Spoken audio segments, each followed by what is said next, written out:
Good morning, good morning, good morning, good morning. It is Wednesday, it's July 9th. It is time to continue talking about the Kouri Richins case. And yesterday at the beginning of stream, we talked a little bit about Sergeant Buchanan getting rehomed, and the fallout from the Karen Read case persists. I don't think it's going to stop anytime soon. So I feel like we're going to have a little, what's going on in the Karen Read case before each stream, because the news doesn't stop. And yesterday we had some new news about Trooper Proctor. He had indicated that he was going to appeal the decision of his termination, and well, he's appealing the decision of his termination. So we're going to talk about that first and then get into all the audacity today. We'll see how long it takes us to get to Code Green, because remember, yesterday we covered Kouri Richins. She is accused of poisoning her husband.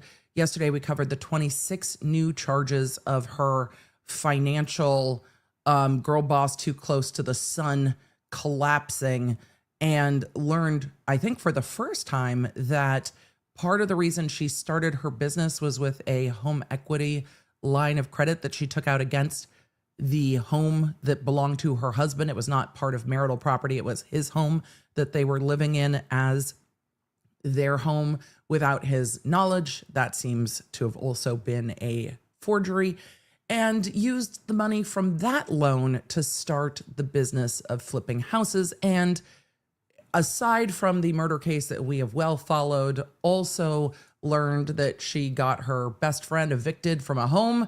So that all went spectacularly financially for Kouri Richins and those involved. So very interesting stuff. Today, we are taking a look at the fact that Kouri Richins, accused of killing her husband, and we saw the financial collapse, is suing the estate of her late husband, the estate run by his sister. So there are two lawsuits where the sister-in-law and Kouri Richins are locked in litigation that has been way more productive than I anticipated, including filings as recent as of July 5th, 2025. So quite a lot is going on in those cases. We have some written motions from Kouri Richins herself, and to make everything really just less confusing, today we are covering the Karen Read case, and then Kouri Richins is suing her sister-in-law, Katie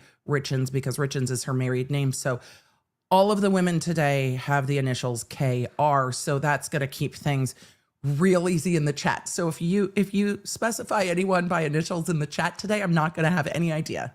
I'm not going to have any idea who we're talking about, because everyone's initials are KR. We're going to have to just go by first names. We're going to have to go by first names today. So we're going to roll the intro. We're going to talk about all of that. We've got a busy day today. I say that every day. Let me know where you're coming in from, what you're drinking, because I've got a cappuccino. I feel like we're back to our OG coffee and cursey words. We cover the law, we chat, we talk about all the things. So we should just get into it. Hey there, I'm lawyer and legal analyst Emily D. Baker, and this is your go-to destination for live court coverage. I break down the law, the strategy, and the evidence in real time, so you know what's happening. No law degree required. So join the law nerds in the chat. They're here for the facts, not and let's get to court. Yes, I was just bopping along to the music. Did you guys all have a good night? I ended up pulling way more court documents than I originally anticipated, but made some time to watch the Cavaliers performance last night. And if you watch performing arts at all, it doesn't really matter which performing art, whether you are watching plays, musical performances, cheer performances, whatever performing art you are watching. There is a time in the season where everything just goes like whoom and kind of comes together. And it was really cool to see last night.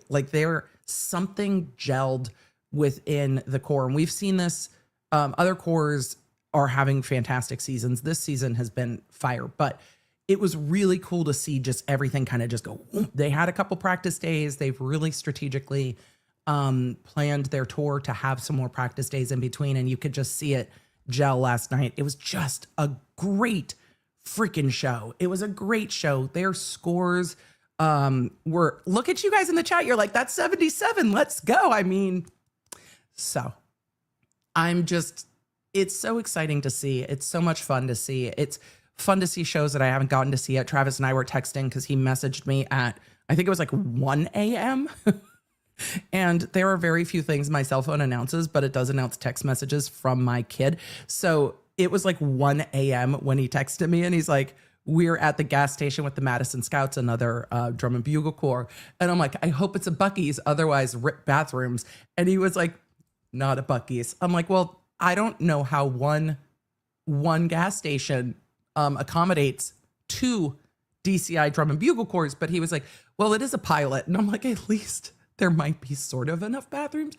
But he was like the late night band nonsense. He's like, it's kind of fun all being at the same stop together and getting to see some of the other members of corps because they don't really get to watch each other perform. And so he was joking. I'm like, you don't get to see anyone else's show. And I was telling him what I thought of some of the other shows and the music and what we saw. And he was like, yeah, that's what flow marching is for. And I was like, fair enough, because they just don't get to see each other perform enough. And it's kind of a bummer. They're like, they love DCI, but they don't always get to watch all the other incredible shows, which is a whole thing. I mean, I guess it's like playing any sport where you don't always, unless you're watching tape, you don't watch the other teams. And performing arts, you don't always. The Velvet Snark said, well, the boys can manage, the girls' bathroom line might take a little bit longer. I mean, yes. And the Cavaliers is an all male crew. So if anyone needs to use the bathroom, it's going to take all of the bathrooms because there is a overwhelming number, but yes, also bushes. So,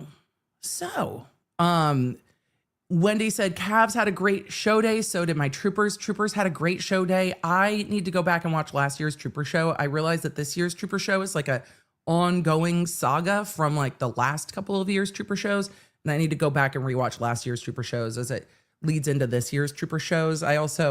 There's times where I need like a paragraph so I understand the show before I watch it like 4 times. Either way, it's time to talk about law, right? It's the end, right? It is. I need to go back and watch so I can place everything because it's been too long. Let's get to talking about Trooper Proctor because I saw a lot of you like, how in the world is Proctor appealing he's been fired? Right. He has different types of civil service protections in his job. And so the police union is appealing with him. So let's continue talking about Trooper Proctor. Emily, did you think we were done with Trooper Proctor?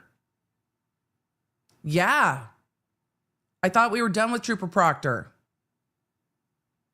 We're not done. We're not done.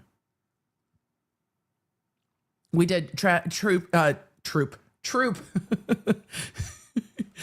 in the chat. Chat, you are correct. We went from talking about the troopers to Trooper Proctor. Different troopers. Look, totally different troopers. Troopers DCI to Trooper Proctor was not the segue I had imagined, but alas, here we are. So this is coming to us from Boston 10. I have seen this article kind of repeated all over the place. Yes, this immediately, yes, we are going to zombies. I don't even know what zombies 4 is. This is why I can't just go through it. So we will look at whatever the video clip is at the end, but we are going to turn on reader mode for EDB and make life a lot easier. So from NBC Boston, Michael Proctor's appeal over state police termination moves forward with hearing. We need everyone to move forward with healing, but Trooper Proctor does have the right to appeal the decision, and those appeals are paid for by their union. So whatever their union is called, we knew it, the SPAM acronym, state police, something, their union is who is pursuing this forward. They might be pursuing that on grounds for Trooper Proctor, but also oftentimes, and I can't say all the time, oftentimes, unions will pursue this to not set a precedent that this is grounds for termination for other officers who come forward. So Lead Karen Reed investigator Michael Proctor's effort to appeal his firing as a Massachusetts State Police trooper continues. He appeared at a virtual hearing on Tuesday. So yesterday, while we were streaming, he was in court. And we heard him talk about this in the episode where I covered some of the interview clips. Trooper Proctor was talking about the fact that no one's ever fired for personal texts. I'm not saying it. He's saying it. We'll get back there. Proctor was fired in March after an internal investigation announced in the wake of Reed's first trial sustained allegations of misconduct, including over derogatory text messages, sharing information with people outside the department, and drinking alcohol on duty. Right.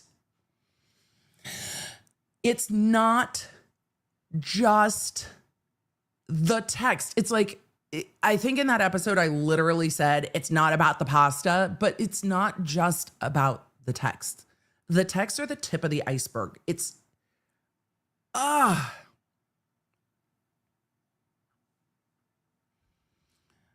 Tuesday's procedural hearing was part of his appeal to the state's Civil Service Commission. He has civil service protection in his job. There are procedures. It is not like working in the civilian sector where your job contract and state laws generally just cover what the employment relationship looks like. There are additional and different protections in government employment, including civil service protection. I saw some of you saying, don't forget the red Solo cups. Kathy, fair, but also to be picky, that was Canton PD. State troopers came in after that. So the Solo cups and the leaf blowers were Canton. Honestly, if it was for me, if it was what is more offensive to you in the realm of everything that happened in this police investigation, the red Solo cups, though ridiculous, I can see where Canton was like, but I'm trying here. We're doing the best we can. We're not sure what to do, but I'm trying here. Proctor's actions, some of which I found to be malicious, are a much larger problem. So I'm much more frustrated with Proctor than Canton, if that makes sense. I feel like Canton was trying in a situation they weren't ready to handle. So that's kind of where I split those two. Because in a perfect world, we would love to see perfect things, but in a storm with a department that doesn't investigate stuff like this, we get what we get. But Proctor's stuff there was some of it that felt much more pointed, and I still don't think we know all of it. Today's procedural hearing was part of his appeal to the state's Civil Service Commission. For all of you that ask who decides, an independent body that adjudicates issues involving state and local worker discipline, layoffs, alleged violations of state civil service law, and more. So that's going to cover all different types of employees who are protected by civil service protection. He told Dateline last month he wanted his job back. Probably also wants his pension back. Quote, have you ever had a moment, a poor lapse of judgment, when you're just airing something out on your personal phone? He said in an interview. Chat, was this one moment?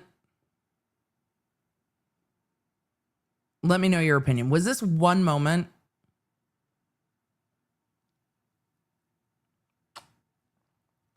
Also, his texts weren't this bitch. Like, his texts weren't, I'm frustrated by this case, or I can't believe this happened, or lamentation for the loss of John O'Keefe's life. That's not what his texts were. We've heard all the texts. That's not what they were. We're not going to rewrite history.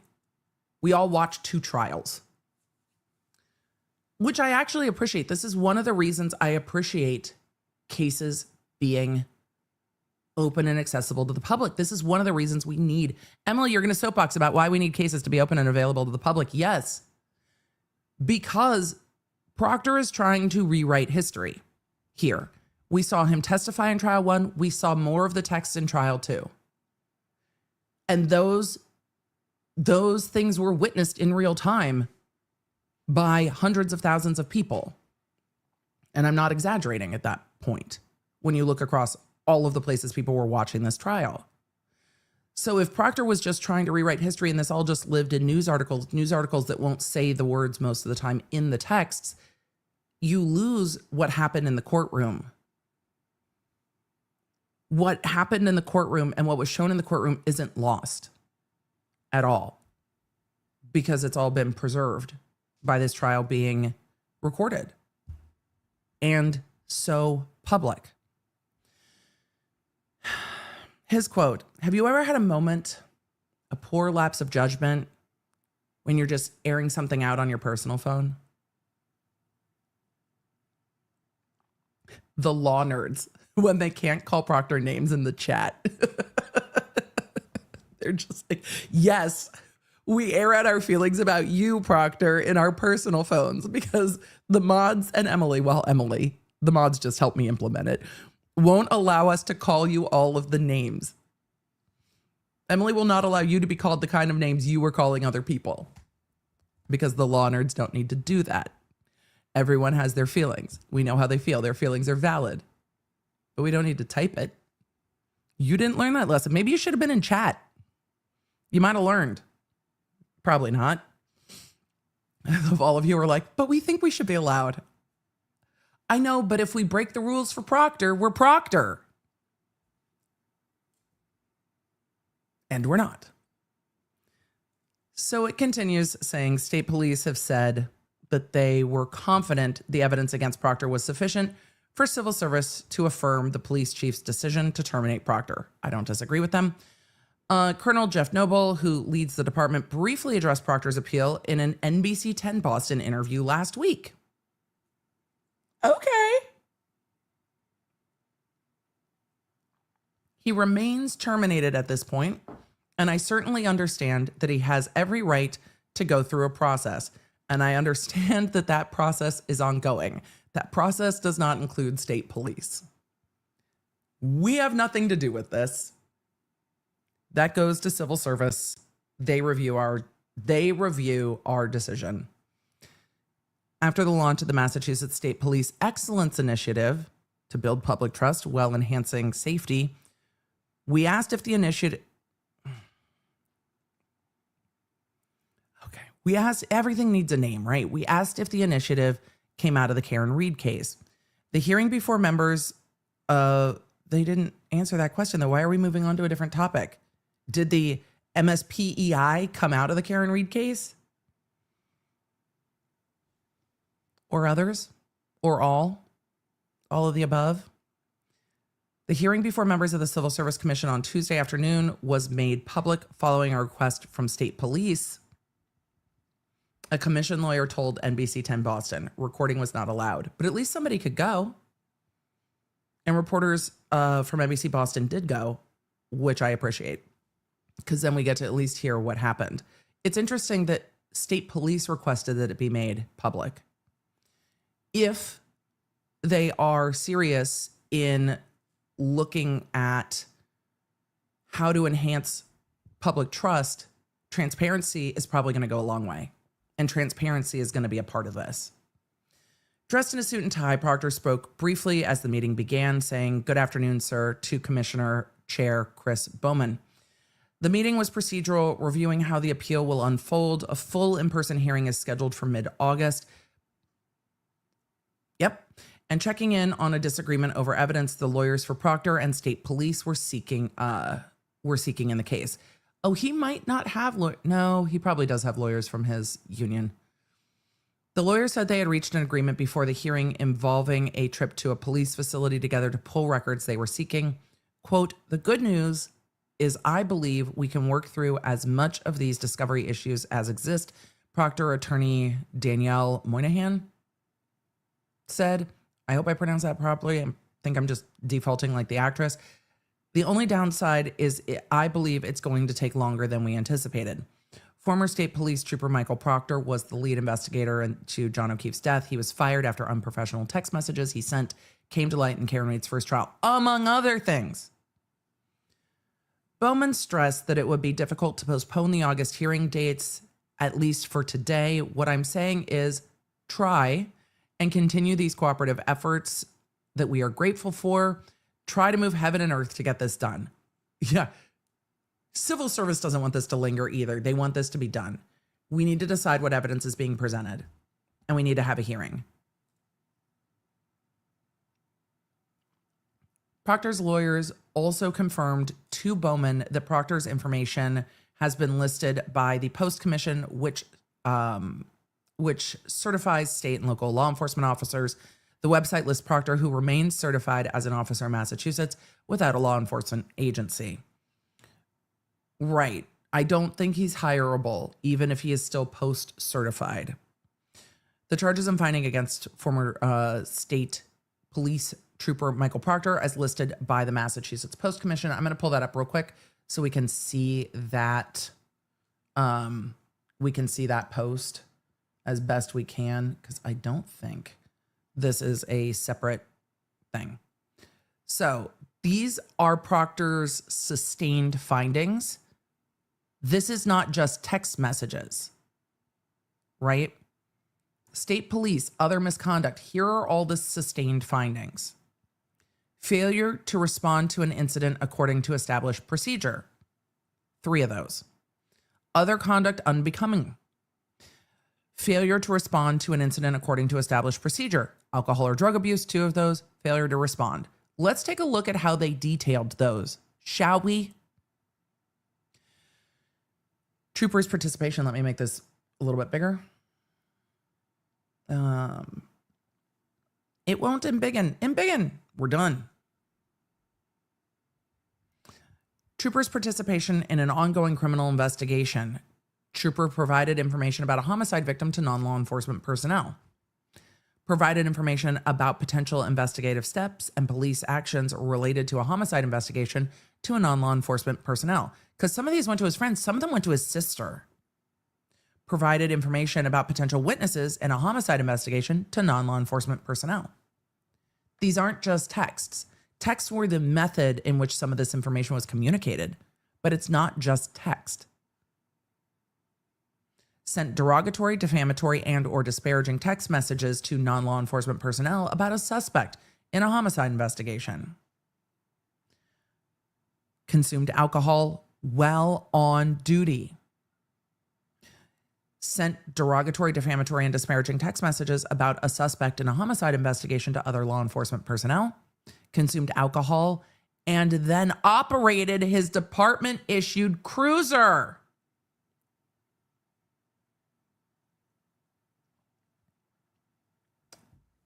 Engaged in behavior that brought himself and his department into disrepute. Right. I have a whole bunch of thoughts about this, especially when it comes to consumed alcohol on duty and consumed alcohol and then operated his department issued cruiser, because there is, well, I have thoughts about that. And for those of you that didn't watch the first trial, some of that information is like, where is this information coming from? But we're going to take a quick break because today we have a sponsor. I'm going to share our sponsor, FOREO, and then I'm going to tell you my thoughts, because some of what we're seeing here plays into why, part of why I think we saw so many phones destroyed in this case. And so in the first trial, we heard a lot about the butt dials of it all, but we also heard about all the rehomed phones. We didn't hear about it as much in this second trial. But I think some of the rehoming of phones has to do with this disciplinary action beyond text messages. And we're going to talk about it in just about a minute. I'll see you in a sec. Thank you to today's stream sponsor, FOREO, and I should also be saying happy birthday. You know that I love working with companies that make things easy, and FOREO has a ton of great products that make skincare simple. And you know I love the UFOs because you can use the face mask, put it onto the UFO, and then use the program with the app. It has heating and cooling, and then different bands of LED light, plus T-sonic pulsation. And if you are ready to take your skincare to the next level, FOREO has the new FAQ 202 silicone LED mask. I love that it is ultra lightweight and wireless, which makes it really easy to use.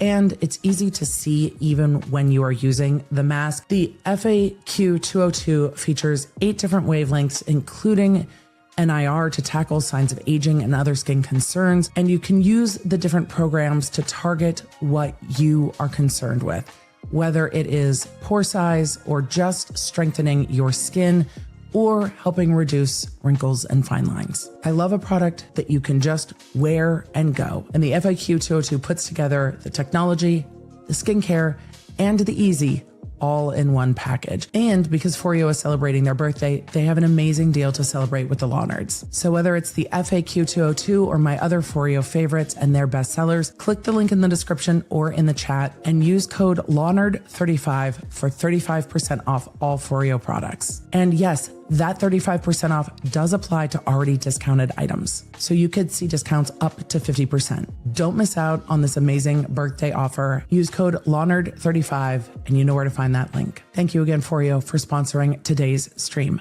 Let's get back to it. For all of you in the chat that said, EDB, are you going to stream with the mask on? You might be able to convince me to do that on members only. But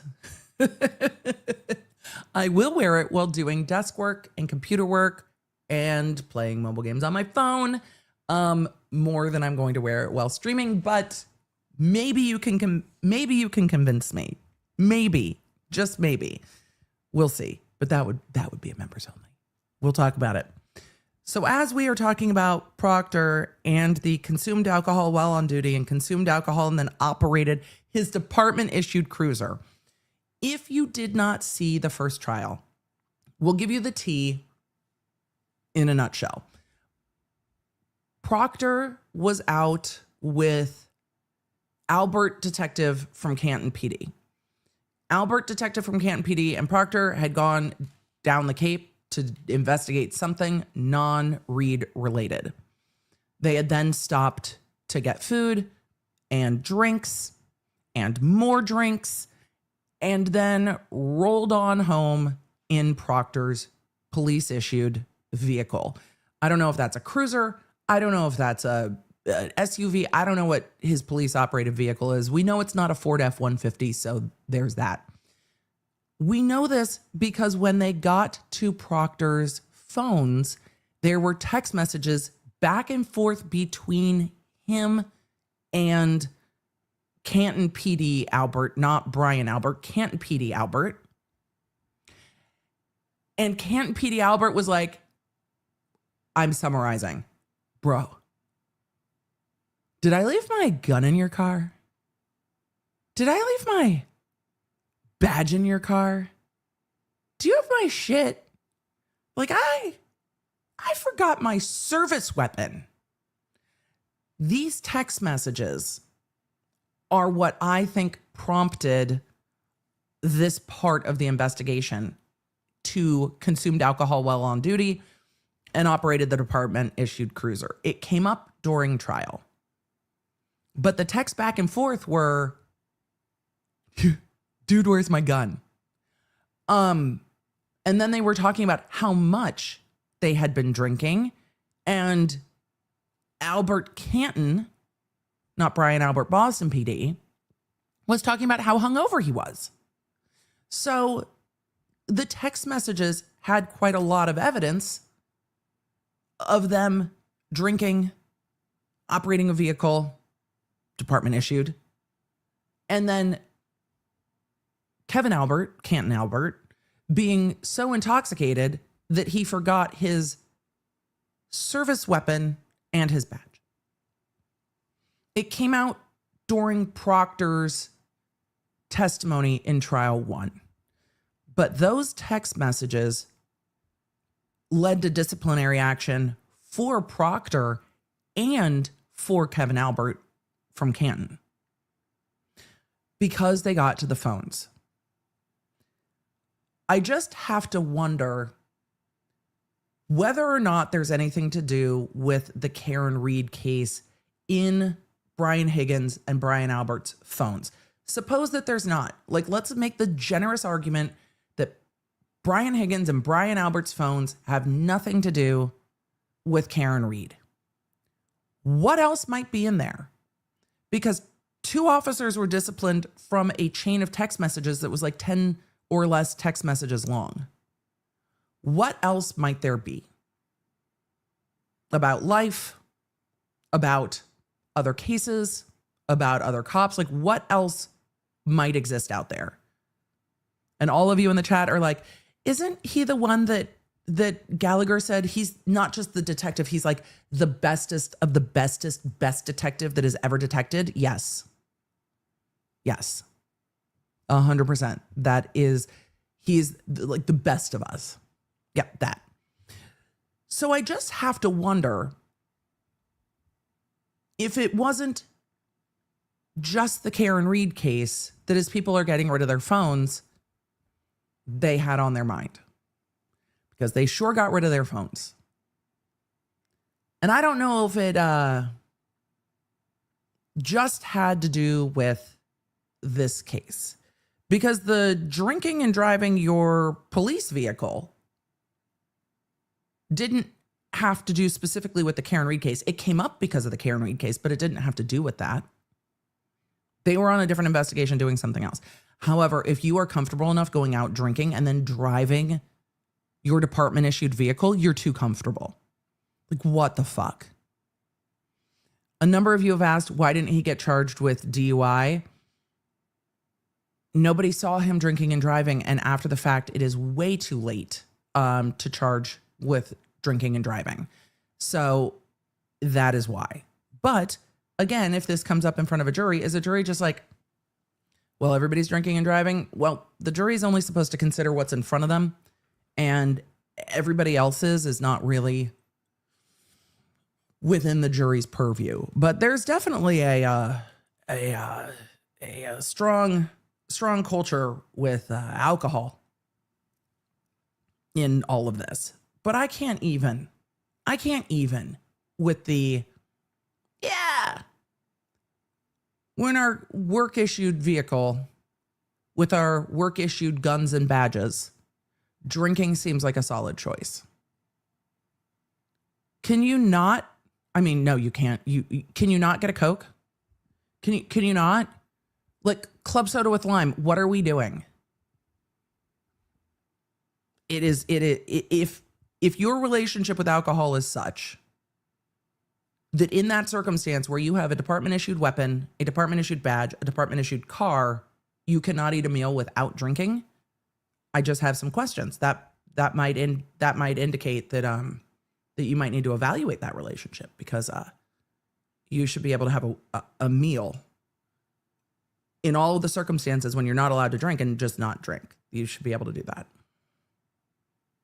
So it's wild to me, because it's like there are other options.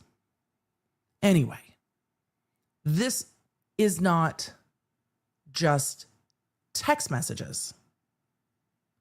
This is not just text messages. So when Trooper Proctor says it's just texts, Popcorn History is like EDB lecturing half of New England with this. Look, I don't care how and when people choose to inebriate.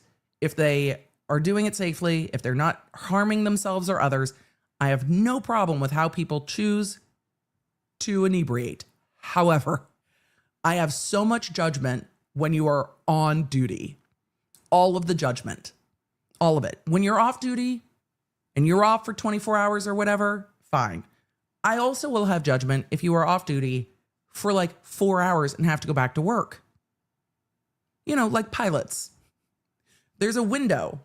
I also don't want people who have weapons for their job to be hungover. I think these are reasonable expectations. You know, that's why there's rules. Reasonable expectations, right? Unless drinking is your job, don't drink at your job. That's all. Don't drive. Fine. Again, these are not conversations I have with the weed. These are not conversations that come up. Look, find a ride. Also, in the cop sphere, if you really needed a ride, somebody would come get you. Like, seriously, somebody would come get you. If you got, I don't know, accidentally drunk in your cruiser, you could call someone. They would literally come get you. And they wouldn't tell anyone. Someone would come bail you out. Can't you call Buchanan? Where's he at?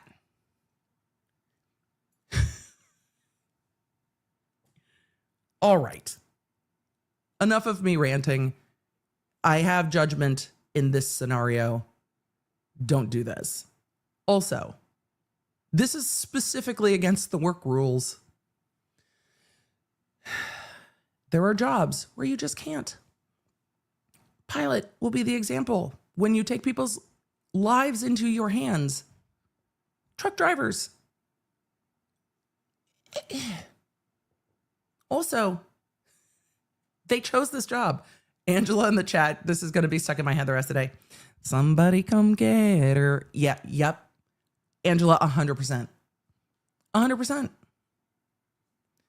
So, Emma in the chat said doctors, nurses. Yes, there are so many. There are so many. Also, I run like a little bit overcautious in this. So my tolerance for this might be different, but also I've had both kids like break bones at random times. So in the back of my head, I'm always like, somebody might need help. Like, I grew up most of my life into my 40s in Southern California. So I was also, maybe I'm a little overcautious. Maybe I should have this conversation more in therapy, but I don't like not being able to drive or not being super aware in a land that is dynamic with the ground deciding that it might be chill, it might not be. So, you know, growing up with like the Northridge earthquake as a default point of being shaken out of bed as a kid, I always have a like, what if, Emily, it's trauma, friend. I know, but what if something happens? Like, I need to be able to handle a situation. So I'm never really comfortable. And that's probably just trauma. Everybody's like, the ground is spicy. Yeah. And I need to be able to handle it. I need to be able to handle it. What if the ground is spicy? So that's where some of my judgment also comes from. Like, especially when your job is to be able to handle shit. Like, literally your job is to be able to handle shit. Anyway, that's where I'm at. So I think all of the Proctor discipline probably played into all of the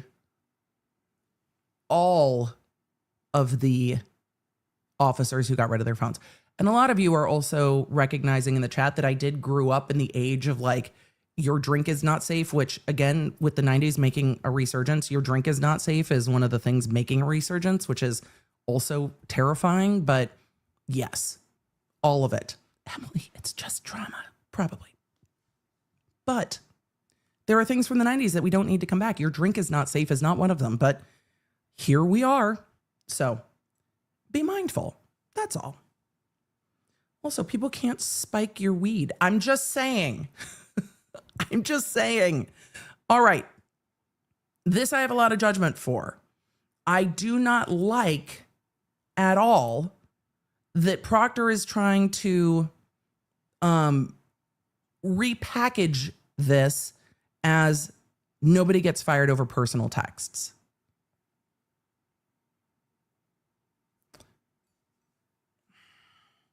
That's true. Aaron did say they are spiking weed with fentanyl. That is fair.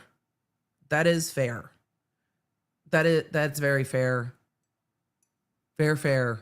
You absolutely have to find where you get it. That is fair. I meant as you're out drinking, people can. Yes, if you are accepting things from other people, that is a very fair point that I did not note. Thank you, chat. But when you buy it on your own, you know where you're buying it from. You should be able to know. And then half the chat is like, or you grow it yourself. Emily, how did we descended? So I get it. It's terrifying though. And yeah, absolutely terrifying. So I think all of this played into people deleting their messages. I don't think all of this gestures broadly at all of Trooper Proctor's disciplinary actions can be distilled down to it's just text on a personal phone. It's just text. I don't think that's a fair distillation of it's just texts. So a lot of you in the chat are like, dispensary. I know. And this is where my thoughts on, hey, don't make it so hard for people to go out and buy a bottle of wine or to go out and buy some weed. Just should be same.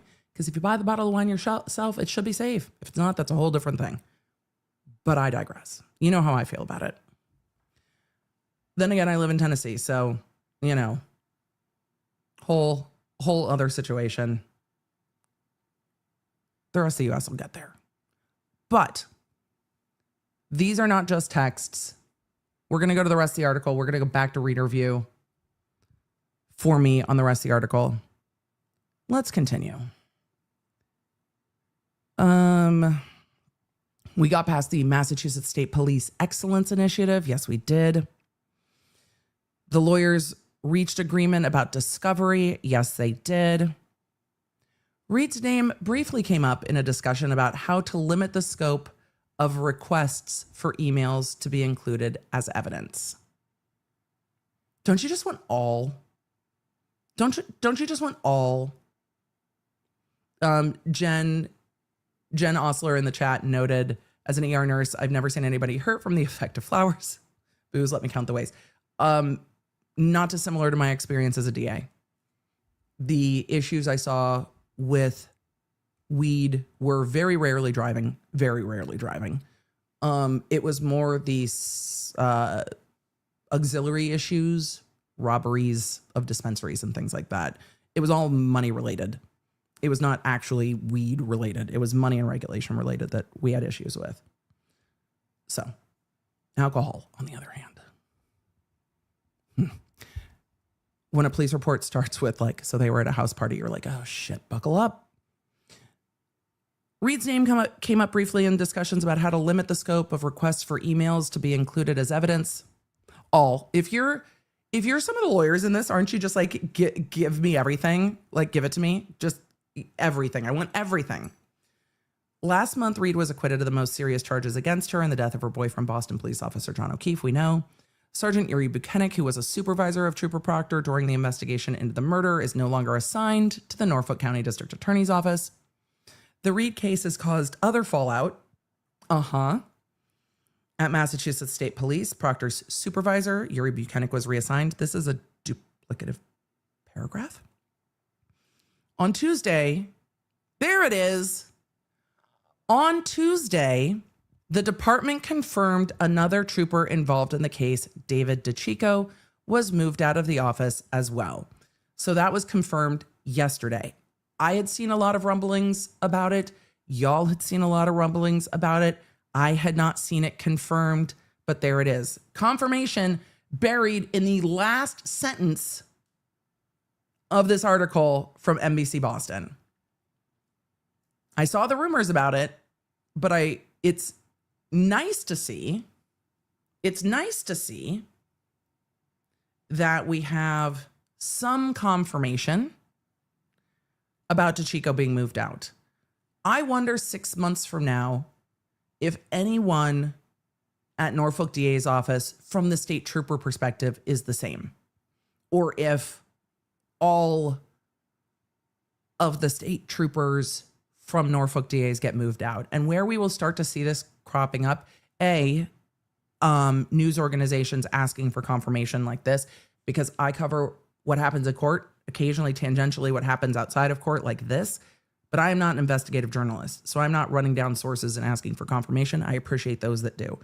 Confirmation is very helpful. But I'm just wondering how many officers that were assigned at Norfolk DA's office in 2022, 2023 are still going to be there. Like if you take who was assigned there on January 29th, 2022, and then who's still assigned there, I don't know, January 1, 2026. I think it'd be real interesting to find out who's in charge, who's still assigned, where are they going. B. Vargas said, what about Guarino? I don't know about Guarino, but we will see. I have seen rumblings about Guarino, but some of these state troopers are going to come up in other cases. We will talk about covering those cases down the road, but some of these troopers will come up elsewhere. It's going to be hard to follow depending on the case. Some of these cases that are pending, the Birchmore case is in federal court, so it won't be televised, but we can look at the filings when we get there. The trial won't be televised, but I'm interested in how discovery goes. Same with the Walsh case. There's going to be a lot going on with discovery. There is currently a lot going on with discovery, but we're not there yet. I'm going to keep an eye on that, but it's in my mind. So it's time to talk about Kouri Richins, but we had lots of membership gifting. I feel like now the members are going to be like, the more members, the more people who can tell Emily she needs to stream the LED mask. Mineski, thank you for the 50 gifted memberships. It's so incredibly kind. Thank you. More power to you. Please fight for unbiased opinions all the time. I do my best to disclose where I already have opinions on things and what I base those opinions on. But you might, law nerds, have found this about me. I like to wait for information to come in. I have always liked to wait for information to come in. This was particularly annoying when I was growing up, I am sure, to everyone around me, when I would be like, I have questions about that. I need more information about that. Like, I don't have enough information to make that decision. It is a default setting for EDB. So in law school, this was not particularly uncomfortable. I wanted all the information from both sides. I was also this way in like high school. So when somebody would be like, me, I'd be like, okay, but what else happened? I need the whole story, because I was not very good at saying, are you asking me to solve this problem? I defaulted into that. I was not very good at saying, do you need me to solve this problem, or do you just need to vent? Because I would go right into, I need both sides, and then we're going to try to figure out who's right and who's wrong and what's happening and where we go from here, versus, oh, you just need to vent? That's fine. Let's just vent. So default setting has always been, I need more information. Though, as cases go on, like you will see in the Richins case, as cases go on, the more information I have, the more of an opinion I have. But that opinion is informed by the information that we have.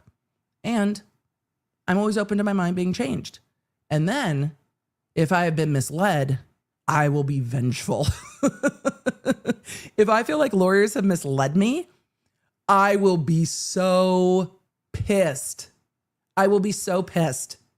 Do not mislead me. Do not mess with me. Do not rickroll me with your case and be like, I got you. And then the facts come out and you're like, that's not what the fuck you said. Oh, do not ever. Do not ever.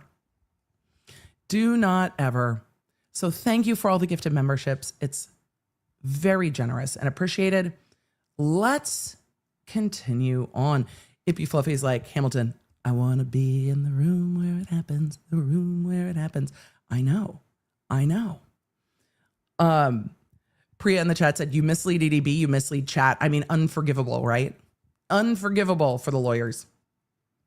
But with all of it, Trooper Proctor is appealing his termination. They're going to be back for hearing in August, and we will see what the Civil Service Board decides. This is out of the hands of state police. I would speculate that his lawyers are probably coming to this through the police union supporting him in this appeal. Remember, the police union is a separate entity from Massachusetts State Troopers. Massachusetts state troopers had said, we are not involved in this, and asked for the hearings to be open to the public, which might go a little bit of a distance in transparency and rebuilding some trust. It's going to take more than that, but it might do some lifting there. And we will see what continues to happen and what decision civil service makes on whether or not Trooper Proctor will get his job back, because he still is a post-certified police officer. He still can be hired as a police officer. He didn't lose his certification. He lost his job with this agency. And that was pointed out well by NBC 10 Boston. So when that goes back to hearing in August, we'll be talking more about Trooper Proctor. But now we should get on to talking about Kouri Richins, because Kouri Richins has so many documents. So many. I need to ask again who's new to this case within the last, when I say who's new to this case within the last few weeks. So is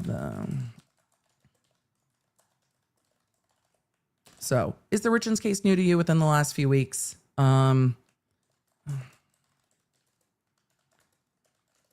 Also, if this case is new to you, welcome. I love it when y'all find a new case and are like, what is happening? Welcome. Welcome. All of you are saying EDB error. I think you're right. I think you're absolutely right. We should fly to Utah. We were just in Massachusetts. It's only fair that we fly to Utah. Fair.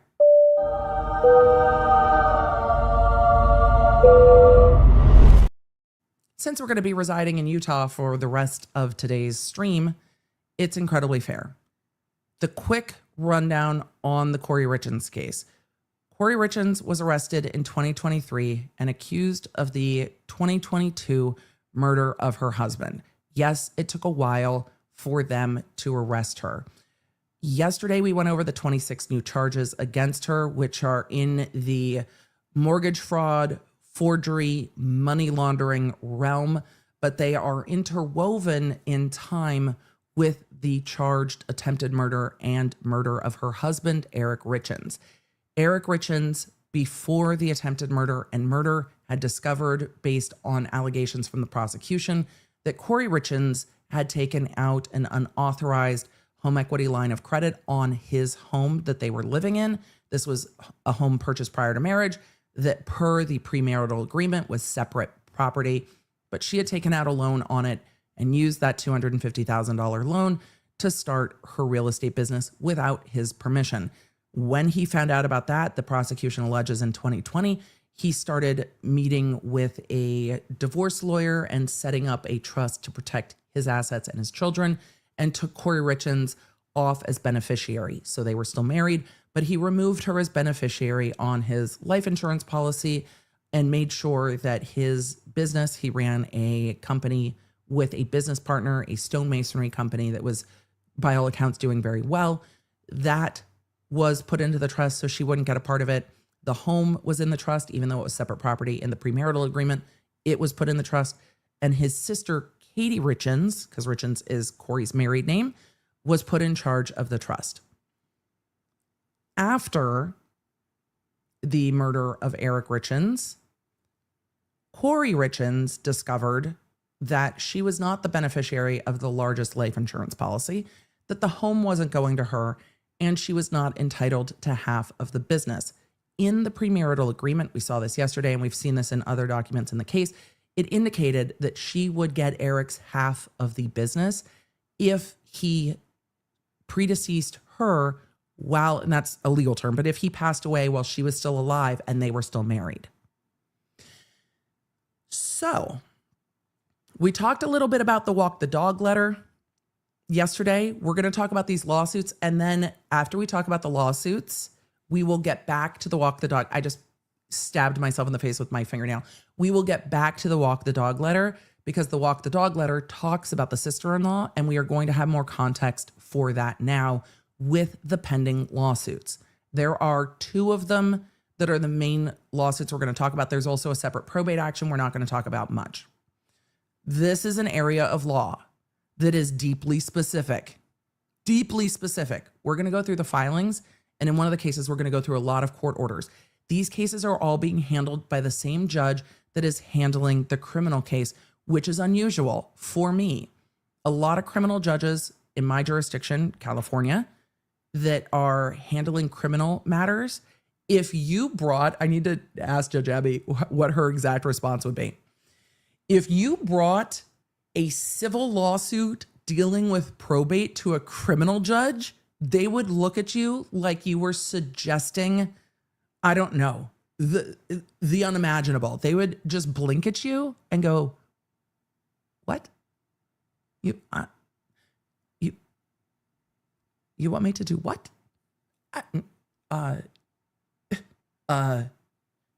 No.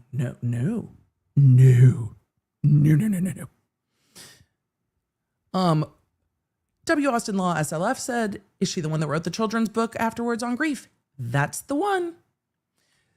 But in a number of jurisdictions we have traveled to, criminal judges also handle civil accounts and civil cases.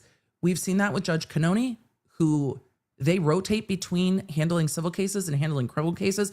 I don't even know how you do case calendar management when civil cases can go on for years and so can criminal cases if you are rotating between the two. I have no idea. Not to mention, if you're working in one area of law, you really get familiar with that area of law well. This all seems stressful to me. However, the same judge that's handling the criminal case is handling the civil matters, which comes up a couple times. So when you see the same judge's name in courtroom, that's why. But the world of family law, estates, all of it is very specific. If you go to most lawyers and say, hey, I would like to talk to you about family law, they will go, no, that is not what I do. It is the one area of law where lawyers don't try to like Mike could it. They know enough to know they don't know. It's a specific, like Scotty doesn't know. It's a very specific area of law. So we are dealing with Kouri Richins, criminal defendant, in one of these cases, plaintiff, and Katie Richins, Eric Richins' sister, Kouri's sister-in-law, who is the executor of the estates. So, exactly. Calling law and lumber. Who does family law? Probate is super, super specialized. Yes.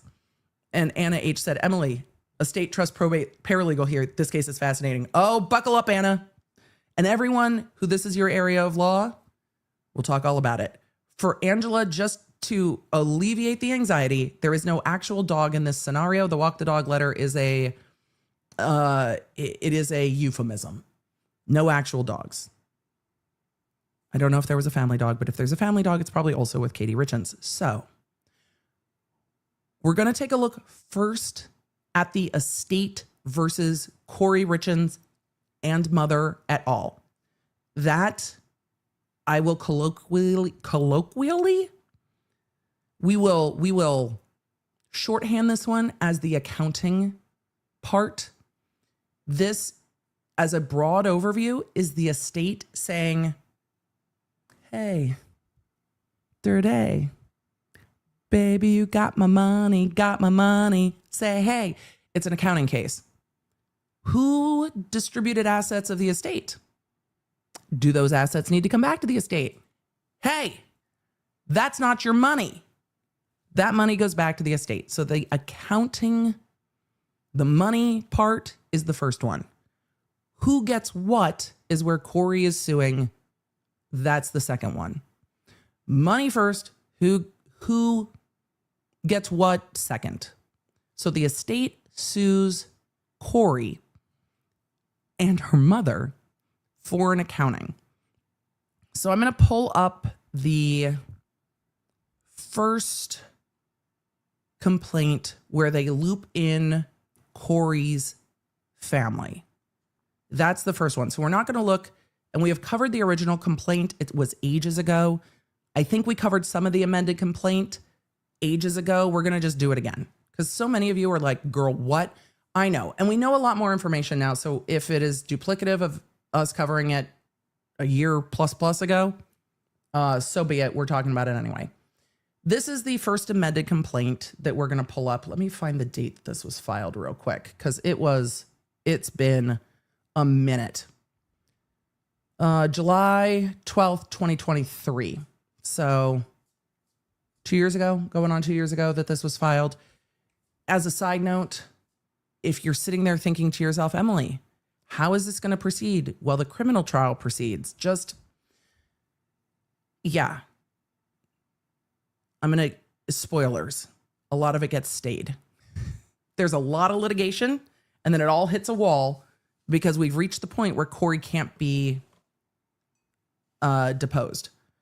Kouri Richins can't be deposed on this stuff based on her criminal charges. And then the new criminal charges really kind of put a pause to that. So at the end of the day, we're going to have to wait on some of these, but we can look at all the litigation that is ramped up to the point where it got stayed.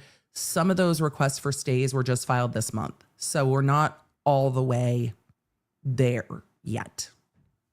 All right, let's get into the accounting and where the estate thinks that some of that money went. Like, where did the money go? I cannot wait until we have our own software and I can make these documents show up more easily, because it has just gotten really weird on StreamYard, and I can't for the life of me figure out why. I just, something about the aspect ratio. It works for videos. It does not work for documents. No idea why. Wish I did. We're going to just roll with it for now. And then we'll know that Emily will be celebrating when we change software. All right. This is Kouri Richins Benson, personal representative of the estate of Eric Richins and trustee of the Eric Richins Living Trust. So Katie is not in this litigation individually. Like, they're not suing Katie as a person. She's the representative for these two things. Versus Kouri Richins, Lisa Darden, because it's Kouri Richins Darden or Kouri Darden's Richin. Darden is her maiden name. Lisa Darden, Ronald Darden, and K. Richins Realty. So let's continue on. Kouri Richins, in her capacity as personal representative of the estate and trustee of the trust, complains against defendants Kouri, Lisa, Ronald, and KRR.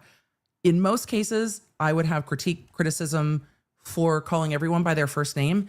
In this case, it is the only way to keep it from getting way too confusing, because we have Kouri Richins Benson, Kouri Darden Richins, Lisa Darden, Ronald Darden. And if we called everyone by last name, we would have no idea who anyone is. Like, literally none. So, fair enough. Kouri is an individual residing in Summit County, is the decedent Eric Richins' ex-wife. Quick lawyer note, they weren't officially divorced. There was no divorce decree, which is part of why this is a situation. Lisa, individual residing in Summit County, Kouri's mother. Ronald, individual in Salt Lake, Kouri's brother. This will come up in the Walk the Dog letter, which is why we're doing this first, and then we will take a peek back at docket 214. Jurisdiction and venue, we're not going through it. General allegations. Formation of CE, Eric's house, and Eric's marriage to Kouri. In 2009, Eric and Cody Wright formed C&E. Cody and Eric, makes sense. Stonemasonry LLC, a business that specializes in professional stonework and exterior craftsmanship. They were the only two members of the company. It was a successful and profitable business. As the years progressed, Eric's income steadily increased, so much so that in later years of his life, he would earn approximately $1 million in a single year through his work and ownership at C&E. In November 2012, Eric purchased a house address in Utah. Eric purchased the house with his own separate funds. Kouri did not contribute any money towards the purchase. Kouri nevertheless claims ownership interest in Eric's house. We saw this lined out in the premarital agreement.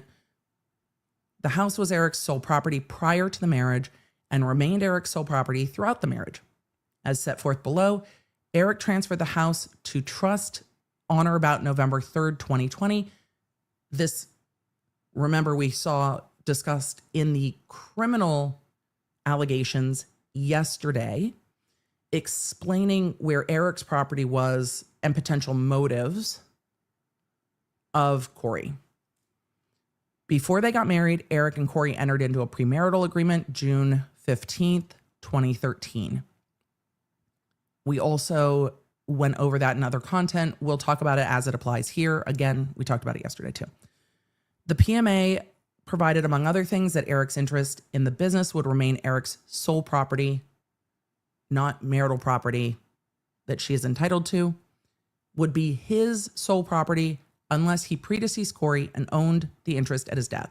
So if Eric was still active in the business and passed away and he and Kouri were married, then it went to her. But if they got divorced, she doesn't get any of it. If they got divorced, she doesn't get any of it. If they're no longer still married, she doesn't get any of it. That would only happen through divorce. So predeceased while still married is the only way she gets part of it. The PMA further provided that Kouri does not have, possess, or claim any right or interest in Eric's present or future income, property, or assets, including without limitation all income derived from C&E, so the business. Kouri has financial trouble and steals from Eric. Upon information and belief, and again, this was filed well before the new 26 counts came out.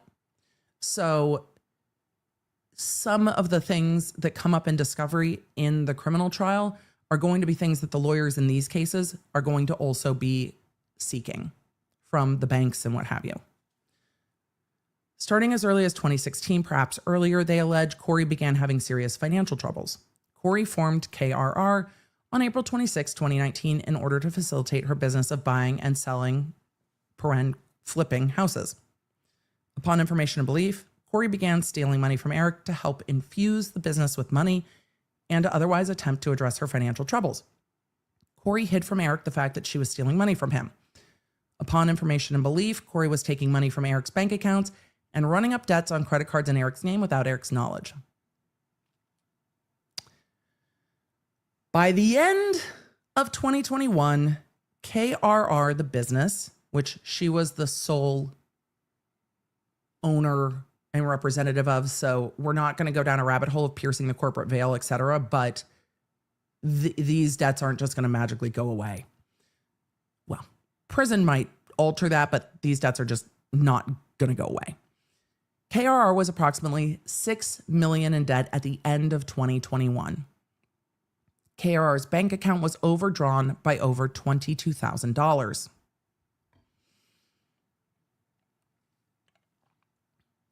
During this period of time, Kouri routinely paid many thousands of dollars per day to service the debt, along with hundreds of dollars per day in overdraft fees. At the end of February 2021, Kouri had numerous personal and business bank accounts, including accounts at First American Federal Credit Union, PenFed, and Navy Fed. We saw a lot about that yesterday. Historically, these accounts had insufficient funds to support either one, the checks that she wrote from them, or two, the transactions that she attempted to engage in. As of February 2022, Kouri and her business owed at least $1.8 million to hard money lenders, and in the days prior to Eric's death, she had at least 7 phone calls with one or more of those lenders. Eric discovers that Kouri had stolen hundreds of thousands of dollars from him. In September 2020, Eric learned that Kouri had withdrawn hundreds of thousands of dollars from Eric's bank accounts and learned that Kouri had wrongfully borrowed large amounts of money on Eric's credit cards. Well, and the house. Eric confronted Kouri about stolen money. Kouri admitted she had taken the money.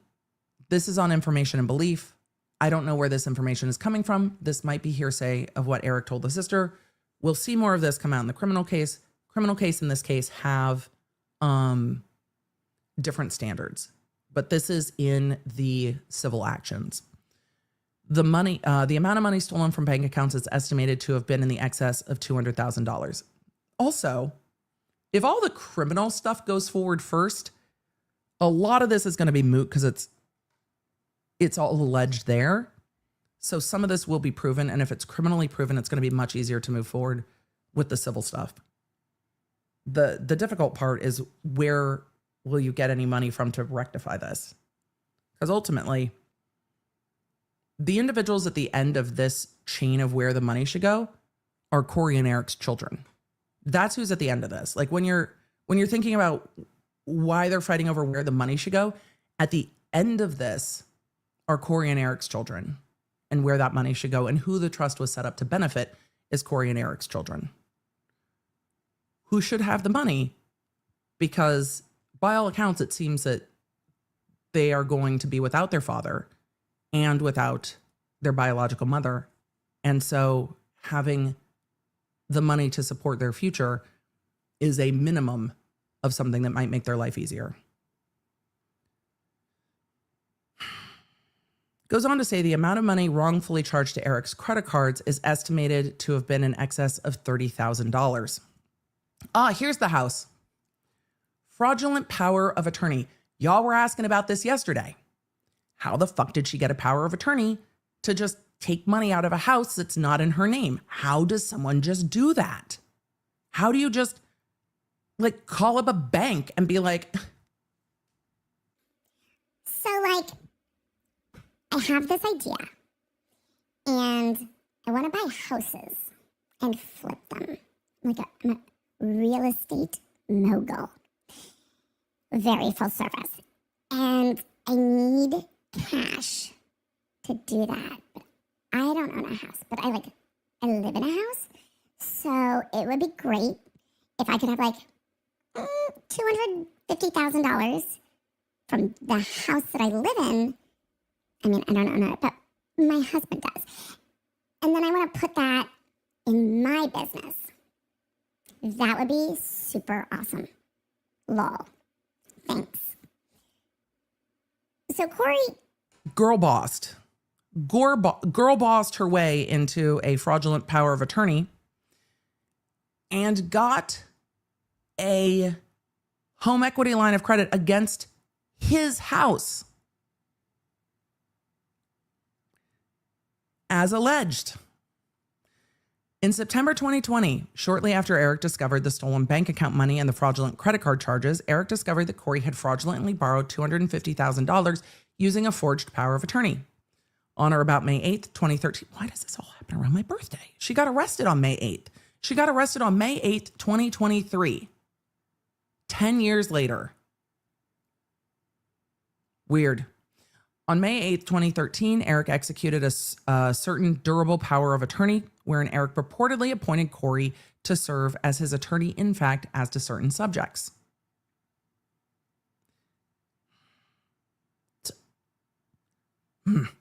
As provided in the language of the power of attorney, Kouri was purportedly granted the authority to act for Eric in only those activities that are initiated. It's weird language. Kouri forged Eric's initials next to each activity listed in the power of attorney. None of this should have been notarized or signed without Eric being present. Did she forge a notary seal too? Or did nobody check? Was everybody just like, oh girl, we believe you? Upon information and belief, Kouri misrepresented to Eric the contents of the power of attorney, and based on those misrepresentations, Eric unwittingly signed the power. So he signed it. Well, that will make things more difficult. Upon signing, Eric did not believe he was signing over such substantial rights as outlined in the power of attorney. This is something that happens. Ask Teresa Giudice. No, babe, just sign it. Here's the thing when it comes to like the federal government, the feds don't care. Like when it comes to the tax cases where a spouse is like, I trusted my spouse and they told me to sign it, the feds don't give a fuck. They're like, is that your signature? You signed it? Signed it. And she's like, no, this is no big deal. Just sign it. It sounds like he signed it. She forged his initials and then he signed it. That's why it's not in the criminal case. In the civil case, it will have more import, but that's why it's context for the criminal case, but not a separate charge. Although Eric's purported signature is found on page 9 of the power of attorney and dated May 8th, 2013, the power of attorney was purportedly notarized 5 years later on May 8th, 2018. What? Notarized 5 years later? What notary would notarize something that was signed 5 years ago?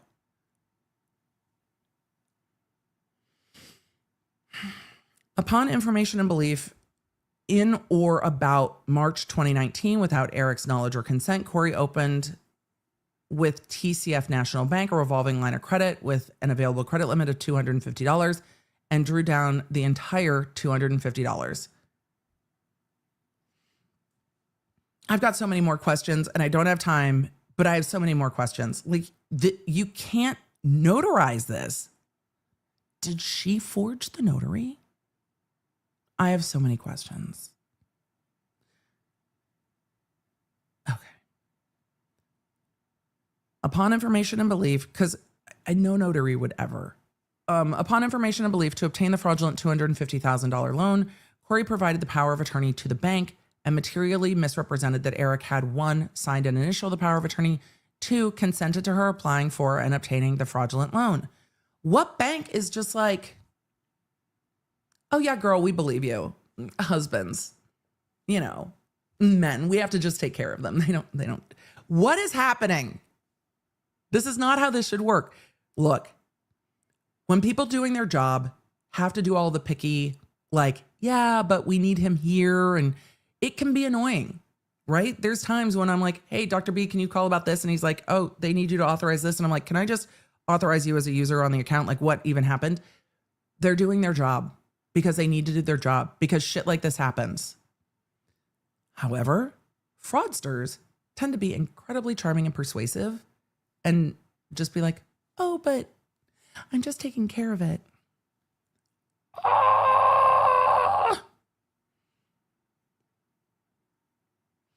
Upon information and belief to obtain the fraudulent $250,000 home equity line of credit, Kouri intentionally used Eric's personal identifying information, including without limitation, name, social, birth date, address, telephone number, place of employment, right, because she's a spouse and would know all of that. To secure the loan on March 19th, 2019, she improperly executed and caused to be recorded against the home a revolving credit deed of trust, the home equity line of credit. So the credit line is secured by the equity in the house. Kouri's execution of the deed of trust was improper and unlawful because she signed on Eric's behalf using the fraudulent power of attorney and without Eric's knowledge, as described above. And I'm sure he's not just like running a deed search on his home, because why would you? Ugh. This is what, oh God. We're not even at all the worst stuff yet. And I'm still just like the financial shit that can go on when you trust someone is so appalling, because all of this is done because of trust. This isn't caught because of trust. And I'm just so frustrated by it. I mean, Emily, you're being frustrated by the small things. It's just this pattern of disaster that is coming for Eric, who is unaware until at least 2020. And then in 2020 is trying to protect against it the best that he can and protect his kids. It's infuriating. Upon information and belief, Kouri was the only person who received and accessed funds to the fraudulent $250,000 loan. Eric did not receive any benefit from it. Kouri did not intend for Eric to receive benefit from it. I'm going to skip the rest of this because yesterday in the allegations from the prosecution, we saw that Kouri used this to fund her business. We're going to go with the prosecution alleges that Kouri took this $250,000 out of the house, used it to fund the business. Let's get to the creation of the trust. Shortly after Eric discovered Kouri's wrongful acts, on November 3rd, 2020, Eric created the trust. Eric transferred the house along with other assets to the trust November 3rd, 2020. Kouri did not know. This all came up in the bond hearing because there was a physical altercation that Kouri initiated with Katie, the sister-in-law, over this because Kouri didn't know. And when Kouri found out, she flipped the fuck out. Eric transferred the house and other assets into the trust. Kouri did not know that he transferred it or created the trust. Based on her subjective understanding, and this will be hard to prove, but based on her subjective understanding of the premarital agreement, Kouri believed that if Eric predeceased her, she stood to receive a highly lucrative stake in CNE. I mean, and the house and the life insurance policies. I think it's reasonable to believe that. Stolen tax payments. What now? What now?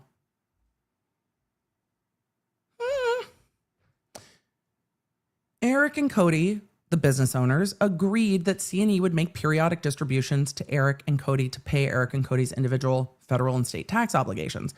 Kouri assisted and had substantial control over important aspects of Eric's finances.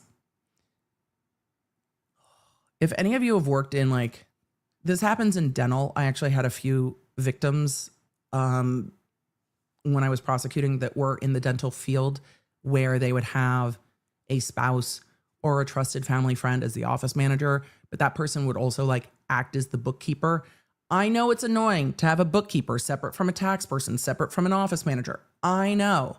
But when one person does it all, shit can go sideways. So it doesn't surprise me that in Eric's business, Kouri had control over some aspects of Eric's finances because he was like, I want to go work and do the things. I trust you, you've got it. And I'm sure Kouri was also saying, let me handle it. I've got it. Kouri acted as a fiduciary in a fiduciary capacity with regard to Eric and took responsibility to pay Eric's tax obligations. Kouri improperly took, misdirected to her benefit, and or otherwise converted money that was intended to be paid by CNE for Eric's tax obligation and other monies that were intended to be paid for Eric's tax obligations. Like, you fucking played yourself, though. Congratulations, because you're still married. So if there are outstanding tax obligations for Eric personally, those are probably your problem. Ask Erica Girardi. Because in the midst of all the Tom Girardi stuff, he wasn't paying taxes either. And as a married person, she is responsible for the marital tax debts.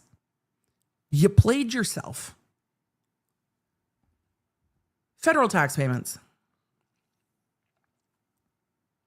On or about June 19th, 2019, CNE issued a check payable to Eric in the amount of $23,310 for the payment of Eric's second quarter federal taxes. Kouri took, misdirected for her benefit, or otherwise converted the money intended to be paid to the tax obligations.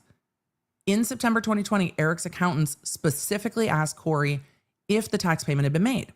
She represented the payment had been made. Kouri's statement in September 2020 was false, as the payment was not made. A payment of $12,060 for Eric's 2020 fourth quarter tax estimated federal taxes was due January 15th, 2021. On October 4th, 2021, Kouri represented that the $12,060 payment had been made, and that was false. It had not been made. Don't fuck with the IRS. They will find you. Dude, stealing money from your bestie is appalling. We covered that yesterday with Kouri. But when you're not paying the IRS, they're going to fucking find you. And you're still married. So you're going to owe this money. This is just not how the world works. And I don't think I've ever seen someone play themselves this hard, because this would have caught up to her. I mean, her and Eric both, if not for, well, the murder charges, but this would have caught up to her too. I don't even understand this. Most fraudsters know not to fuck with the IRS. They've learned. What do I always say? The feds will get their money.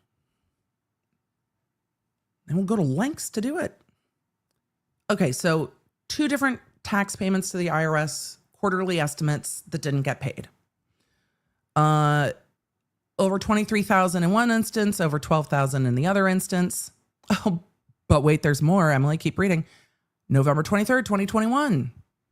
Business issued check to Eric to pay 2020 federal taxes for over $44,000. guess what? It's alleged that Kouri did not pay those funds. The total amount improperly taken by Kouri that was intended to be paid towards federal tax obligations was at least $80,000, they allege. So when we're talking about the accounting, this is some of the, hey, the estate may still have these obligations to settle the estate, and the estate shouldn't be on the hook for $80,000 of unpaid taxes. If Kouri stole it, Kouri should be on the hook for that personally. The IRS can go sue her. Upon information and belief, Kouri diverted some of the stolen federal payments to the real estate company. The real estate company, from everything we've seen from the criminal case, I assume is a crater of debt. State tax payments. The state will also get theirs. On or about July 14th, 2020, C&E Business issued a check to Eric to pay state taxes for Utah for 2019 in the amount of $13,000. In September 2020, the accountants asked Kouri, hey girl, hey. Cute thing about that $13,000. Did you pay that? Because that needed to be paid. Oh my God, yeah, of course. I got it handled. Totally paid it. There must be like a glitch with the computer. It wasn't me. Kouri's statement in September 2020 was false. The $13,000 was not paid to the state of Utah. On or about April 29th, 2021, company issues check to Eric to pay state taxes for 2020. So we're now not paying state taxes in 2019 and 2020 in the amount of $36,000. In October 2020, the accountants called up Kouri, hey girl, hey.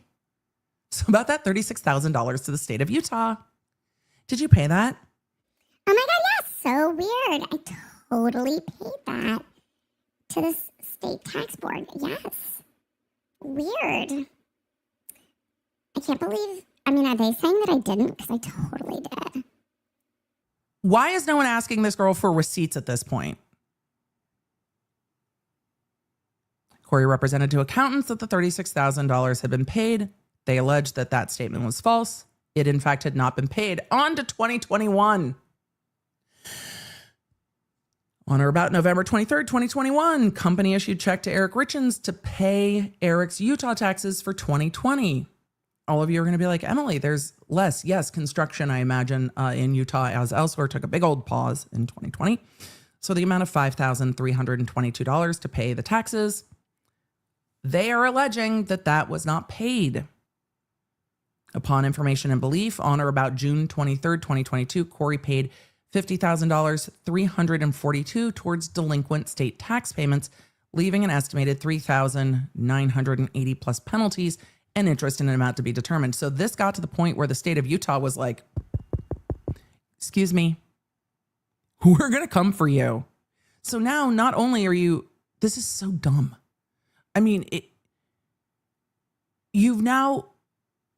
This is such a Ponzi scheme in the we need any money to like just keep things afloat.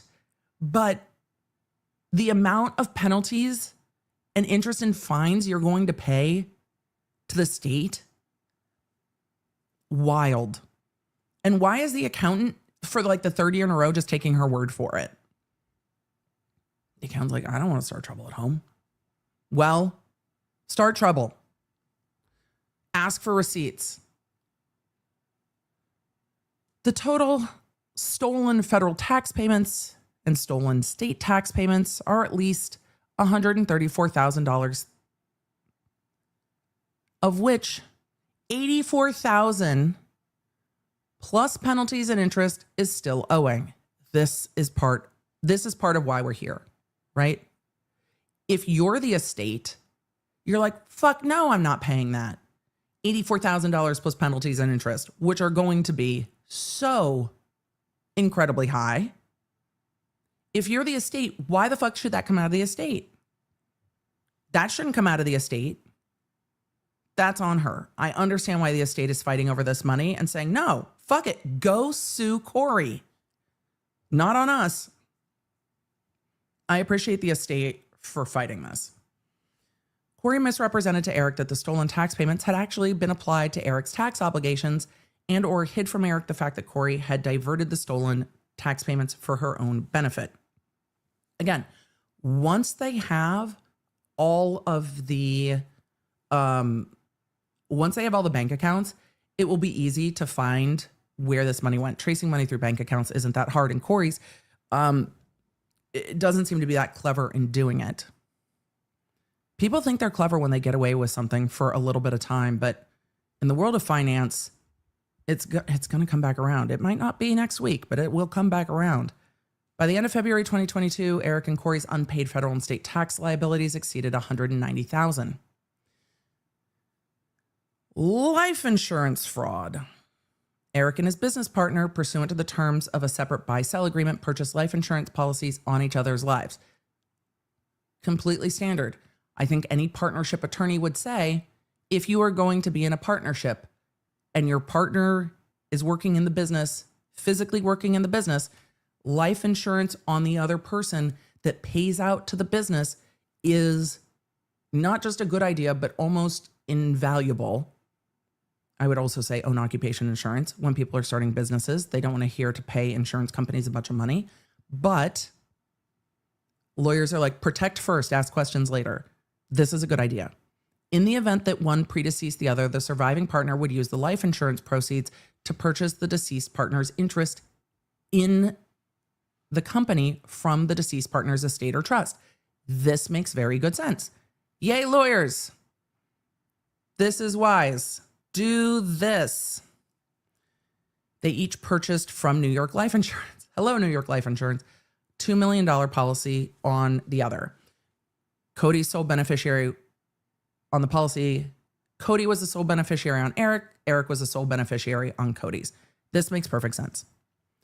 Upon information and belief prior to Eric's death, Kouri illegally logged into Eric's account with New York Life, accessed the $2 million policy that Eric had purchased for Cody, and tried to change the beneficiary designation from Eric to herself.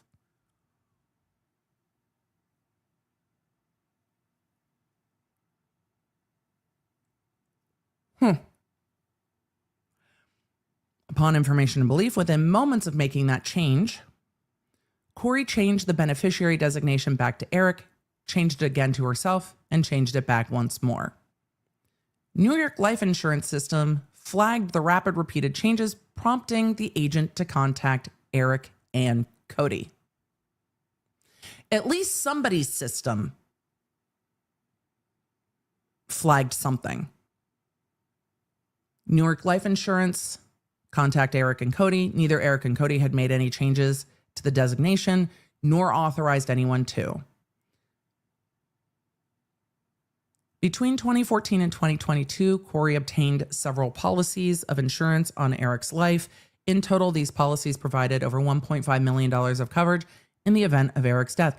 Don't do this without talking to someone. It's fucking creepy. And in a lot of instances, at least against policy, I would have to check where it's illegal. Though I do joke every time Dr. B's like, I'm going to go cut the trees. I'm like, you're going to call and increase our life insurance before you think you're a tree trimmer, sir. No. Call the professionals. We're not in California. These trees are massive. Don't do that. Please don't do that. Each of the secret policies named Kouri as the sole beneficiary. Upon information and belief, Kouri obtained the secret policies without Eric's knowledge or approval. There has to be a better way for computer systems to flag this. Stephanie, that's not a euphemism. No, it's not. First of all, if you're going to get on the roof, if you're going to try to fell branches off of massive trees, don't do that.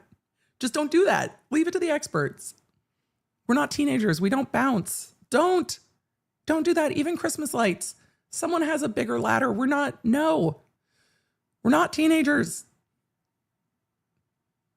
Among the secret policies that Kouri obtained on Eric's life was one from Minnesota Life Insurance with a face value of $347,000, another from True Stage with a value of $100,000. Kouri applied for the Minnesota Life Insurance policy in or about November 2014, used Eric's personal identifying information. They believe Kouri forged Eric's signature, applied for the True Stage policy in 2020, used his information. However, they say Kouri intentionally provided a fake telephone number for Eric and opted not to provide an email address, presumably so that TrueStage had no way to contact him. She authorized TrueStage to withdraw policy premiums from an account, which is her business account. Eric did not have an account ending with those 4 digits, 6577.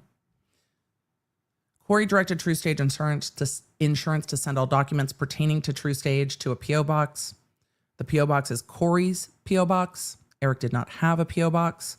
They alleged that she falsified his signature and other details. After Eric's death, Kouri filed death claims on each of those policies. Upon information and belief, Kouri received over $1.5 million in insurance proceeds as a result of Eric's death. What? Well, I can understand why the estate is like, you got my money? I'm wondering if any of the I haven't even looked if any of the life insurance companies are suing her, because we saw some of those insurance lawsuits in the Murdoch case.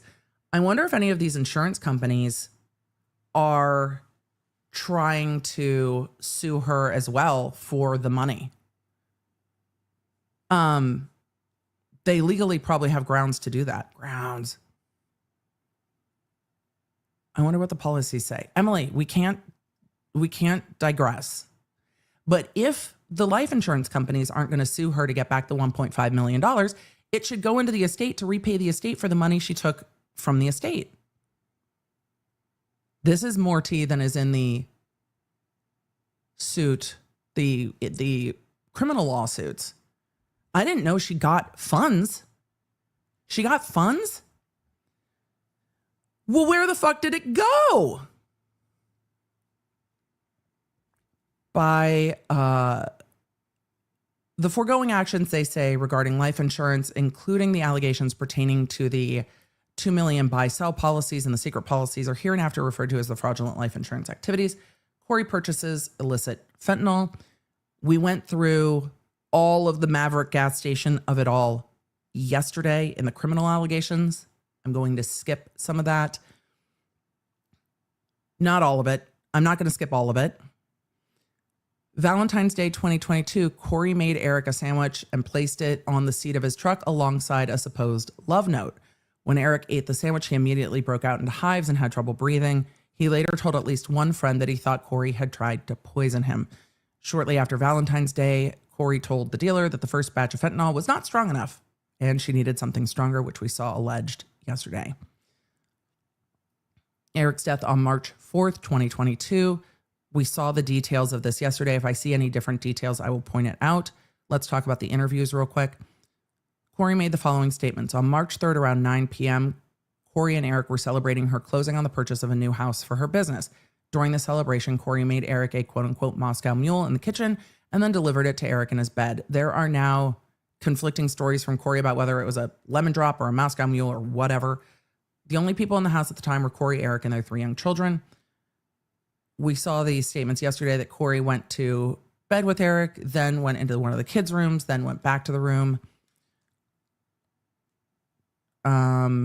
Let's see. After calling 911, Kouri attempted CPR.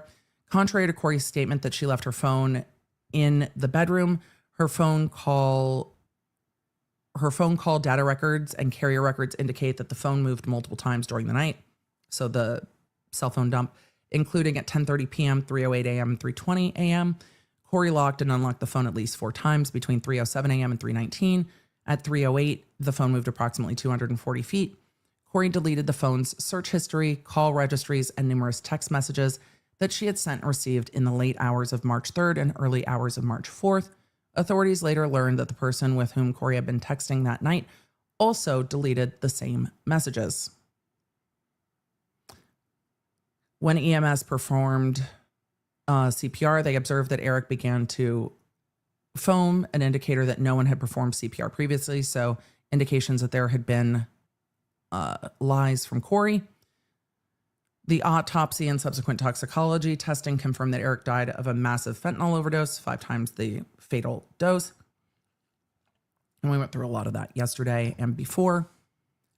The searches. Emily, did we read these yesterday? Yes. Are we reading them again? Yes. I'm always mixed about how much I double down on this, but I think that people will continue to forget that your digital devices will tell on you. But the former prosecutor in me is like, if people ever get savvier at doing this, it's going to make it much harder. However, we are covering the case. I'm not here to help people crime better. Google won't tell on you. Google's your friend. Google would never. Kouri made numerous incriminating searches on her phone and other electronic devices, including but not limiting to the following. Can you delete everything on an iCloud account? Can you delete text messages? Can deleted text messages be retrieved from an iPhone? Can cops, period, uncover deleted, period, messages, iPhone? How to lock my, period, iCloud? How to permanently delete information from iPhone remotely? Can cops force you to do a lie detector test? What are you allowed inside Utah jails? Not crust white strips. Will life insurance pay if death certificate says pending? Luxury prisons for the rich in America. They corrected the capitalization.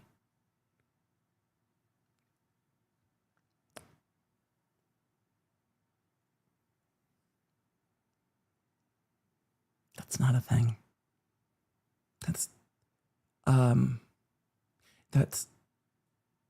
has TV led people to believe this is a thing? Is it like surely Martha Stewart went somewhere? Is it because the media refers to some of the federal camps as like Club Fed? Is that what leads people to believe that this exists? Or is this just hubris? What also, your wealth is a crater of negative.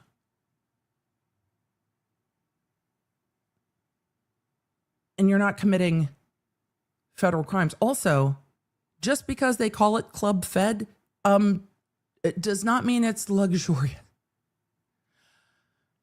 But Jen Shaw might teach you yoga. I don't know. It really just depends on what you want. I'm sure Kouri's mad that she's not in the same prison as Jen Shaw and Elizabeth Holmes. She's like, but the people who are famous go to different prisons. Yeah, federal ones. You're not going to federal prison. You're staying in state prison.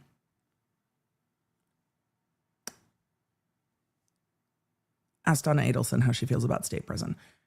If someone is poisoned, what does it go down on the death certificate as? FBI analysis of electronics in an investigation.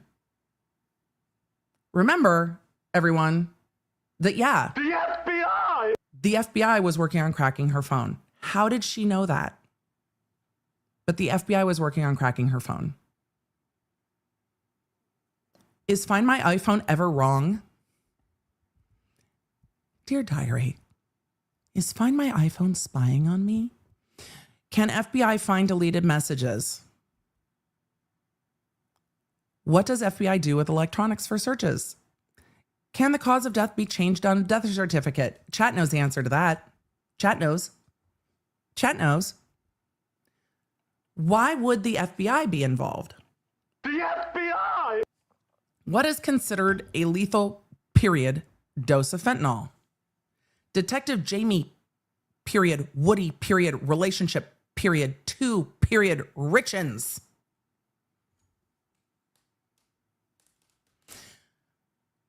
Kouri was the only person with the means, motive, and opportunity to cause Eric to ingest 5 times the lethal limit of fentanyl on the night of March 3rd. She has since been charged. Katie becomes successor trustee and personal representative. After Eric's death, Katie became the successor trustee of the trust. On April 13th, 2022, Katie was appointed as the personal representative. Eric's will is a pour-over will, meaning that Eric conveyed estate assets after payment of taxes and expenses to the trust. This is where the taxes come in. Right. After taxes and expenses. Accordingly, damage to Eric's estate is alleged in this complaint also constitutes damage to the trust, as all property of the estate is to be transferred to the trust. So this gets into the technical, what money is owed where. Stolen retirement accounts. What? This is why we do first looks. Upon information and belief that at the time of his death, Eric had at least 2 retirement accounts on which the estate should have been the beneficiary. One account was an account Eric received from his grandmother, the grandmother account. Upon information and belief, the grandmother account was approximately $40,000 at the time of his death. I'm going to start gifting this to people. Can you do this? I didn't even think about this. This is a great idea. This is a great idea. I love this. I love the idea of this. This is fantastic. It also is a sad state of commentary of like setting people up for retirement is the thing that they might need the most. But I also love this idea. The other account was a Utah Retirement Services account that was set up for Eric by his mother. Upon information and belief, the URS account, Utah Retirement Services account, had approximately $15,000 in it at the time of death.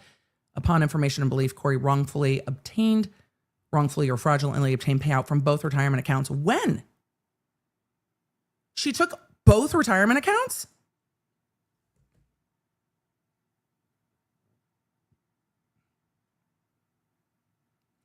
Once Eric is deceased,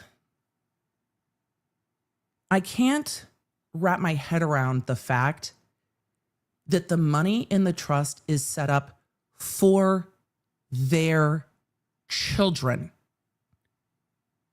The allegations here are that Kouri Richins is stealing from her fucking kids. Her kids. Her and Eric's kids. You're stealing from your own children.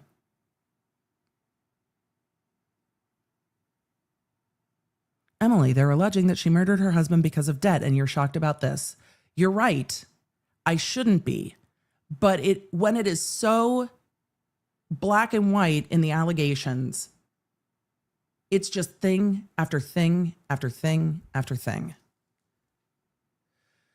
And this is why these allegations don't come up in the murder case, right? The murder case needs to be decided on the facts of that case, not on the, oh, well, fuck you then. When all of this, if all of this came into the murder case, you can see where the defense and the court would be worried that the jury could just reach, oh, well, fuck you then. Like, la, la, la, we're done with her. That's why this stays separate. That's why they look for jurors who don't know about all these other cases, because these allegations are bad and it's hard to undo the hearing of these allegations. But if the retirement accounts are meant to benefit Eric and are supposed to go into the trust, you can't take them.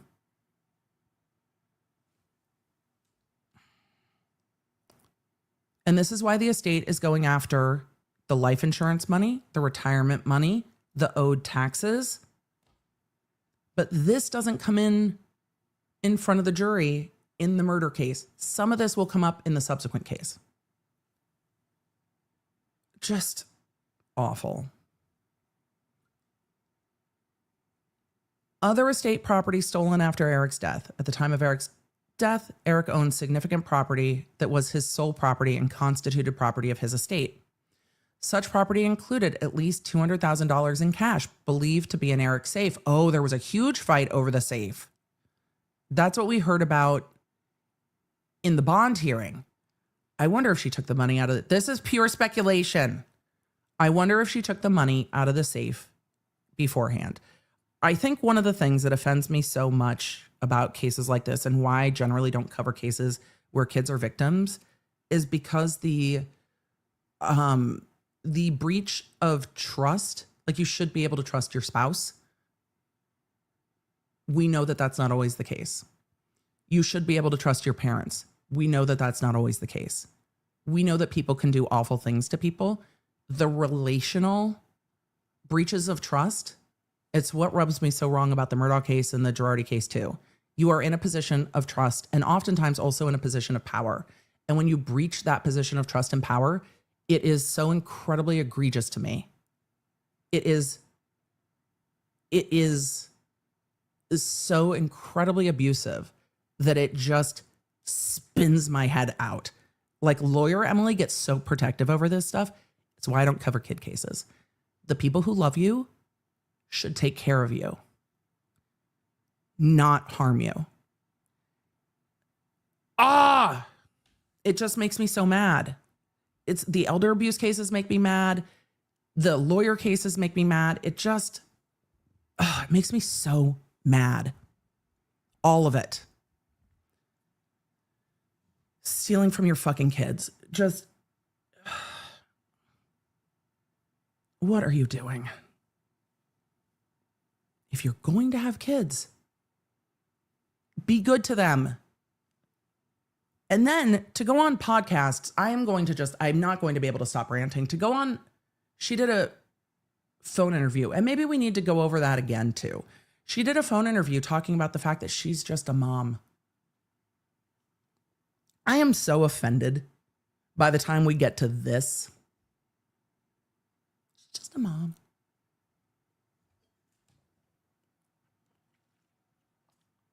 Sure, Jan. Ugh. Property of the estate included $200,000 in cash believed to be in the safe, $25,000 of cash on Eric's person at the time of his death. I have questions that are probably not going to be answered about that. Was it a Friday? And was Eric paying people he worked with in cash? I had a robbery case with regard to construction where somebody was bringing cash to the work site, and those that were robbing him knew that he was bringing cash to the work site and staged the robbery the morning that he was going to pay everybody on the work site because they knew he would have cash on him. Because this was overnight to a Friday. That's my question about that. Anyway, $25,000 in cash, contents of Eric's safe, theater room furniture, motorcycle, flatbed trailer, other personal items. All of this should go into the estate so the estate can take care of it. Noelle said, wasn't C&E a thing in Karen Reed's case too? No, I think that's D&E Pizza, not C&E Stonemasonry. But yes, there was another letter business. On or about October 24th, 2022, Kouri applied with the Utah Department of Motor Vehicles to duplicate a title on the Defender. The 2019 car? Is this a truck? Is this a ATV thing? I don't know. Vehicle. In the application for duplicate title, Kouri made several false representations. Side by side, thank you.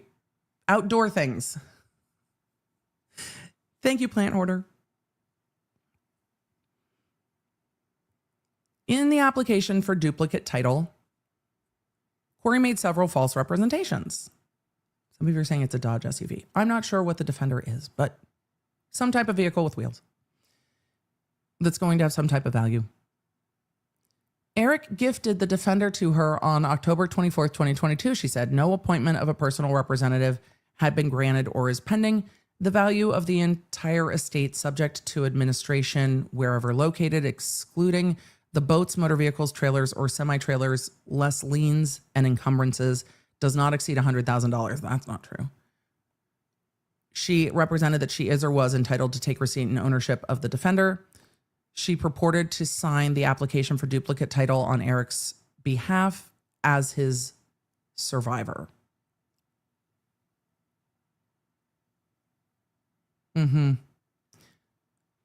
Upon information and belief, and in similar fashion as she did with the Defender, Kouri inappropriately applied for duplicate titles with respect to other vehicles that Eric individually owned. The Defender and other vehicles Eric owned at the time of his death are part of the estate. It's estimated that the other property of the estate is worth at least $300,000. Kouri has wrongfully taken other estate property.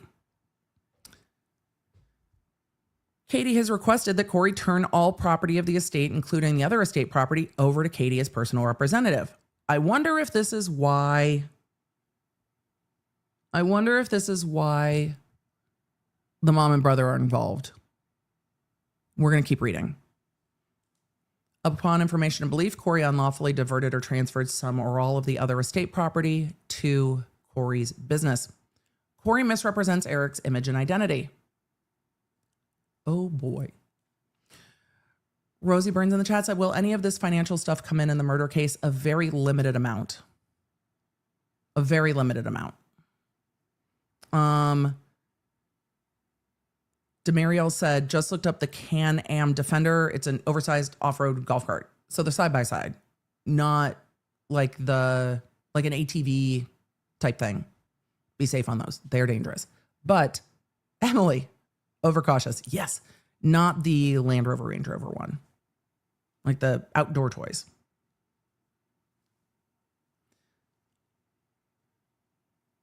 This gets to the book. For all of you new to this case, yes, Kouri wrote a book. Kouri wrote a book after Eric's death and was on book tour when she was arrested.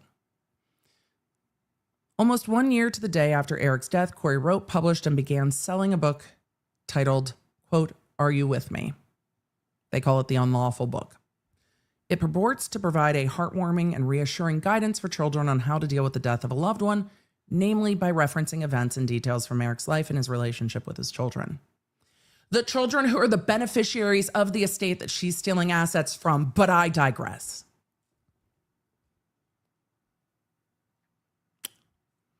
Without obtaining Katie's consent, and yes, the estate has to consent, we see this come up in the context of music all the time, where if someone is deceased and their name, image, and likeness or music rights or what have you is used, the estate has to agree. It's like they are standing in for the person. Without obtaining Katie's consent, Kouri included Eric's name, image, identity, and likeness in the book. The name, image, identity, and likeness have intrinsic value, especially as they pertain to the book, because it offers advice on how to grieve the death of a husband and father. The book inappropriately and incorrectly expresses or implies that Eric and or Katie, as the personal representative of the estates, approves, would approve, endorses, or would endorse the book. Since publishing the book, Kouri has advertised and marketed the book through several different mediums and marketplaces, including, without limitation, Amazon and Bookshop. I really hope this book has been taken off the shelves at this point. Kind of like Behind the Doors of Justice. This book needs to go with that one. I have to look. Hold on. Because I think the estate could get this taken down if it's not already taken down. It looks like it is taken down. Well, good. Had to look. Let's see. In April 2023, remember, Kouri's arrested May 8th, 2023. In April 2023, Kouri appeared on Good Things Utah, a local television program on ABC4, to promote the book.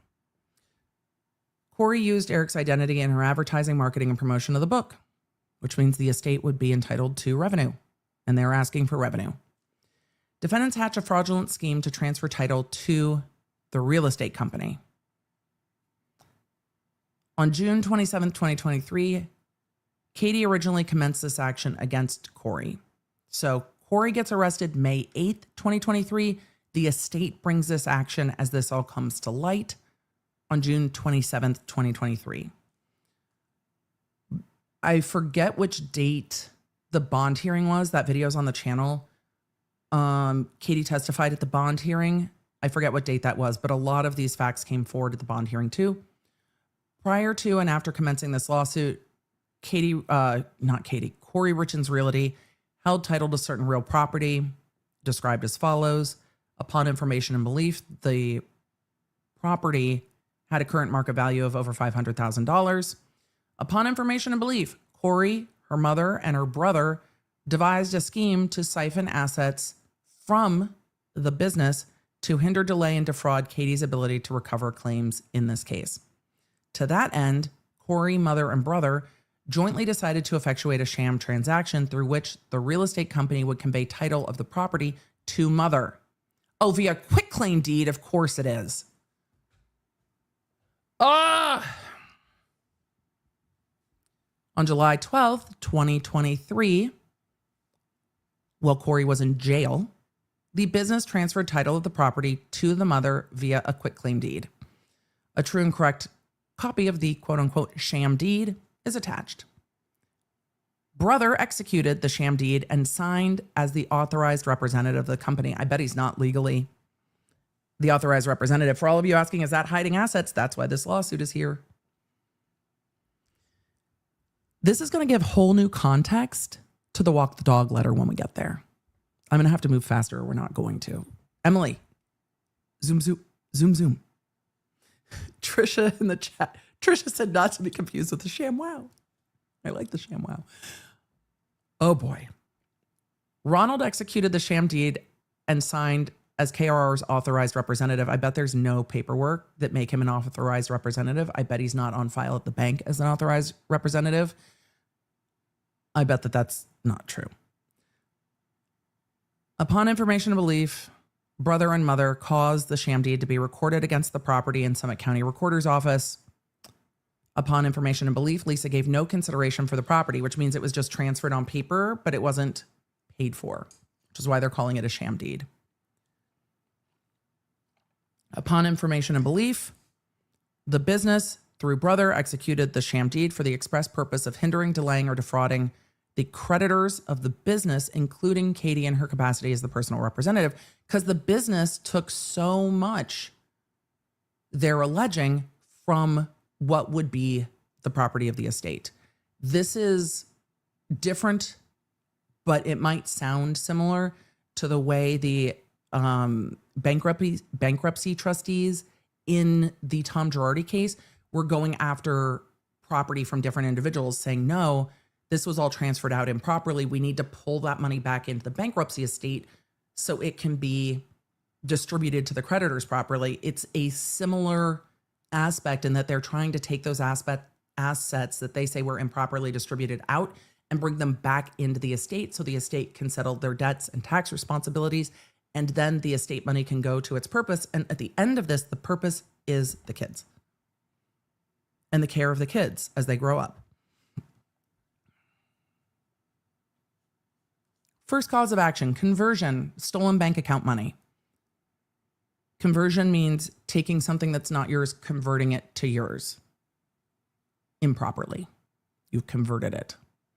Me, taking my brother's CDs when I moved to UMass. I would argue in my defense, A, it was an asshole move, but B, I did intend to bring them back when I came back to visit. But yes, I do owe my brother an Offspring and a Green Day CD. Though I'm sure he has them on streaming. Though I think I still have the CDs in my giant case Logic somewhere. But conversion, you're taking someone else's property and making it yours. Second cause of action, conversion, credit card charges. Third cause of action, conversion, tax payments. These are against Kouri and her business. Fourth cause of action, conversion, the retirement accounts, Kouri and the business. Fifth cause of action, conversion, other estate property, Kouri and the business. Sixth cause of action, fraud against Kouri specifically. Seventh cause of action, law friends, get nerdy. Quasi-contract, unjust enrichment, and or quantum merit and constructive trust against Kouri and KRR. Emily, will we nerd on quasi-contract and quantum merit another day? Sure, but we're not going to get to the walk the dog letter today if we do it now. Other causes of action for fraudulent acts against the $2 million that the estate says they're entitled to.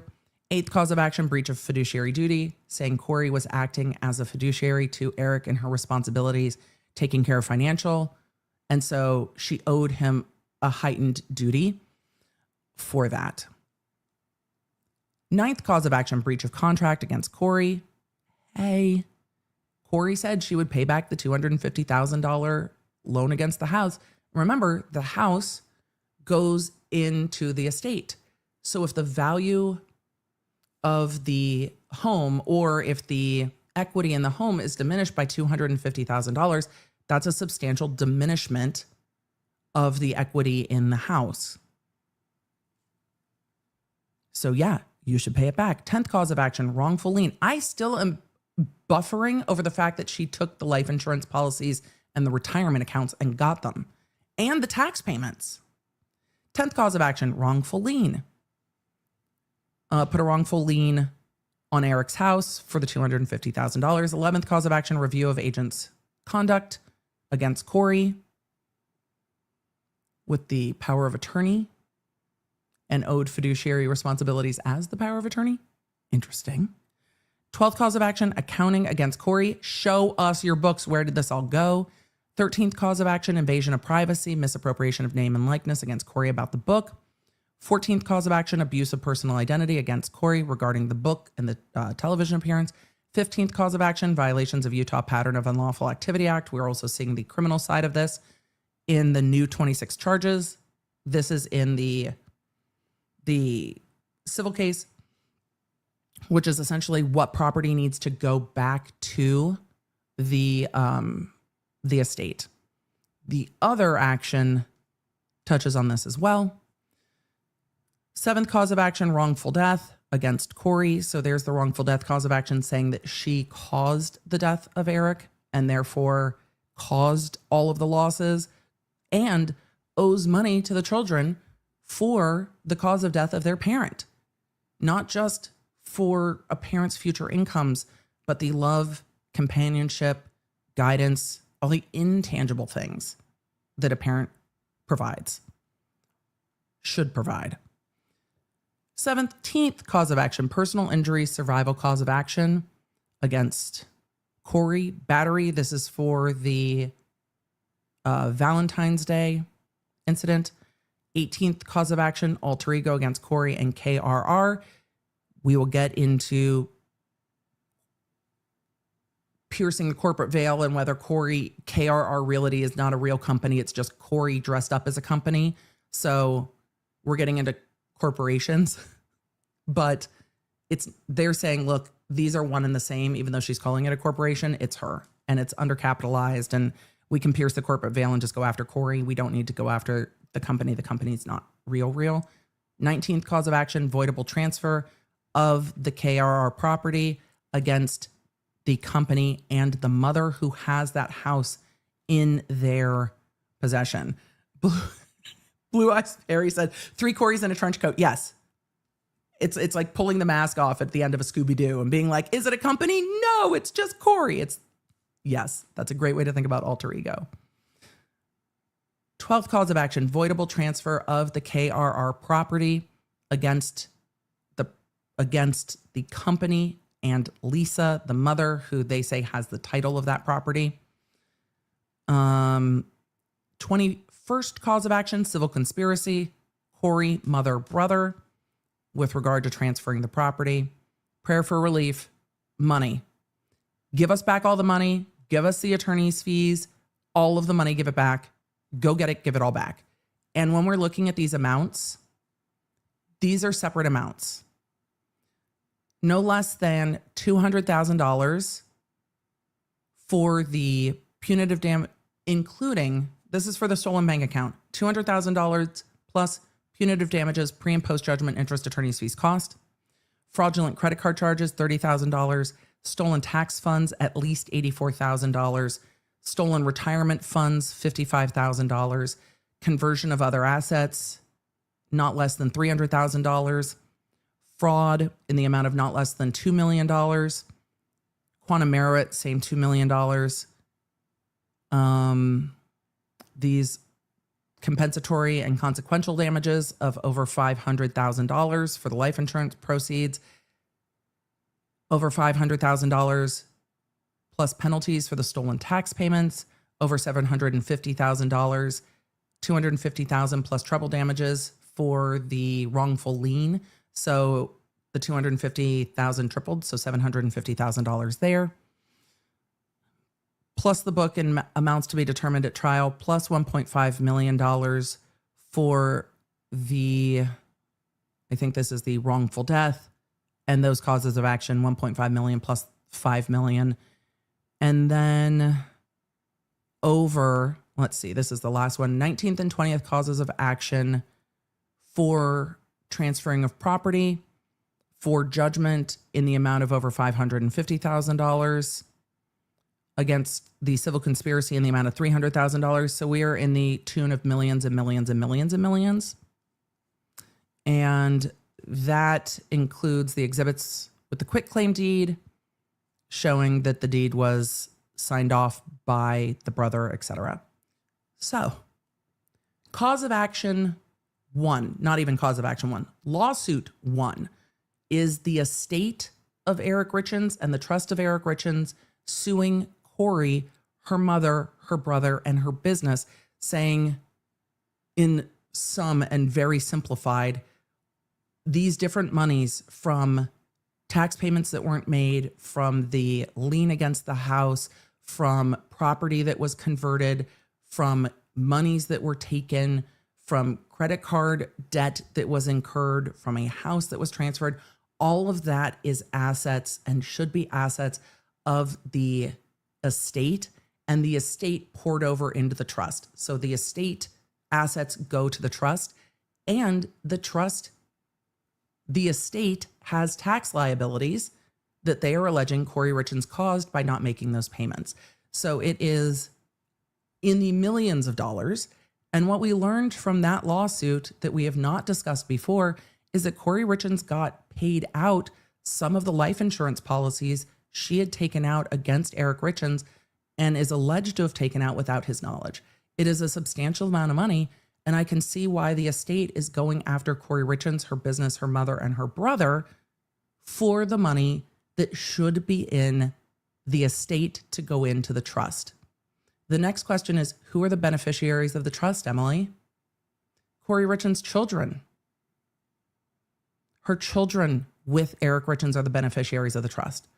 So all of those monies that they are alleging need to go back into the estate to go into the trust are monies that will benefit the 3 children of Eric Richins as they continue to grow. That's where the money was stolen from, as alleged in this civil action. Some of this will overlap into the criminal action. A lot of it won't. A lot of it, the court has ruled, will stay out of the criminal action.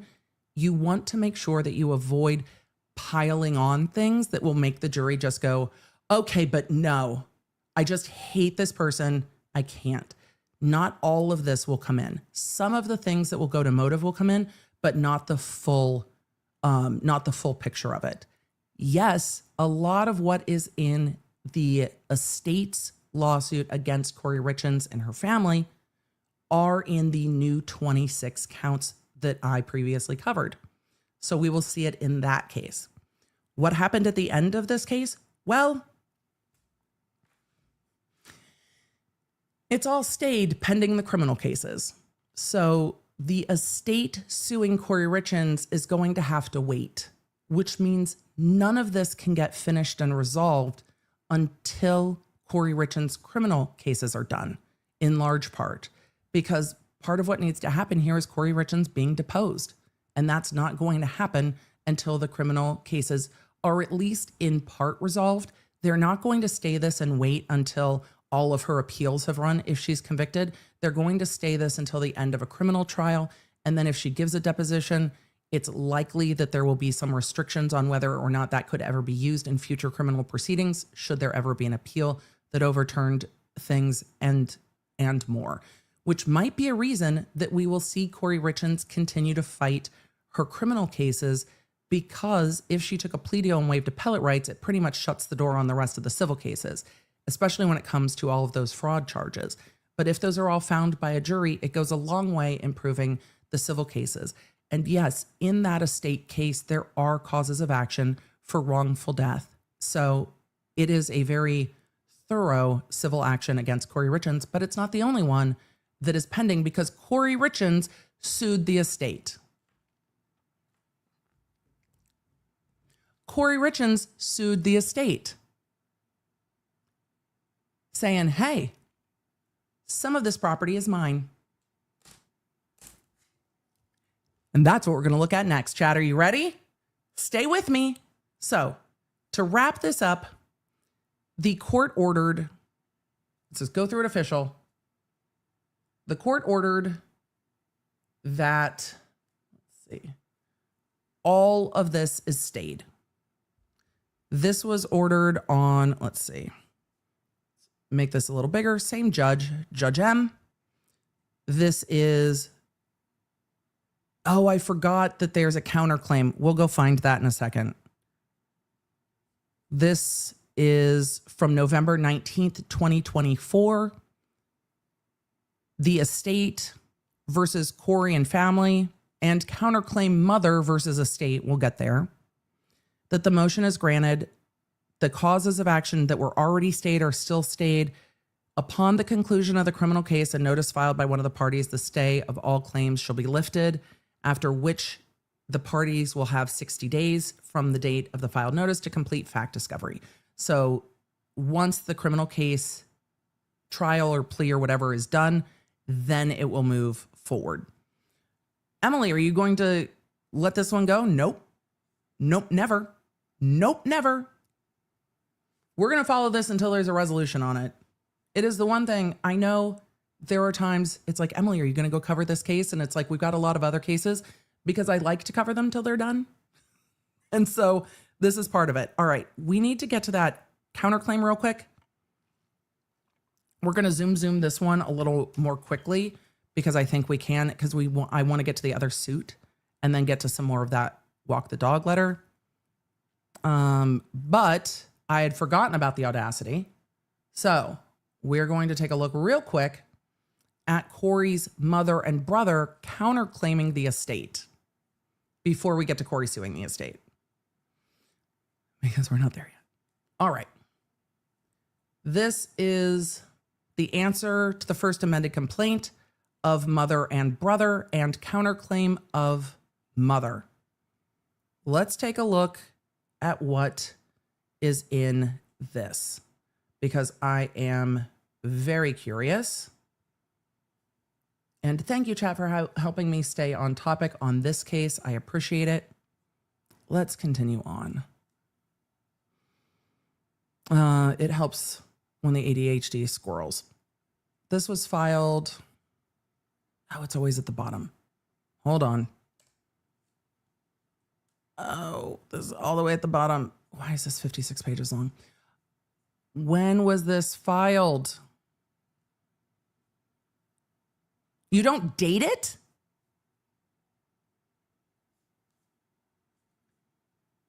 Oh, don't split the date on 2 pages.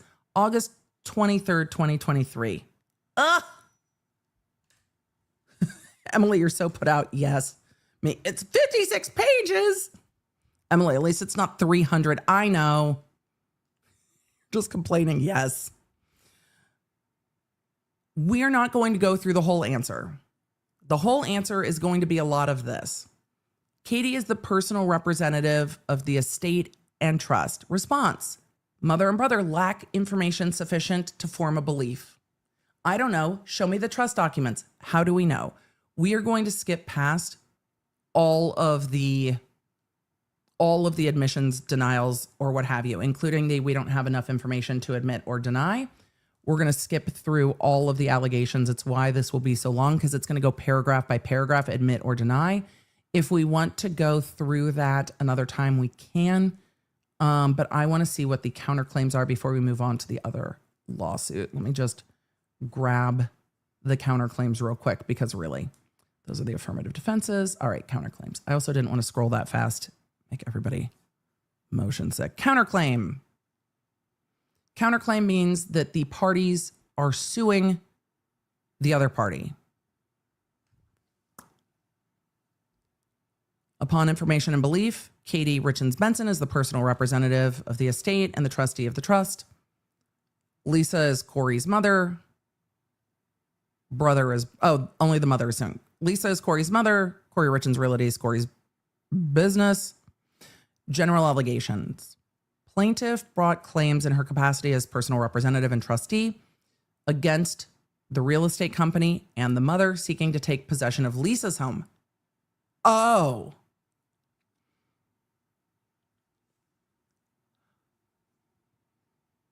The quitclaim deed is where she's living?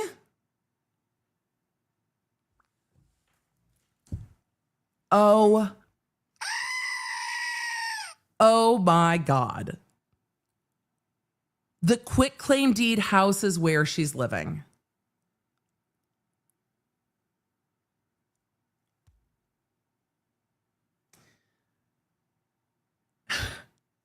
Well, I'm so glad. I'm so glad. that we decided to just take a minute on this. The allegations from the personal representative of the estate and the trust, Eric Richin's sister, Katie, are that Kouri Richins Realty, the company, owned a number of houses that Kouri was flipping. In the criminal allegations from yesterday, I'm going to need a whole fucking whiteboard, but in the criminal allegations from yesterday, remember Brad Bloodworth, prosecutor, said, hey, Law Nerds on the internet, T. Kouri told her bestie, this is from yesterday. Kouri told her bestie, hey girl, hey, I've got a great idea.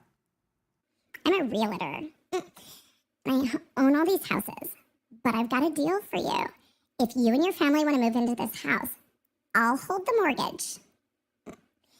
You pay me rent, and then you can pay towards the mortgage, and then you'll own it down the road. So it's like rent to own. Like you pay me rent, I hold the mortgage. You don't have to put down like a massive down payment. Like those down payments are crazy anyway. And then at the end, it's your house. And then Attorney Bloodworth said, at the end of the day, all the hard money lenders were like, yeah, no, we need our money. We're foreclosing the house and evicting the tenants. So Bestie paid rent plus over $45,000 that Kouri appropriated other places, not towards the house. And then the lenders came knocking and evicted best friend, husband, and 3 children. The allegations today are that Kouri still had a house that was in the possession of the company, KR Realty, and that she just wrote that house over to her mother. The estate trust, the reason I'm using them synonymously is because the property goes to the estate and then it goes into the trust. But the estate trust is saying Kouri Richins and her company owe us all this money because her company took like $250,000 out of the house. So we need it all back. And so if there are assets of Kouri Richins Realty, those assets we have a right to as creditors against the company because you fucking took that money. That's not your money. And if you use that money to buy that house, then that house goes to us, at least in the part of the money that you owe. Brother and mother, after Kouri's arrest, wrote the house over to mother. And now we learn that the mother is living in it. That's her house. Ah! So that's the mom's house.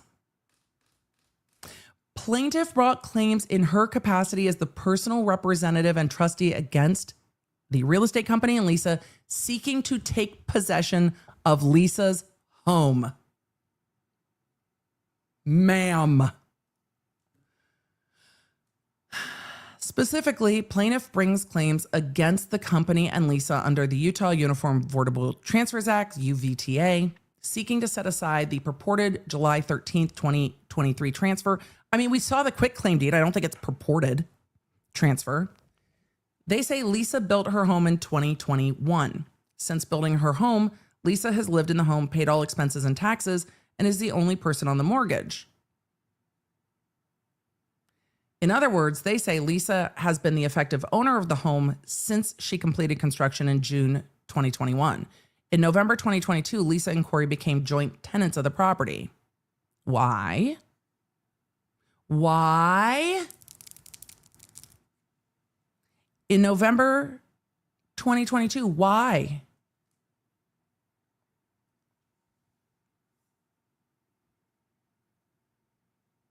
Eric died in March of 2022. Kouri wasn't arrested till 2023, but why? Lisa and Kouri understood that Lisa would remain the true owner and occupant of the property, and Kouri would not actually own, possess, or have rights to it. Kouri and KRR never paid any money for Lisa's home, nor contributed monies. So why was the home transferred with a quitclaim deed? Hold on. Why was the home transferred via quitclaim deed then? Where's the quitclaim deed? I need to go grab it. Give me a second. I don't want to pull it up, but the quitclaim deed says Kouri Richins Realty, in exchange for good and valuable consideration, hereby quitclaims to Lisa Darden. And then it describes the property. So if that's the same property, why is this quitclaim deed signed and executed? And why does Kouri Richins Realty have it? Look, there's going to be paperwork on all of this. So there will be paperwork on all of this. This will not be too hard to sort out because the paper is the paper. But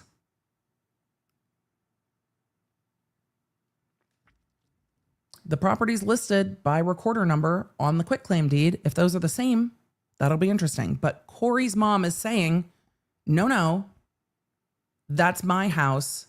Kouri Richins Realty never owned it.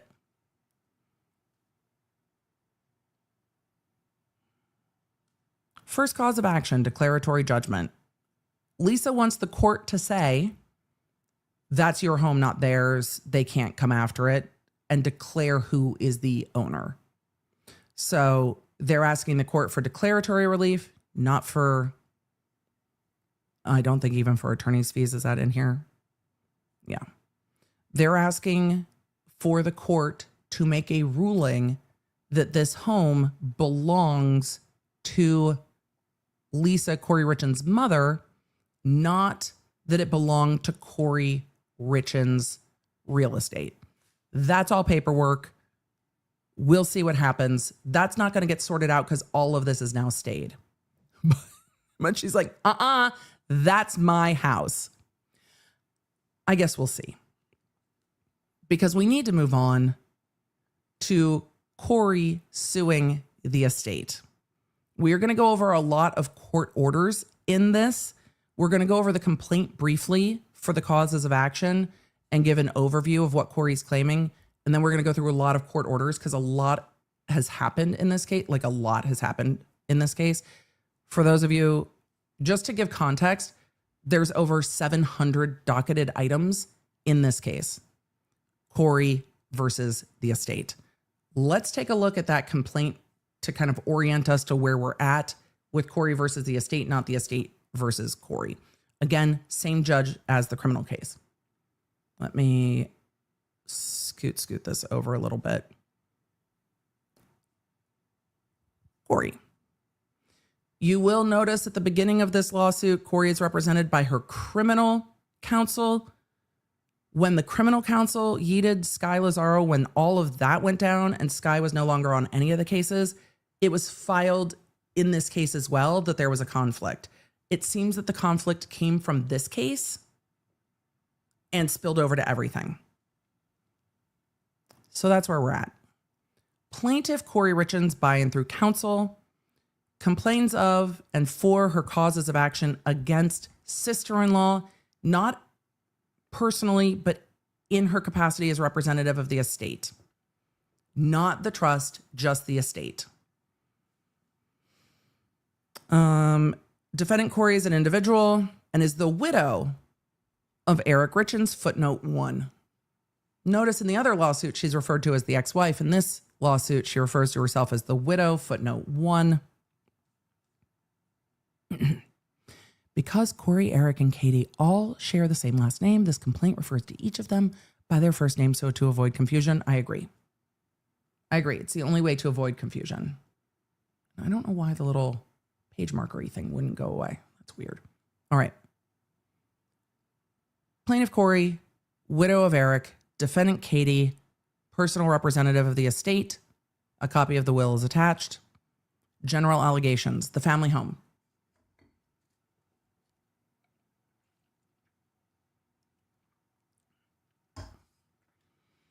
On or about November 12th, November 21st, 2012, while engaged to be married, Eric and Kouri purchased certain real property and related improvements at address in Francis, Utah, for the total price of $400,000. Legal description of home. Eric and Kouri acquired the family home from Katie and her husband. Are they also realtors?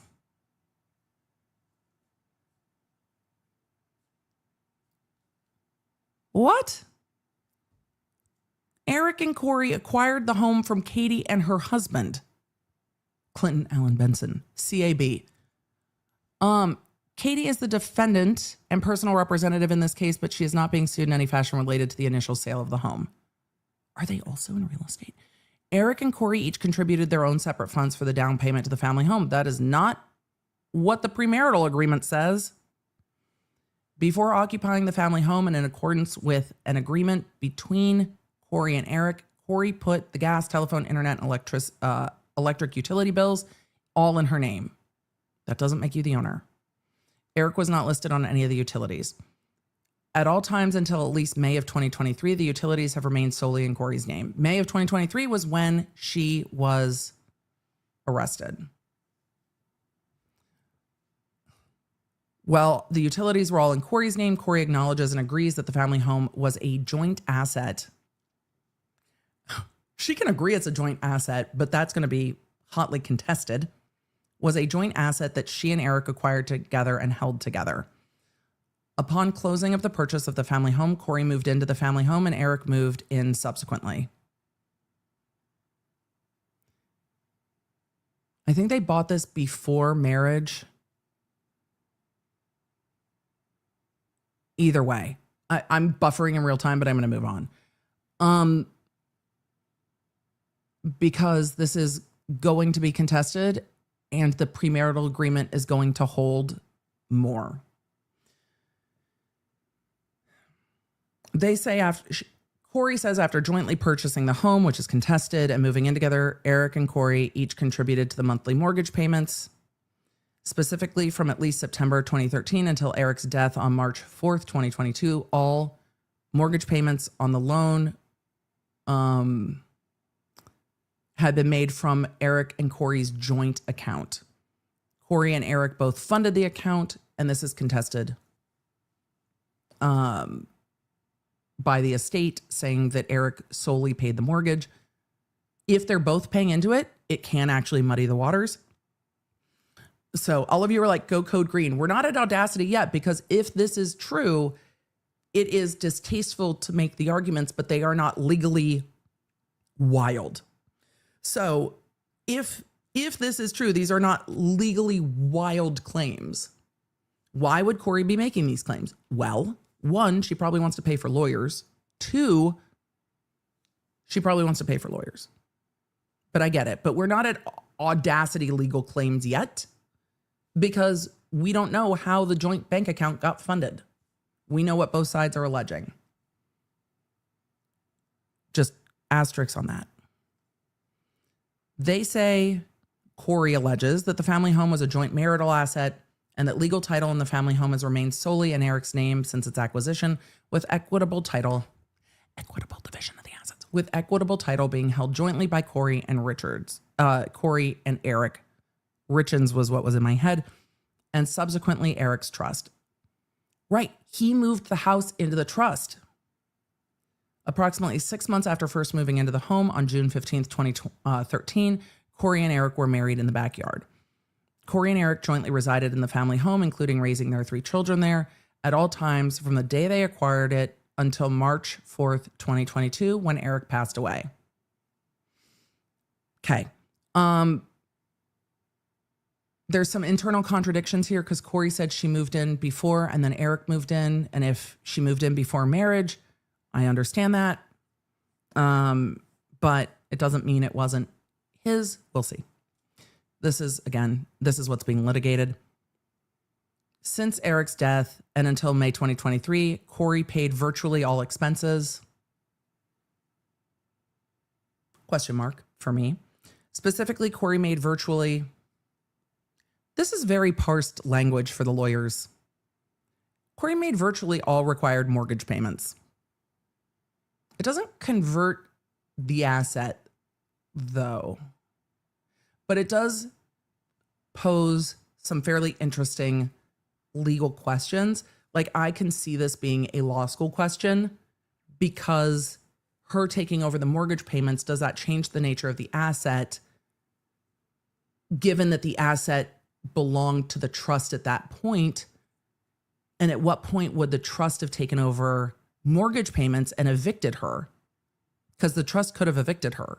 Did she live there it sounds like she lived in the home the entire time from Eric's death in 2022 to her arrest in 2023, though it raises like legal interesting questions in that. It raises also personally difficult questions of, if you are the personal representative of the estate and the executor of the trust, do you want to evict your nieces and nephews, your deceased brother's children? Do you want to evict them from their family home when they are already going through the loss of a parent? I mean, it raises really difficult questions.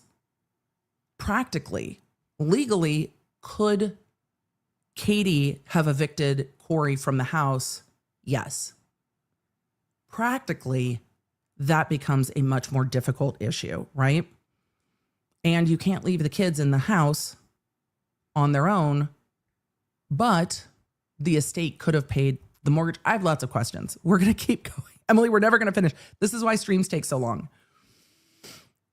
Okay. Kouri made virtually all, I need definitions on that, required mortgage payments, paid nearly all insurance, utility, and other expenses. In addition, prior to Eric's passing, Eric and Kouri engaged a contractor to construct a swimming pool and fencing at the home. That doesn't convert the asset. The work was completed after Eric's death, and Kouri paid the entirety of these improvements from her separate funds. The family home constitutes marital property. The family home has a current approximate value of at least $1.9 million. Kouri is entitled to half of all equity in the family home. Alternatively, if she is not entitled to half of all equity, she is at least entitled to half of the increase in equity value that occurred after her marriage to Eric. The prenup. Eric's marriage to Kouri was his second marriage. Really? Really? How is this relevant other than putting this man's business on the fucking street? How is this relevant? Are we just trying to shame him? What are we doing? Eric's first marriage ended in divorce. Okay. Are we trying to explain why he wanted a prenup? Is anyone questioning his decision here? Because all Kouri's business is in the fucking street now with the paramour.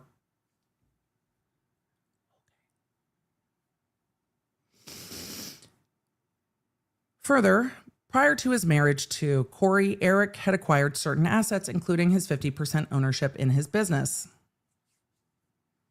On June 15th, 2013, immediately prior to the wedding, Eric's mother delivered to Kouri a prenuptial agreement. Oh, we're going to bring the mother into it. And then my mother-in-law brought me the prenup.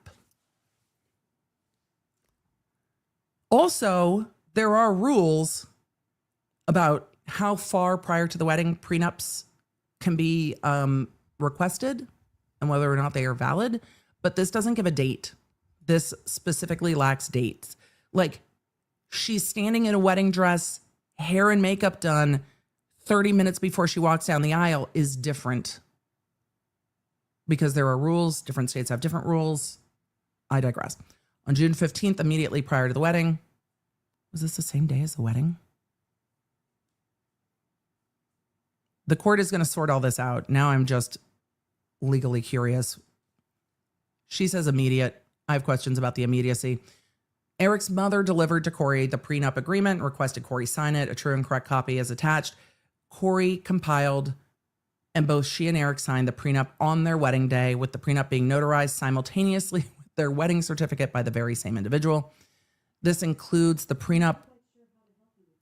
Cancel. I don't know why the device thinks I'm talking to it. We went through the separate property of the husband.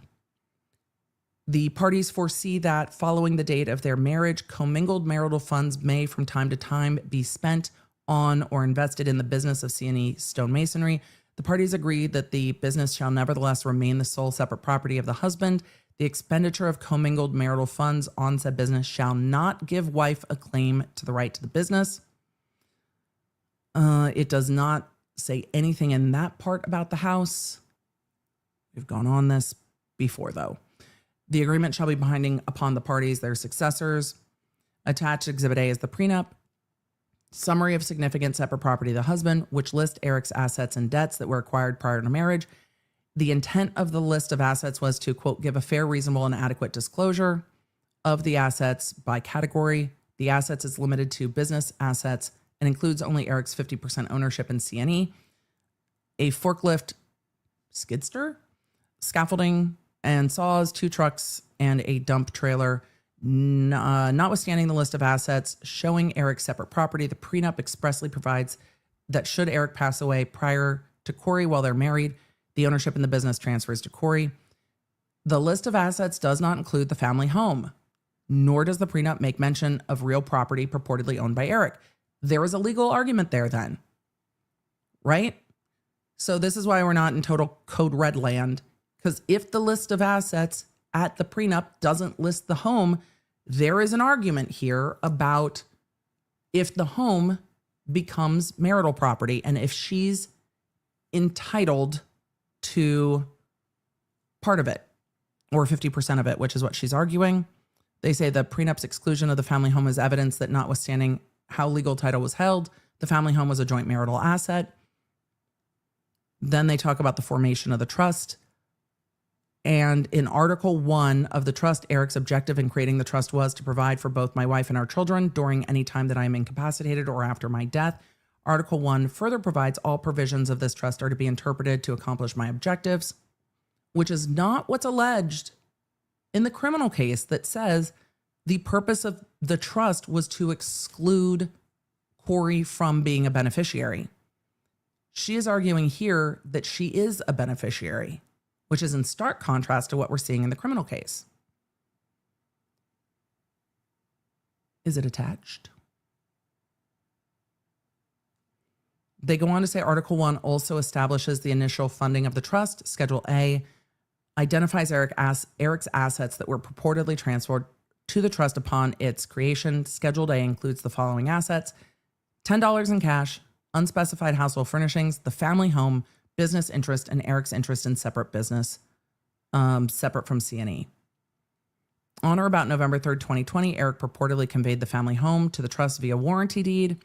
Eric purported to convey the family home without Kouri's authorization or knowledge. Your home's not on the title. He can do that. On or about the same date, Eric purported to assign to the trust all of his tangible personal property, including jewelry, clothing, household furniture, furnishings, fixtures, flatware, photos, art, sporting goods, electronics, what have you. Eric did not, they say, identify specific personal property that belonged to him personally. The trust also includes a personal property memorandum. However, it lists no personal property.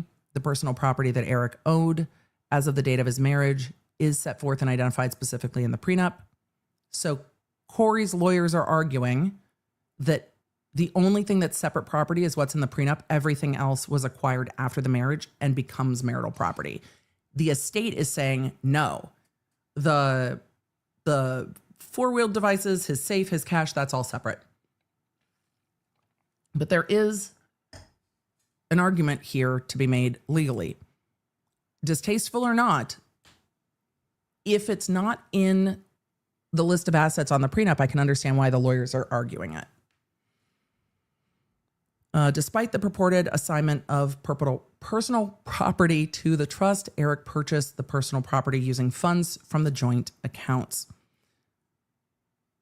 They go on to say Eric did not and could not have transferred Kouri's assets or Kouri's interest to the trust.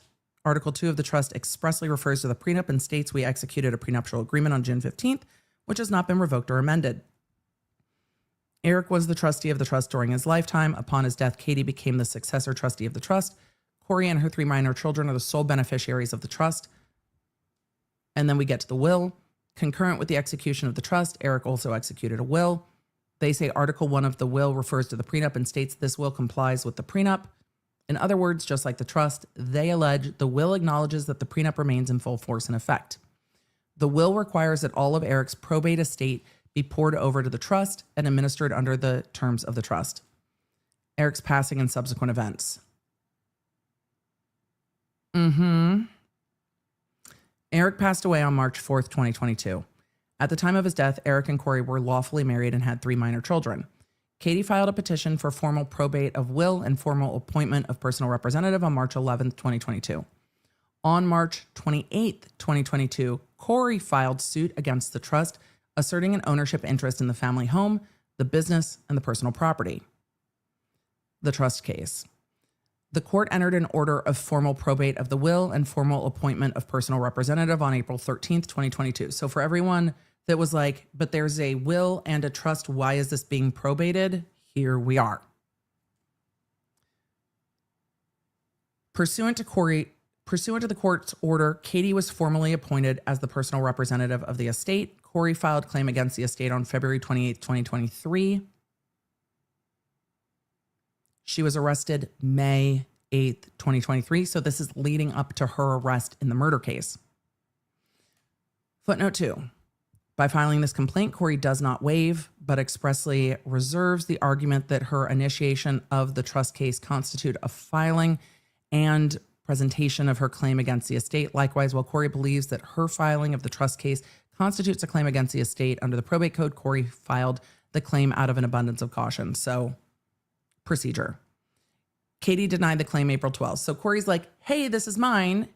And the personal representative of the estate and the trustee said no. Katie has taken the position that Kouri has no right or interest in the family home, the personal property, or business. We've seen that. Since Eric's passing, Kouri has paid nearly all costs and expenses associated with the home. Claim for relief. Declaratory judgment, the family home. Your Honor, tell us it's mine. Tell us who gets what. Is it equitable division of the assets with 50-50, etc.? Declaratory relief means they are asking the court to decide and declare something. The court can't just make rulings. There has to be a, actionable controversy. That's what declaratory relief is for. Please declare it's mine, or 50% of it is. Second claim for relief, quiet title, family home. Kouri incorporates the allegations above. Kouri's interest and the estate's interest in the family home are equal and identical. They each own an undivided interest as tenants in common. The family home constitutes marital property with equitable division, 50-50. Kouri clearly holds equitable interest in the home and lines out why. And Kouri is entitled to an order finding that the legal and equitable title of the family home is held by Kouri and the estate as tenants in common, and or that the family home is marital property, 50% belonging to estate, 50% to Kouri, and quieting title of 50% of the home to Kouri and to the estate. So, Your Honor, this home is held by Eric Richins and now by the estate only.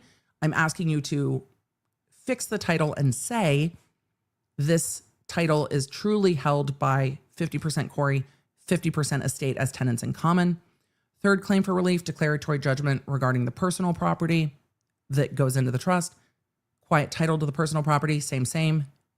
Kouri's asking the court to say that it needs to be equitably divided, 50% to the estate, 50% to her.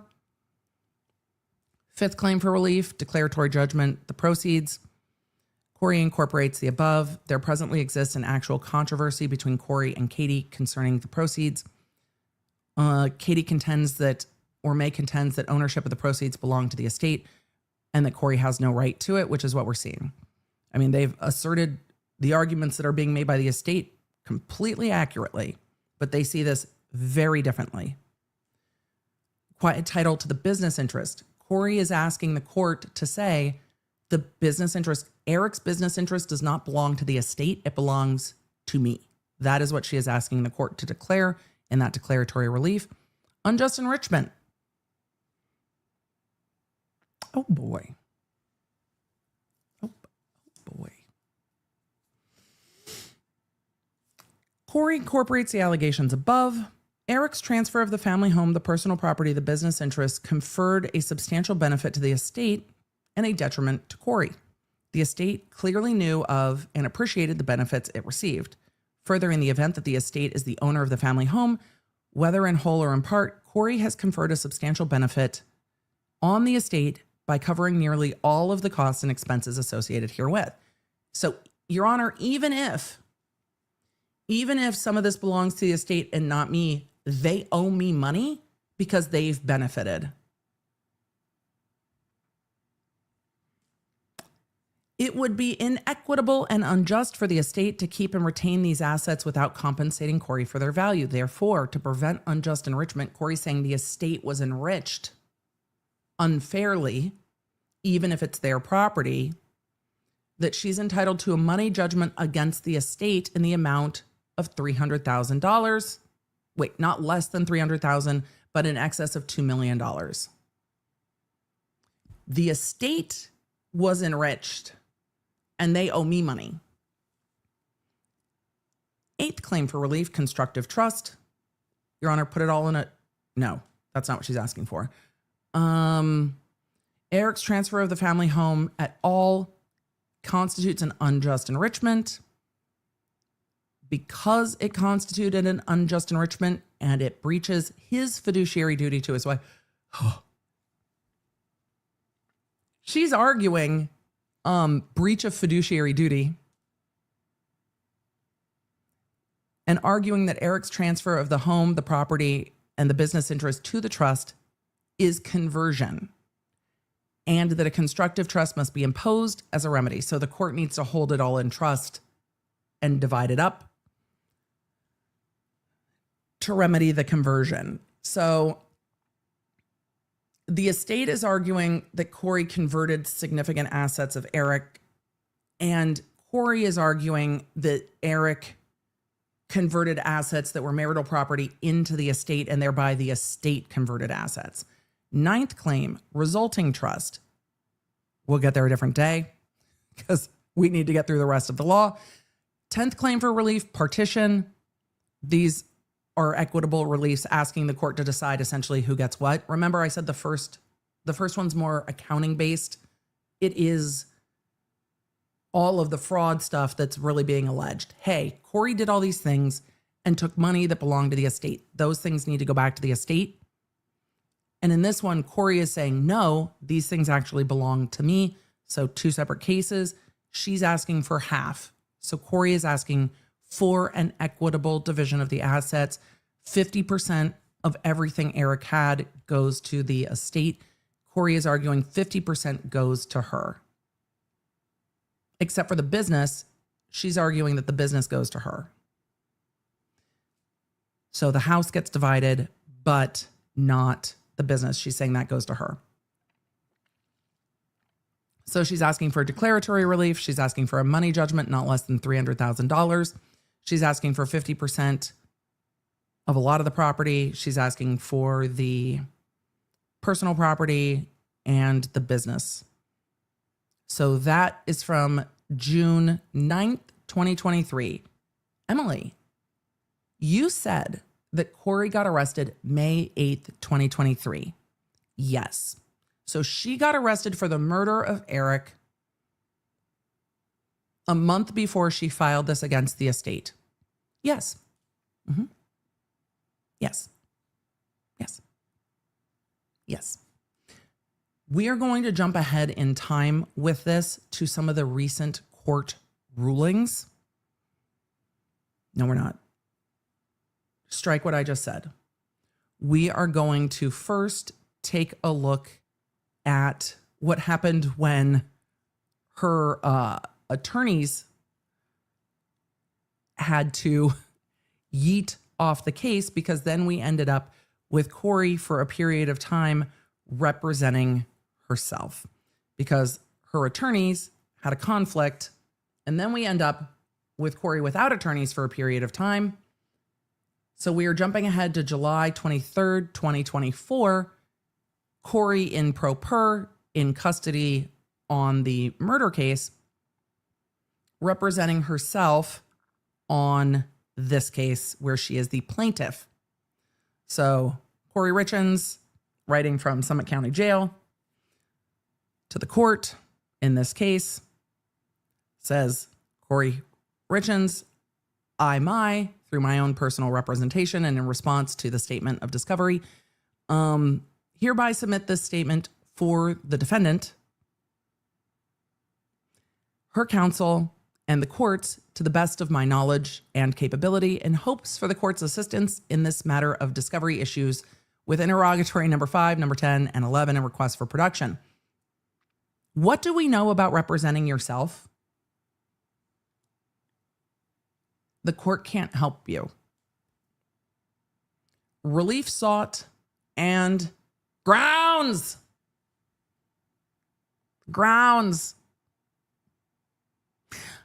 Way back in March of 2022, near the time of Eric's passing, Katie demanded to enter our family home, tried to force myself, as well as mine and Eric's children, to move out of our home.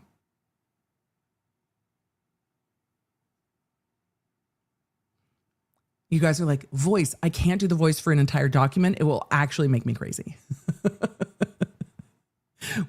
Little things. We'll do it for summary. I think she's trying to be neat in her writing to the court, but that's where I'm at. Near the time of Eric's passing, Katie demanded to enter our family home, tried to force myself as well as mine and Eric's children to move out of our home. Well, I wondered about that. She had the right to do that. While anticipating to take possession, that doesn't make sense. While anticipating to take possession of our family property all within days of my husband's death, ma'am, you are writing this while you are sitting in custody, charged with his murder. However, I suppose her argument to that would be sitting in custody with the presumption of innocence, not convicted of anything. That would be her response to this.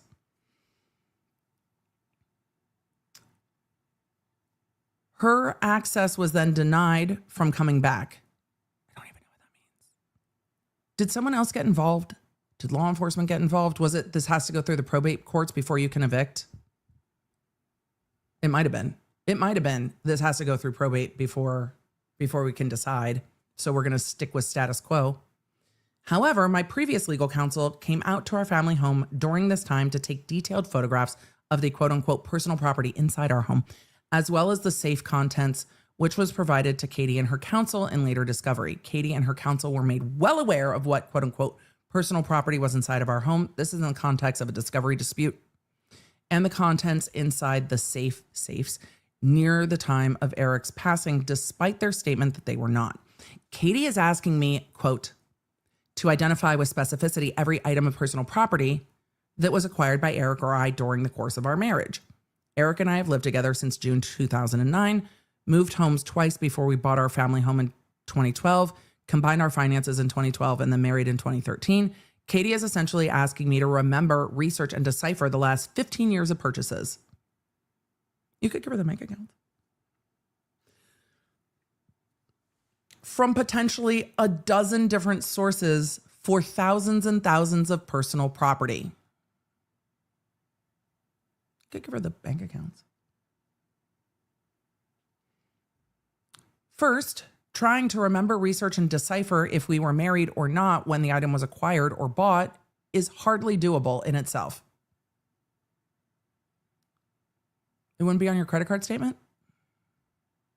Like there would be a date. There was like a date of marriage. And so there would be a date when the property was purchased. Don't banks hold on to those? And I feel like you could get them on request. You are being asked for an accounting. Trying to remember, research, and decipher if we were married or not when the item was acquired or bought is hardly doable in itself, much less figuring out which home we lived in at that time. Then to have to dive into, was this a wedding gift to us? A gift to just Eric? A gift to just me? To us? Did Eric buy this? Did I buy? Oh my God, the questions keep going. Did Eric buy this? Did I buy this? Did his company buy this? Did my company buy this? Well, if your company's bought it, it's a company asset. That should be clearly delineated on your taxes. Was this on a credit card, a debit card, joint account, separate account? Which bank, which year, checking or savings, cash or Venmo, Eric's or mine?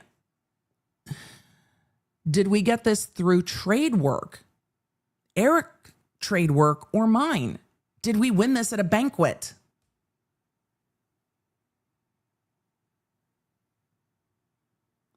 Ma'am, I think the only thing I ever won at a banquet was a golf club that had a hot dog on the end of it.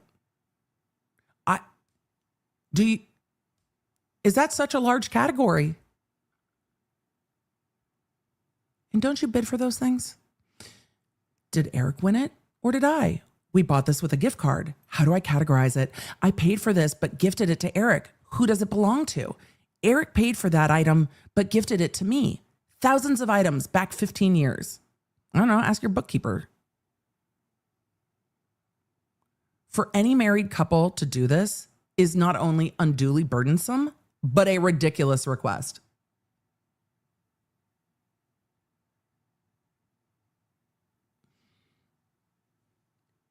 Maybe it's just me, but I was under the impression that like rich people had like bookkeepers and like accountants and financial managers and I don't know, maybe TV and social media lied to me. Your Honor. Excuse me, Your Honor. For any married couple to do this is burdensome, unduly burdensome. Legal buzzword, look it up. It's a term of art. It's unduly burdensome and ridiculous. Oh, the patience of Judge M. For example, Eric and I picked out our kids' bedroom furniture together and purchased it on his RC Wiley credit card. However, we paid this credit card off with our joint checking account, which we both contributed to. Who does the furniture belong to? Well,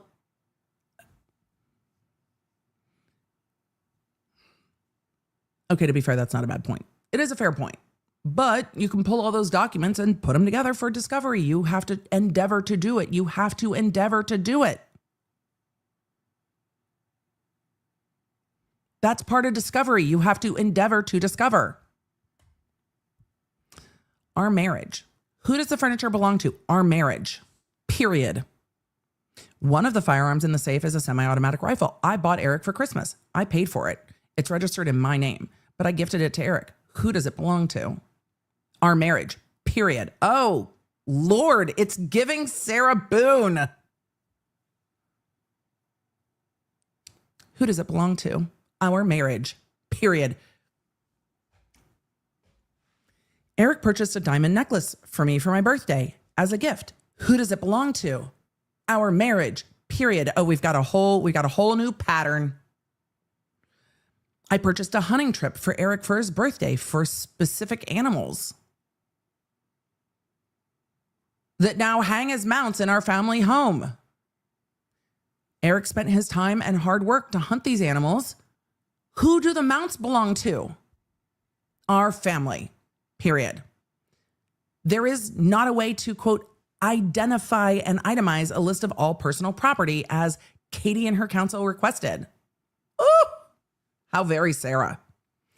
From 2009, when Eric and I moved in together until his passing in 2022, it was never he acquired or I acquired. It was we acquired. That's all capitalized for all of you who are listening in the background. The we is all caps. We acquired for each other, our children, and our home. We were and always will be a family.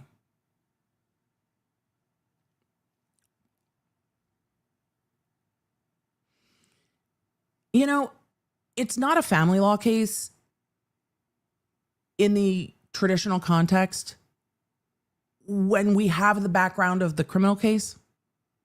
Like the backgrounds of the criminal case are looming large here.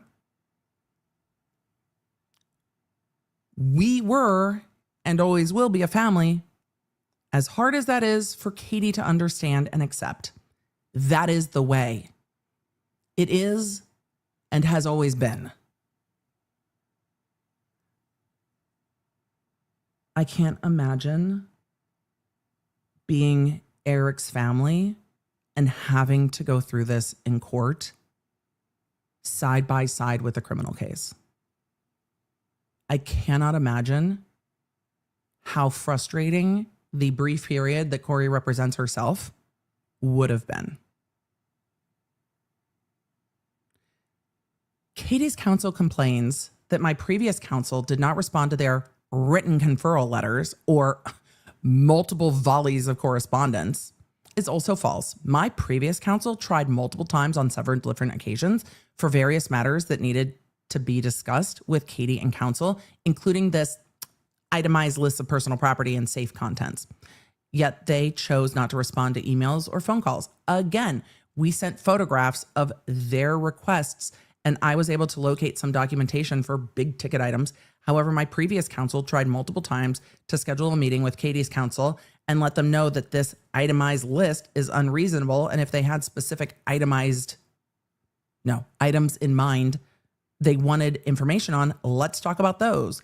We were never able to have this conversation because Katie and her counsel continued to ignore phone calls and emails on this. I mean, is that on information belief? How do you know they were ignoring your phone calls? Okay, counsel continued to ignore phone calls and emails on this matter from my previous counsel. This is also a false statement from Katie and her counsel that, quote, nothing happened as far as will produce or supplement my answers. My previous counsel and I tried to work this out and speak with Katie and counsel on the issue, and they chose not to respond. Your Honor, this isn't my fault.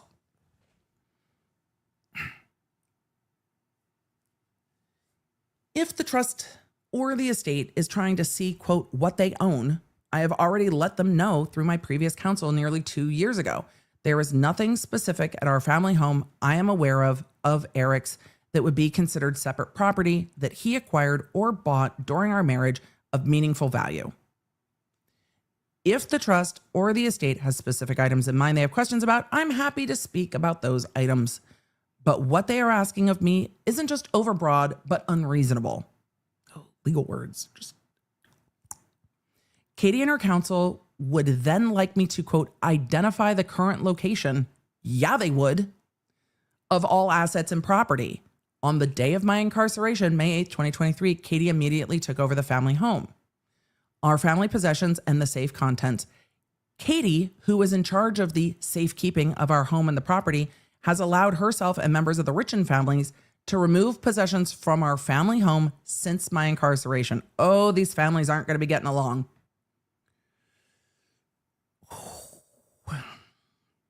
Therefore, Your Honor, however, it's fair. She's been incarcerated. She's like, I don't know where shit went. I've been in custody. I can tell you where. That's a fair point. I can tell you where shit was on May 8th. I can't tell you anything past May 8th. Fair. That part is fair. Therefore, I cannot account for the location of any of the personal property or the contents of the safe. I think what's probably being asked here, though, is when they took possession of the home when Kouri got arrested, the shit that wasn't there then, where'd that go? The shit that wasn't at the house on May 8th, where'd that stuff go? I'm assuming that's what they're asking about. Okay.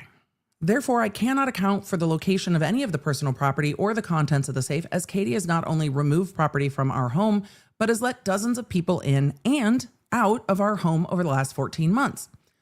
Over the last 14 months, I have been incarcerated. This does not leave me in any sort of position to respond to the current location of any of the personal property. Okay, respond as of May 8th, though. But it's fair, but respond as of May 8th, though. For those of you asking what was in the safe, it's alleged quite a lot of money in cash. Quite a lot of money in cash is alleged in the lawsuit we went over a bit earlier. It's my hope and request that the court can understand and suffice my request. That's not the right use of that word. You can't just grab words from other legal pleadings and sprinkle them in. It doesn't work right. Just keep it simple. Even when acting pro per, not legal advice, life advice, keep it simple. Trying to include words that are outside the pay grade is not going to go well. Sarah Boone, I'm sorry. Kouri Richins. It is my hope and request that the courts can understand and suffice my request to Katie and her counsel that what they are asking is overly broad. There's your objection. Overly broad and unduly burdensome. Not only that, this itemized list is not obtainable. You're to make the list. It's discovery that you need to respond to. You sued.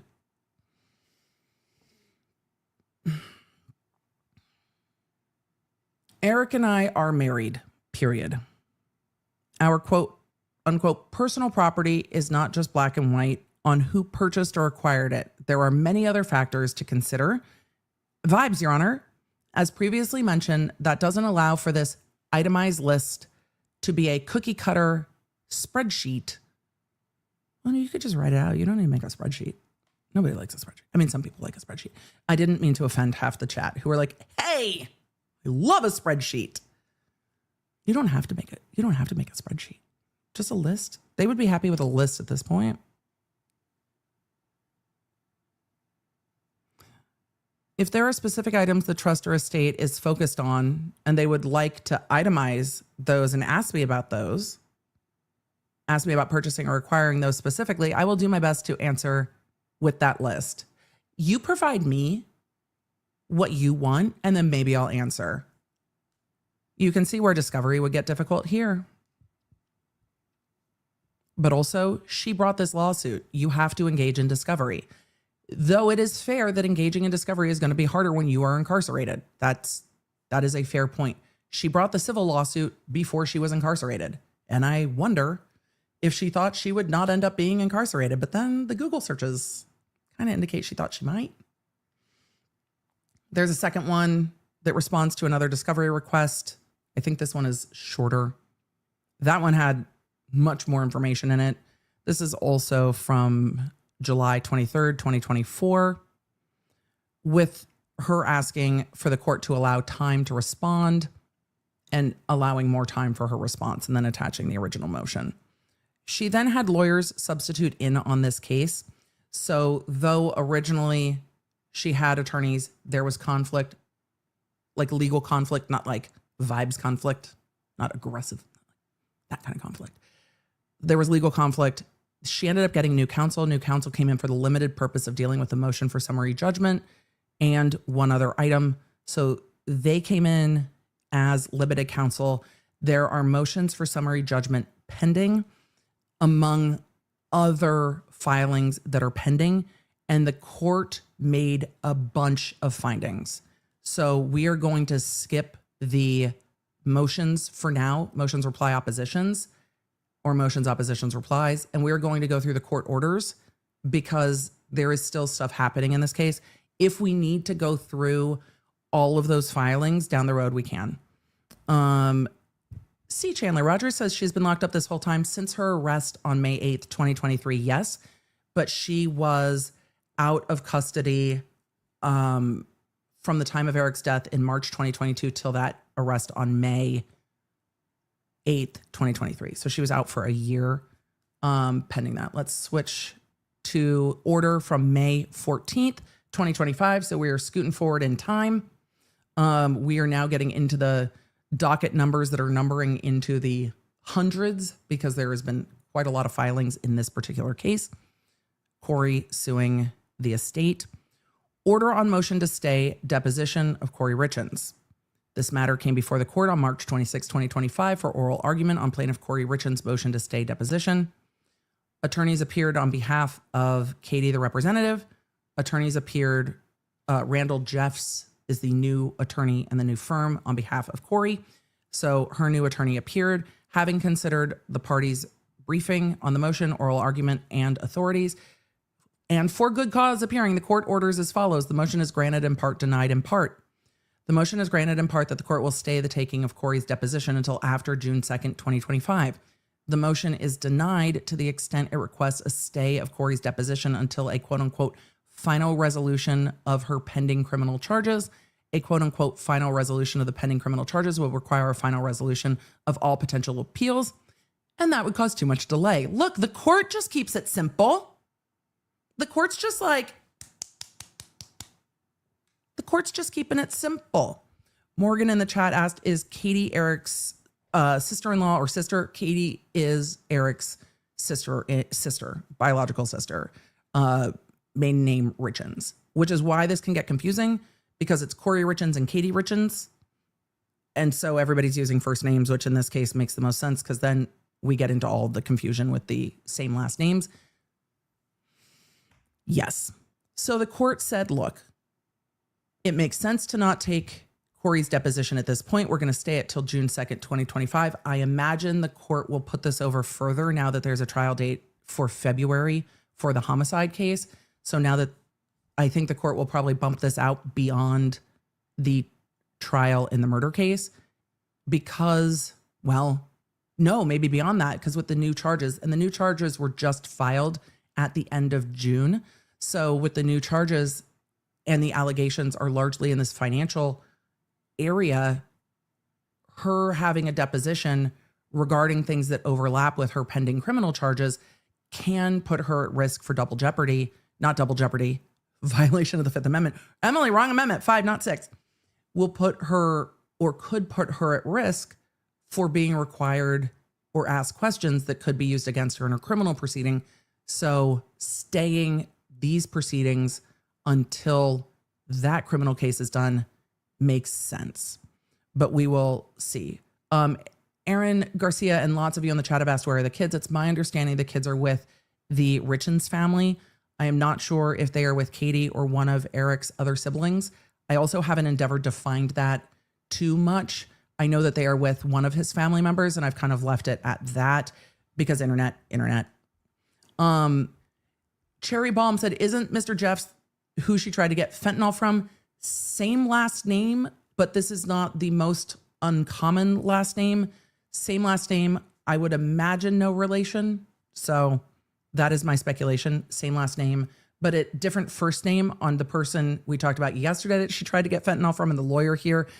If the lawyer was the person that she tried to get fentanyl from, I think there would probably be a conflict because they are a witness in the other case. And if they were related, there would probably be a conflict because they will be a witness potentially in this case. Order on motion to strike. Emily, what's the motion to strike? The court's going to summarize it for us because the court is great. I like this judge a lot. The matter came before the court on March 26th for argument on a motion to strike notice of objection to the trust report, petition for trust accounting, and request for hearing. Attorneys appeared for the parties. The court considered the motions and the oral arguments and rules as follows. The allegations and issues raised in Kouri's objection to the trust report, petition to trust accounting, and request for hearing are completely covered by Kouri's petition for trust administration pursuant to the UCA. Oh, we've gotten so deeply within the law. Therefore, for the reasons stated on the record, the motion is granted. Objection is stricken without prejudice. So the things that Kouri is requesting, the court said these are all covered by what's required in trust administration. So we don't need this motion pending. We don't need this motion pending. So we are striking the objections. So all of those objections are stricken because it's covered by the trust administration as governed by law. So no, we're not doing that. So that's the court order where the court granted that. Why is my phone on, not on do not disturb? Hold on. So that we are not going to go through the motion because A, it's moot, and B, I don't think we need to, unless you are a 3L studying for the bar or going through wills and trusts, or this is your area and you need some hours of self-study. If you need some hours of self-study, I've at you. But for our purposes today, we're not going through all of it. All right. Let's switch to the court's order on the motion to consolidate. I had said yesterday I wasn't sure if the two different cases had been consolidated. It had been brought up. And so we are going to go through Judge M's order on the motion to consolidate. A motion to consolidate is what we saw in the Lively Baldoni case, where it's like, hey, these parties are in two different cases. Can we just put them all in one case? And the court rules as follows. The matter came before the court March 26th. Parties are represented. This was on Kouri Richins as plaintiff's motion to consolidate. So Kouri is bringing this motion to consolidate the cases together. The court denies the motion without prejudice, saying the potential common issues of fact and law between this matter and the other case, the accounting case, are not sufficient to yield judicial economy and are not so predominant as to raise a potential of inconsistent rulings. All pending cases between Kouri and Katie are currently before the same judge, also the same judge that is hearing the criminal case. The court is readily aware of what is happening in each case. The court will remember whether it makes rulings in one case that affect claim or defenses in the other case. Yeah, the court knows. In addition, this matter and the accounting case are in very different procedural postures. There is too much uncertainty regarding where both cases are headed to make any firm predictions about any efficiencies to be gained through consolidation. The court is like, look, they are before the same judge, but we do not need to combine and overlap them. Each case needs to run its own course. I appreciate the thoughtfulness of the judge. Some judges are like, fine, you want it consolidated, consolidate it. But it makes sense. Just in what we've looked at in the cases, they are different things. Some will overlap. For sure. Okay, let's, Alona said, Emily, do you think judges gossip to each other about cases? I don't think they see it as gossip, but judges consult with each other and talk about cases all the time. I mean, lawyers, I think humans in general, but lawyers consult with each other, or should, quite a lot on things. It is one of the benefits of working in a group environment, because other lawyers will see it differently. And getting the input of other lawyers will make your case better and will make you a better lawyer. So judges absolutely talk to each other about cases. I don't think they would ever see it as gossip. I do think they gossip about the lawyers, though. I definitely think that the judges are like, oh, this attorney. Because who else can you talk to? They really can't talk to anyone but other judges about it. And other judges aren't going to say anything. But I think they absolutely talk about the lawyers with each other, especially if they're having issues with a particular lawyer. I think they do. Courthouses are small. And I think what some attorneys, especially new attorneys, might forget is that if you plan on being in the law in a particular area for a long time, judges talk, but also like opposing counsel talks. And in criminal, the DA's office talks. The defense attorneys talk. Like if a particular attorney is giving one office a really hard time, everybody, it's like ice hockey. Oh, we're going, everybody's clearing the bench. Oh, you want to make life difficult for this attorney? Okay. Clear the bench. Because I guarantee you, you're going to have cases with all these other people. Yep. Clear the bench. So attorneys also talk. It is a long career, and how you engage with the career matters. And there is a way to be adversarial in court and do your job without being personal and with being collegial and with putting your foot down when you need to. You can still do that respectfully. Lawyers will talk to each other and debate things in a way, and other people are going to be like, why are you fighting? It's like, no. We're not fighting. This is how we animatedly discuss. We're not fighting. This is friendly banter. And others are like, don't ever talk to me like that. So lawyers know, but yes. Anyway, okay. Let's continue on. We're not going to get through all of it because otherwise I'm going to run out of time. Emily, we can't run out of time.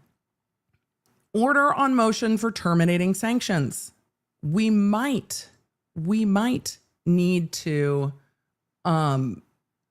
look at this motion more fulsomely. I don't know if we're going to be able to do that today.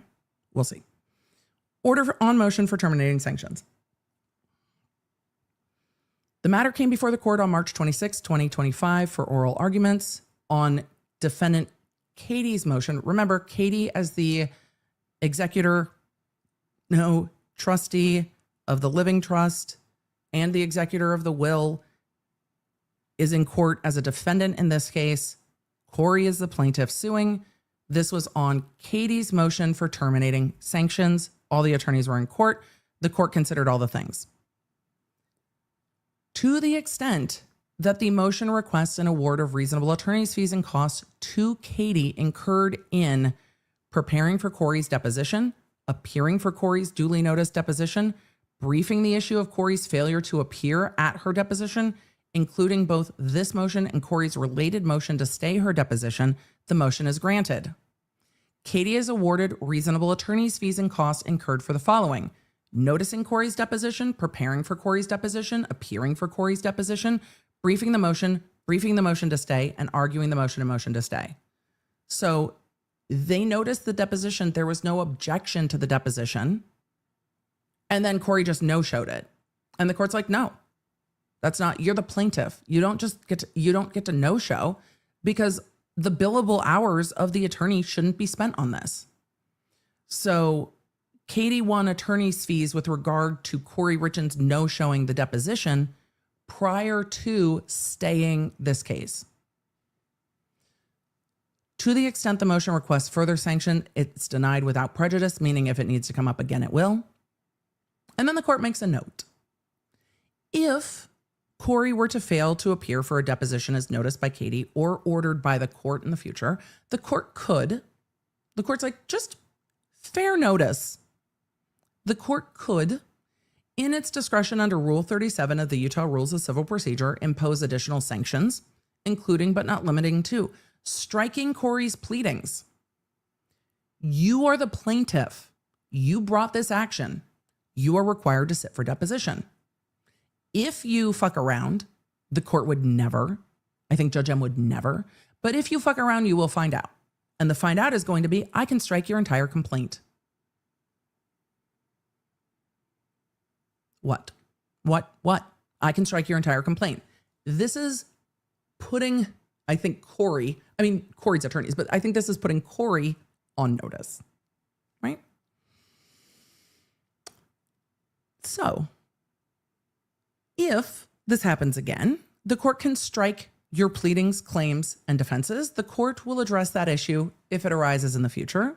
Consistent with Rule 73D of the Utah Rules of Civil Procedure, within 14 days after entry of this order, Katie shall submit the declaration for fees and costs, a proposed order.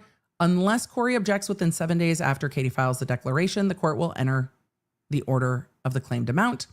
Guess what? There's an objection, but this is moving forward on the fight for attorney's fees.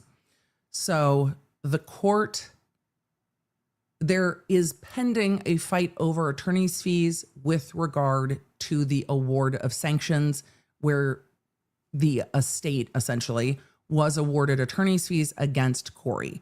Kouri's the plaintiff in this case. You don't just get to no-show a deposition or fail to respond to discovery. But Kouri is also in a difficult spot with responding to discovery, especially with this new criminal case pending, because some of the discovery in this case could be detrimental in the criminal case.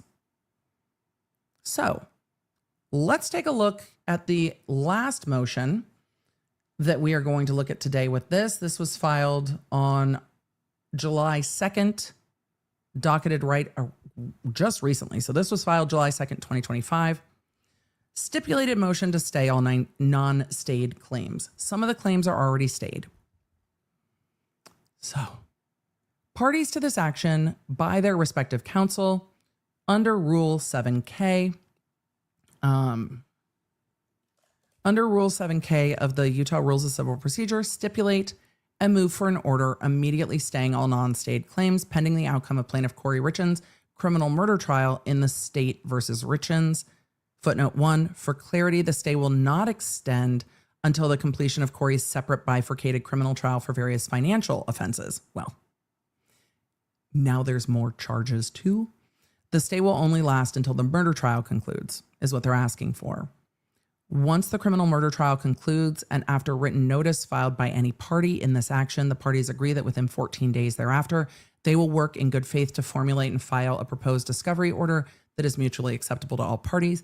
If the parties cannot reach an agreement on a discovery schedule, any party may submit a statement of discovery issue pursuant to Rule 37. This stipulation will not affect discovery on the other causes of action in the case or any other cases pending between the parties. Defendant's ability to conduct third-party discovery in and through in matter of the estate of Eric Richins is allowed to continue. So there are the two lawsuits that we've covered, but there is still a probate action to settle the estate. So the estate hasn't been settled yet to pour over into the trust. If the circumstances warrant, any party may lift the stay, one, either in part or in whole, or two, either temporarily or permanently. So the attorneys for everyone have agreed until the murder case is done, there is really not a lot they can do at this point. They've gotten to the end of where they're at in discovery. They need to depose Kouri Richins. They need more, I would imagine, more documentation and answers to interrogatories and admissions. And they're not going to be able to really do that until the murder case is done. So I completely understand both parties saying, you know what, there is no use in spending legal fees to just continue spinning on this. So one more thing I wanted to look at here was, let's see if I grabbed it. I don't know if it's in here. I will do this for another day. We are going to need at least another day to go through the motion for summary judgment in this case. But that is an extensive document that will probably take a couple hours of us for us to go through. And we're not going to have time to do it today because I have a doctor's appointment to take a look at my knee. So we can't do motion for summary judgment today. What I was hoping to do today was an overview of these cases and then also take a look at the walk the dog letter with some additional context. So where are we at looking at both of the civil actions, not the probated case, but looking at both of the civil actions pending regarding the estate of Eric Richins? Well, Kouri Richins is suing the estate saying, hey, not all of that estate property is estate property. Some of it's my property, arguing that the home is not Eric Richins' separate property, but in fact marital property, and she is entitled to 50% of that, arguing that the purpose of the trust was to take care of her and the children. The trust was not attached though, so I haven't looked through it yet, but there is a but there is a pending motion for summary judgment. And when we go through that, we are going to see more of this detailed in the arguments from Kouri Richins saying the house is marital property. The trust, once the assets go through the estate into the trust, I am entitled to part of that trust because I'm a beneficiary of it. The business goes to me because Eric and I were married at the time of his death. So that interest goes to me. The will is still in effect. The premarital agreement still in effect. And Kouri Richins is arguing that the premarital agreement, though it separates out all of the business property, it does not separate out the home. And Kouri's argument to that is, one, the home is not accounted for in the premarital agreement. And two, the home was often paid for with commingled marital funds. And three, did I get to two? Yes. And, F, that she put in a pool. And so the amount that she's improved the property goes back to her. And from the time of Eric's death in March 2022 to the time of her arrest in May 2023, she was paying the mortgage on the home. So arguing that A, that's marital assets, flat out, she's entitled to an equitable division of that marital asset at 50%. And B, even if it is not a marital asset, she has improved the asset by adding a pool, paying for the mortgage, taking care of the asset. And that's unjust enrichment to the estate, the money that she put in. So the estate would owe her back the amount that she improved the property with the pool and the increase in value of the property while she was paying the mortgage. I'm sorry, I can't say paying the mortgage, paying most of the mortgage and most of the other bills, because the lawyers were very clear to say that it was, virtually all. They didn't say all. It's most of what was needed. Where we're going to end up on these cases right now, I think the court will grant this pending stipulation to stay the case until the end of the murder case. I think where everyone's waiting to see is if she is convicted of the murder of Eric Richins, what she is entitled to is going to shift under the law. And so they have reached a point where she needs to be deposed. The estate is arguing that she diminished the assets of the estate through fraud, theft, and conversion. Kouri is arguing that the estate is not entitled to all of these. She's entitled to 50% of the home, the business interest, and more. All of that can shift if she's convicted of murder, because it's going to void some of her entitlements under the law, and it's going to, stop the lawyers from fighting over some of this. But I do think it would be interesting to take a look at that motion for summary judgment. If you want to take a look at it, so let me know in the chat and in the comments. When you are replay crew, love you. If you're interested in that motion for summary judgment, in the very nerdy trust and estates arguments, if we take all the rest of this case away from it, the argument of, does this property belong as a marital asset, or does this property belong as an asset to the estate to pour over into the trust? For all of you studying for like the bar exam for wills and trust, I know this is a hypothetical that at the end of the day, you're like, it's all going to get voided if she's convicted. Do we have to answer these questions? But there are some difficult legal questions here to answer about whether or not the home is included in the prenuptial agreement. And we'll need to go back through that prenuptial agreement and the attached schedule of assets again. The arguments about whether it's accounted for or not, if funds were commingled to make that a marital property, even though Eric Richins' name is the only name on the mortgage, etc. Who do the properties belong to? And that, I think, is an interesting legal question that we can continue to endeavor through if you guys want to know, because it's interesting. Okay, let's take a look. Chat is like, I'm in. Let's take a look a bit at the walk the dog letter, shall we? We started yesterday. We did not finish. I've gone through this in its entirety. That will be linked below. It's on the playlist for this case. If you're new to this case, there's a playlist. Go watch the hearings. You will just be like, what is this case? I know. And you'll see that the attorneys aren't fighting. Even when they are representing their sides in court, they're not fighting. They are advocating. And it is a nice change of pace from some of the cases that we've watched together where everything gets completely heated. But I wonder if the walk the dog letter, which I haven't taken a look at, we haven't taken a look at together in quite a while. I just wonder if it hits different after all of the context. DOCKET 214, but every law nerd on the internet calls it the walk the dog letter. I feel like at some point we might need to just clip this section into its own swoop with Mr. Bloodworth. We went through page 1 of the walk the dog letter. Remember, the walk the dog letter was taken out of Kouri Richins' property at the jail. There was a motion to suppress about this. She lost that motion to suppress. The court found that this may be able to come in if the mother or brother testify, this might be able to come in. But the argument over whether this was properly seized has already happened. It has not been suppressed. It is my opinion in reading this letter, and Kouri Richins, through her attorneys, denies that this is telling witnesses what to say. It is my opinion that this reads like she is exactly telling her brother and mother what needs to be said to the defense attorney. She also talks a bunch of shit, to my memory, about her family members. And we have a bunch of context about the fight between her and her sister-in-law. So, as we are rereading the walk the dog letter, we're getting on to page 2.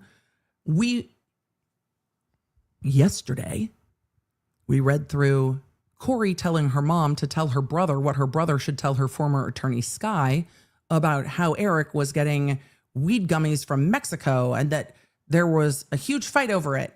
But remember, when we got to the end of it yesterday, there was this warning. Remember, just reword this however he needs to make the point. Just include all of it, but just reword it. The connection has to be made with Mexico and drugs. I can't imagine the rage a defense attorney would have over seeing in the docket your defense strategy that you've talked about with your client. Just all written out there. Just all of it. I bet this argument doesn't come up with her new attorneys. I imagine her new attorneys are like, who knows where he got it from? Nobody knows everything their spouse does. Who knows?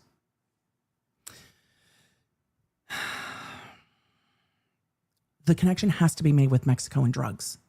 Ronnie will have the messages to prove Eric confided in him about getting high. It can be short and to the point, but it has to be done. Upon information and belief, lol.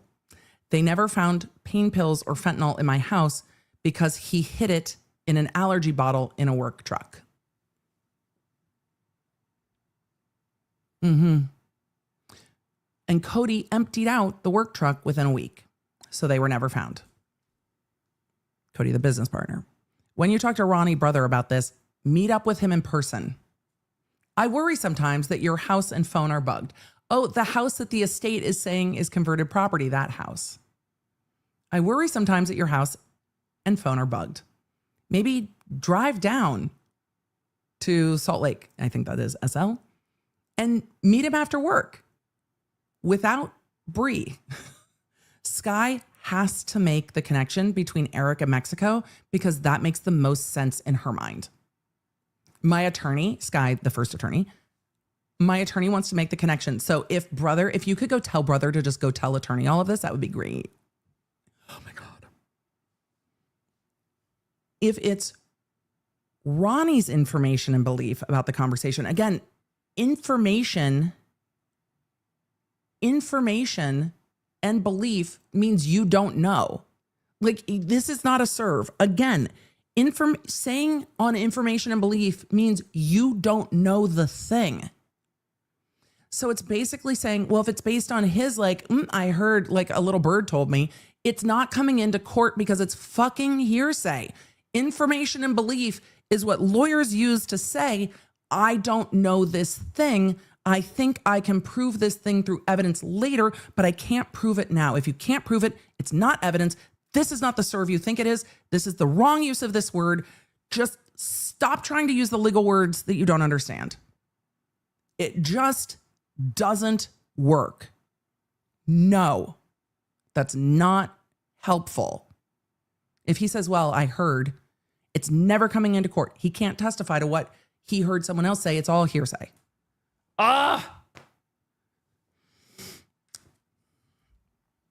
It's like not paying the taxes that are ultimately your responsibility. You're just wrecking yourself on this. Full Gunnar Stall. We need to put Gunnar Stall on the soundboard. We need to put Scott up there. You lost it for yourself. I wonder if we should pull the original one or just have Scott do one for us. Maybe just ask Scott to do one for us. You lost it for yourself. That's where we're at. You lost it for yourself. Half the chat is like, Gunnar, what? Mighty Ducks, or like OG back in the day. You lost it for yourself. All right. If it's Ronnie's information and belief, it can't come in. But she says if it's Ronnie's information and belief about the conversation over football, she can use that as a connection. Tell Ronnie, don't overanalyze it. It was a quick 2-minute conversation. Tell him it was a quick 2-minute conversation, won't you? Lol. I need him to do this. Bring me home, and then we will get those damn bitches.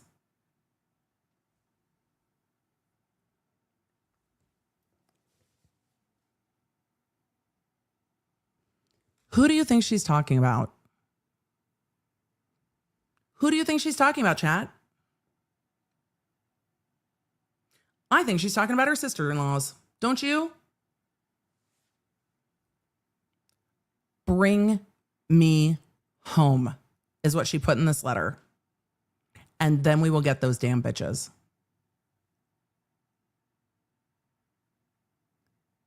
This is why we did this at the end of today.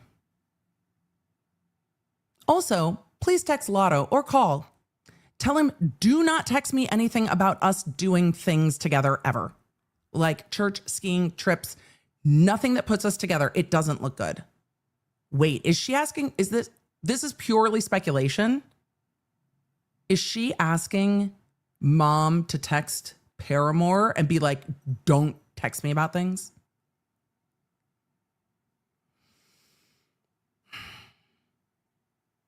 Emily, when was docket item 214 filed? I don't remember the exact date.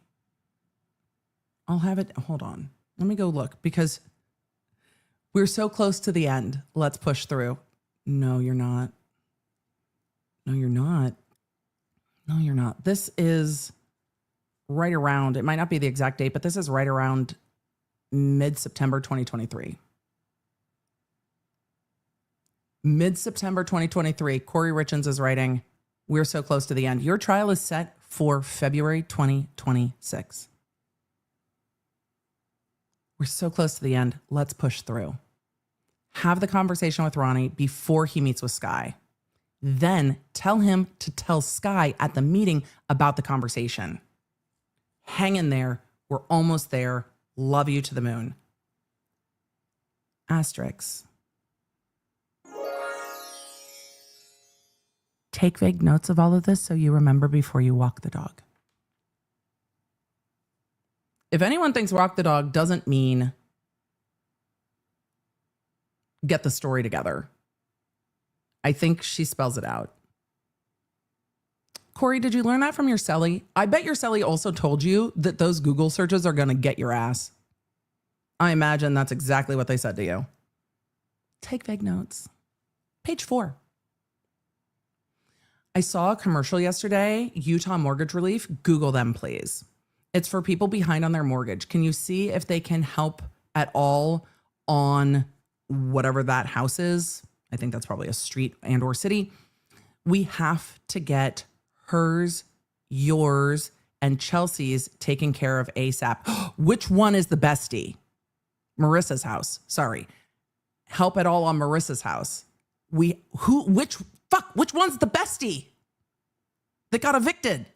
We have to get hers, yours, and Chelsea's taken care of ASAP. Is she admitting that Kouri Richins Realty owns the mom's house in this? Because that's the fight. Is Marissa or Chelsea the bestie? Damn it! I don't know, but now I want to know. Which one got evicted? Did they both get evicted? Because it seems that mom's the only one who didn't get evicted.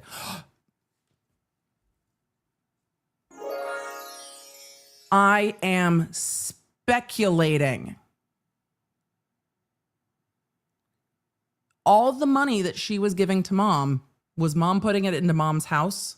Because if mom's house was in the same position as the other Kouri Richins Realty houses, is that why the money in the 26 allegations from yesterday, is that why the money was going to mom?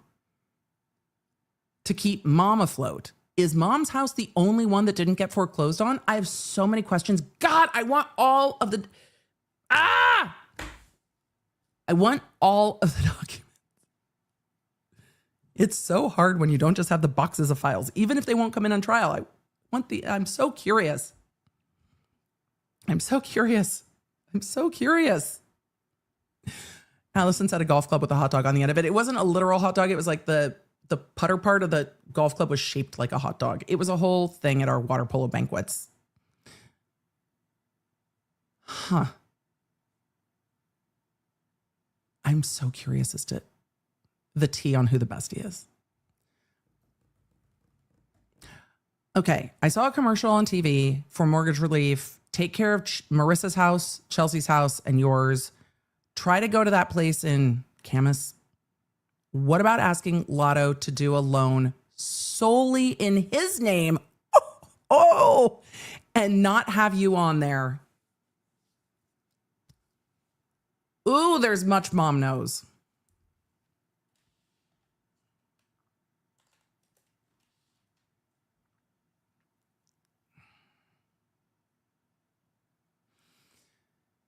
What about asking Lotto to do a loan solely in his name and not have you on there? I know he can do a home equity line of credit on his house in Hideout. I think that's an actual location, not a euphemism. Not sure if he would. Oh, you know all about home equity lines of credit, yeah? Not sure if he would, but I know he has like $1 million in equity. Is this the Paramore? Boo boo, you in danger. Like in the meme sense of the word? I know he has $1 million in equity. Oh my God, he could totally do a home equity line. I know. He's got like $1 million in his home. I know. Right? Stop it. I know he can do a home equity line of credit on his house in Hideout. Not sure if he would, but I know he has like $1 million in equity. Maybe he just doesn't know about a HELOC. If he wants to help me, taking care of these loans is most important. I don't give a shit about the Yotels. I don't know if that's someone else who is in one of these homes or like the chain of I have no idea.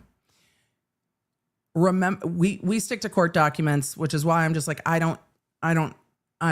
I don't want to know. I don't want to know. So remember, I told you one way to get at Katie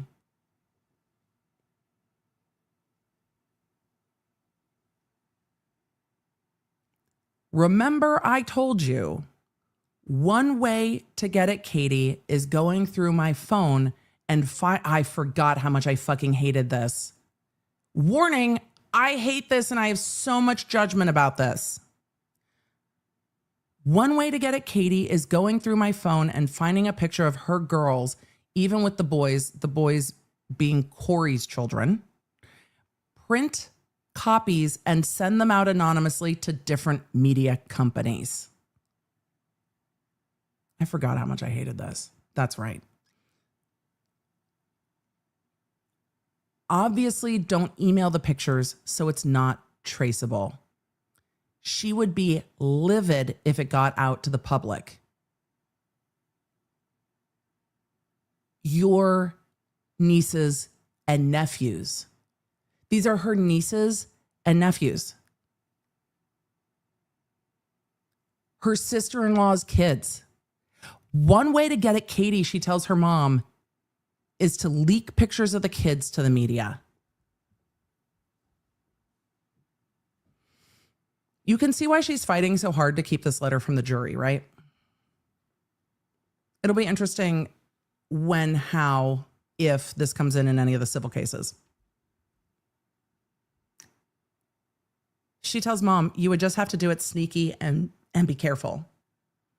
She would try to trace it back to you. If not, no worries.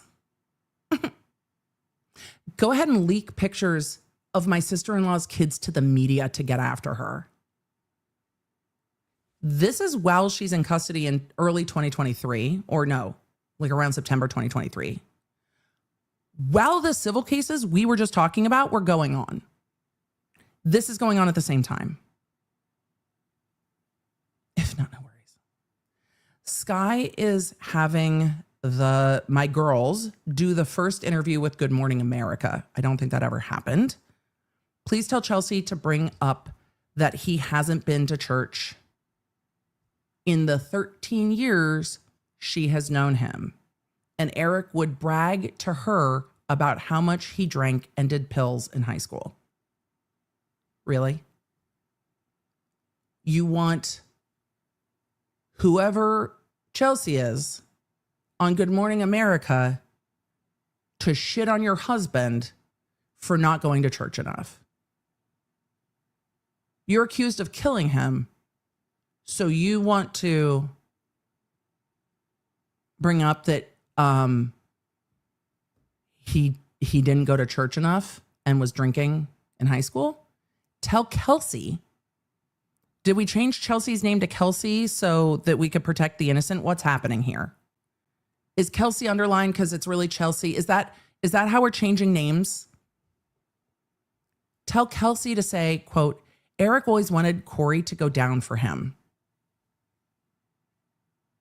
For example, He would put drugs in her suitcase when he would travel. If people knew this, you wouldn't have to tell them to say it is the thing.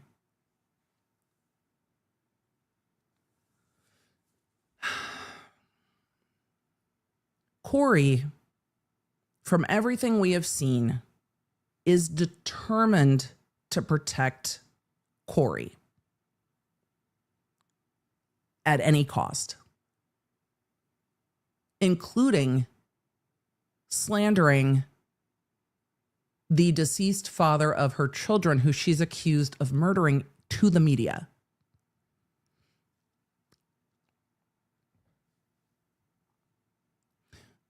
Okay. So this is the same line that she's trying to feed her brother to, that he would put it in a bag right before they left. Then they would land and he would take it out and Kouri would be pissed. Same line. Mom, tell them. And then Eric didn't care and said, well, I can't get in trouble. Yeah. Same line. Have Selma talk about Eric in Spain not being able to drink, so he was looking for drugs the entire time. And explain the drink the waitress gave him and how I called his doctor and went to the pharmacy immediately. Have Allie talk about how the sisters have always been jealous of me because anything they could do, Kouri could do better.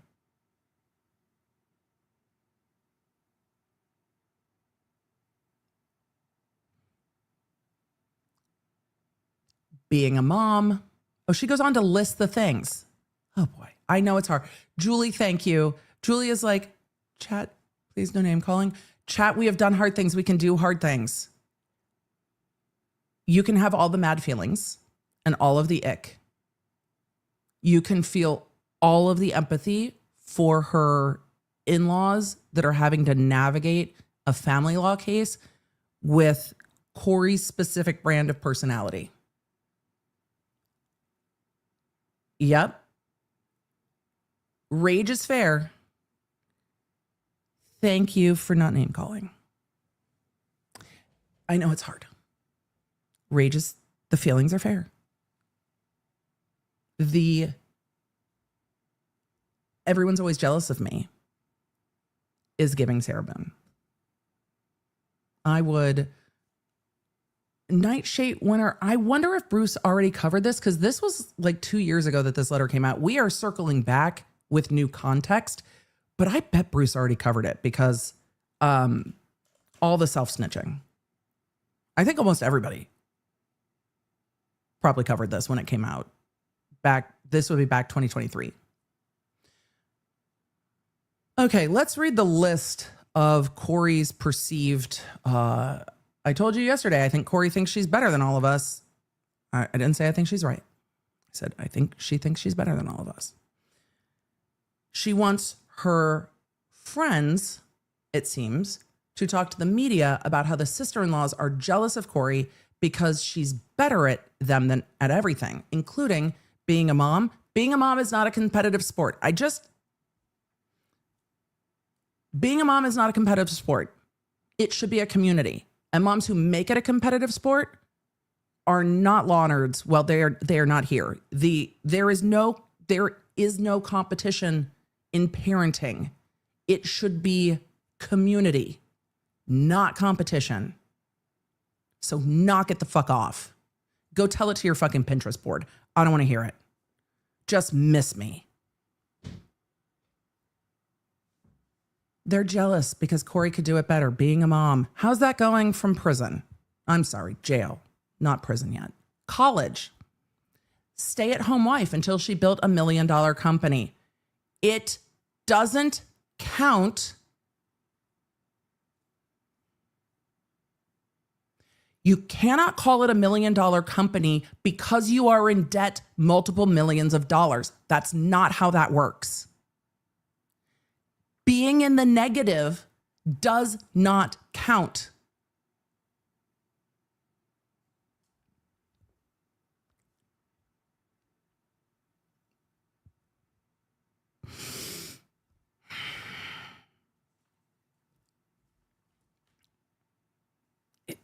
It's not the same.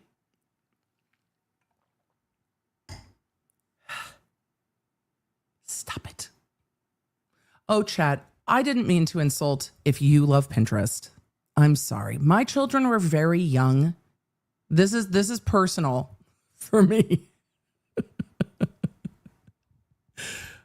I have no problem with Pinterest. I have a problem with parents with competitive Pinterest birthday parties, which was very much a thing when my kids were little. Very much a thing.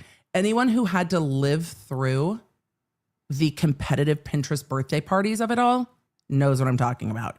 Kouri, I feel, and this is purely me putting something on Kouri, I feel that Kouri was engaging in competitive Pinteresting for everything and judging everyone else. It is not a Pinterest issue. It is a Kouri issue. It's probably also an Emily issue. But here's what I picture. Maybe this is unfair of me, but here's what I picture. Kouri getting her kids, bag of Valentines back from kindergarten and going through them and being like, Brady's mom phoned it in. Those are from Target. These are handmade. Lovely. This is how I imagine this goes. Right? Oh. She didn't custom make these per child. Ew. She brought sprinkle cookies to the bake sale. That's how I'm picturing this in my head. So it's not, Pinterest is the symptom, not the cause in this. Competitive parenting is not something anyone should do. Collaborative. But she thinks her sister-in-laws are jealous of her. The sister-in-laws that are raising her children as they deal with the trauma of losing a parent and having another parent in custody. Those sisters-in-law, she thinks they're jealous of her because she's better at being a mom. These are words that no one should ever say. Oh, Carrie, there's nothing wrong with sprinkle cookies. I fucking love sprinkle cookies. But ask Real Housewives of New Jersey about sprinkle cookies. Also, here's my 10 out of 10 tip. If you want to be competitive at the bake sale, the soft bake, like Toll Housey cookies from the grocery store with the frosting and the sprinkles, that's the win.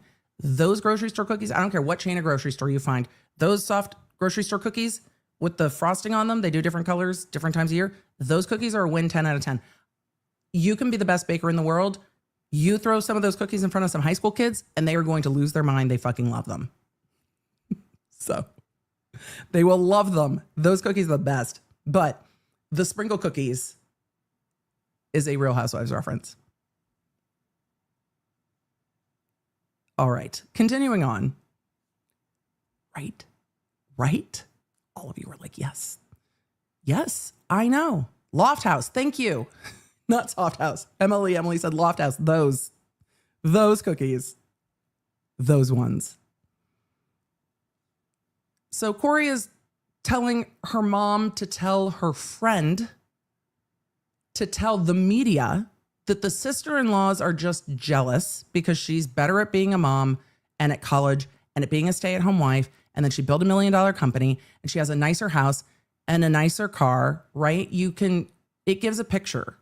Anyone who's writing this letter from prison saying they're jealous because I have a better car is not operating in seeing the situation the same way that perhaps I would see the situation.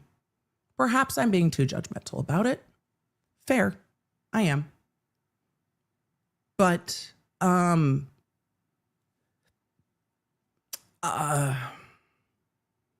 this, I don't play these games, and I drive a better car, therefore I'm better than you is a fucking miss. It's just, I need a clip of Will Ferrell saying, you sit on a throne of lies. Because we've seen the finances. None of it was real. Your husband's company was real. But this was all built on floated checks, debt, alleged fraud, and bullshit. We have a better car. Okay. How behind were your lease payments on that car? The car you drive does not make you a good person. Just stop. But she thinks her sister-in-laws were jealous of the nice house and the car. Everything she had, they wanted. This explains why she is fighting so much in the estate, doesn't it? It gives a little bit of insight into the fight over the estate. You can't have it. It's mine. You can see where she's thinking that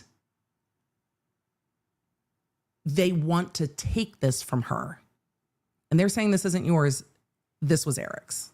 So it gives a little bit of insight, more than we get in a lot of cases, because this is written from her. And she's saying, this is how I see it. And she says this comes down to jealousy, money, and Eric's partying that they don't want to acknowledge. And sadly, an accidental overdose. She goes on to say, lastly, don't forget to work on the gun receipts.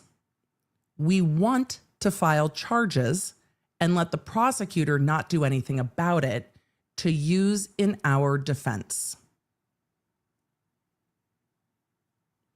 Will you buy a box of Crest White Strips? Will you smuggle me in Crest White Strips? Will you buy a box of Crest White Strips? Crest White Strips, by the way, are great. No shade. They're great. Open them up, put them in an envelope, and have Sky give them to me. You can tell her what's in the envelope. I'm sure she won't mind. I'm sure she won't care. Your attorney cares if you're trying to smuggle things into custody. It's contraband. It doesn't matter that it's Crest White Strips. Mascara would be contraband. It's contraband. You can't have Crest White Strips.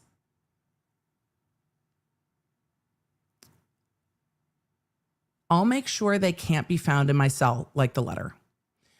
My teeth are yellow from so much coffee and tea all day. I'm going to start whitening my teeth more just out of spite as I cover this case.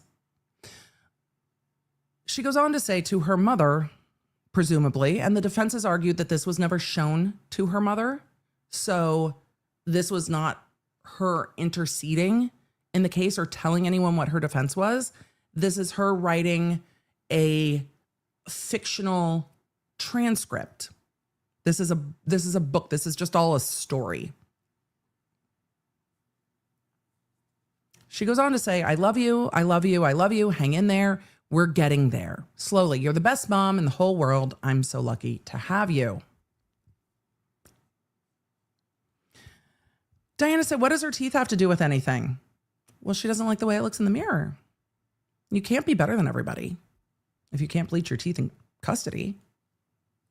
You start to lose the airs of superiority. When you pin your worth as a human to your home, your car, your money, and being better than other people because of those things, I can see how her sense of self might take a hit when those things are taken away. So, the end of the letter is, please smuggle me in Crest White Strips. Okay, thanks, bye.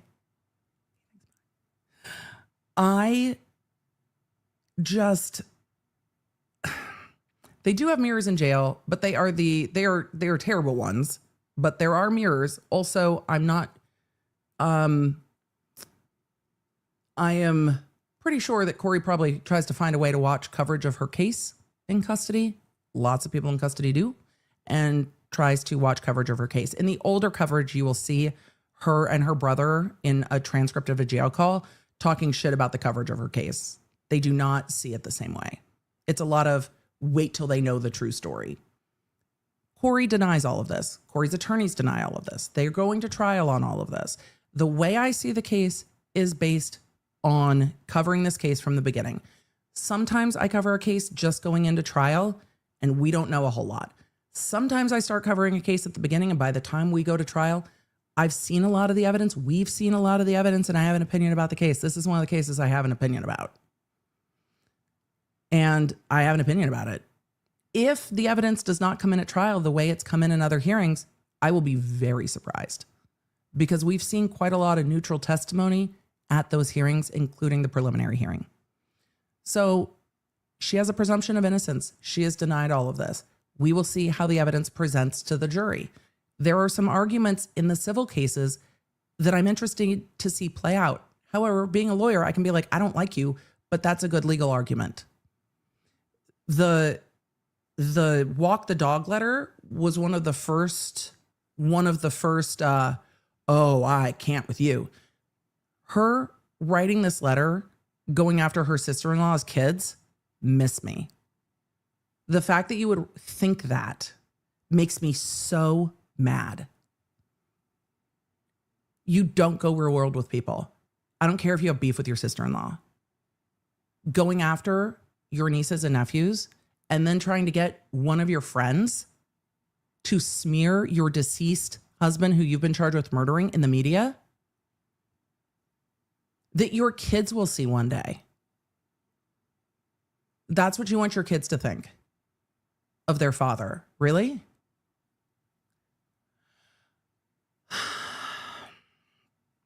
No. Mm-mm. So I forgot how much this letter was one of the things that just went sideways. Tasula said, wait, she still has friends. This letter is from 2023, September-ish. Sitting here in July 2025, that might have changed. This letter is not current at all. I have like 2 minutes to answer questions. This letter is not current.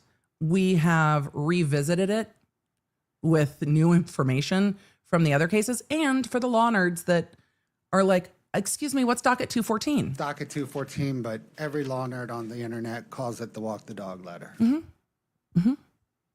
Lori and CT said, I feel the need to get sprinkle cookies and find my white strips. Yeah. And some of that is me projecting as a human will. When she is mean girling at her sister-in-laws, for anyone who's experienced that in their life, and part of this will be kept out of trial. Some of it's not relevant, because if a juror is sitting there being like, she's mean girling her sister-in-laws and going after their children, but also like, they're jealous of me because I have a better car, it's going to spark emotions in people. It's why some of this won't come in front of the jury, because it is. And if you've ever been in parent circles where that's the way other moms particularly act, it's wild to watch. But I know a lot of you can visualize better than me exactly what this is. Like exactly what all of this is, when she's just like, they're just jealous of my car, my house, my crust white strips, my this, my that. Because we know people who have treated us that way, right? And a lot of us don't see the world that way. We don't measure our personal worth in material goods. And so seeing it in black and white like that is wild, because you think that that's what people think, right? You know, people think like that. And we see it portrayed in TV and movies and songs. We've experienced it in real life in like junior high. But when adults are sitting in custody just being like, she's so jealous of me, it's rough. She Speaks said, I went to Calabasas High. People 100% act this way. I grew up in Manhattan Beach. It's not that different. And there were times when we played water polo against like Beverly Hills High School, and it was just like the beach kids. It's like, look, man, what? Your zip code doesn't make you better than us. This is ridiculous. But again, that's how I grew up. Not everybody grows up that way. Having more money doesn't make you a better person.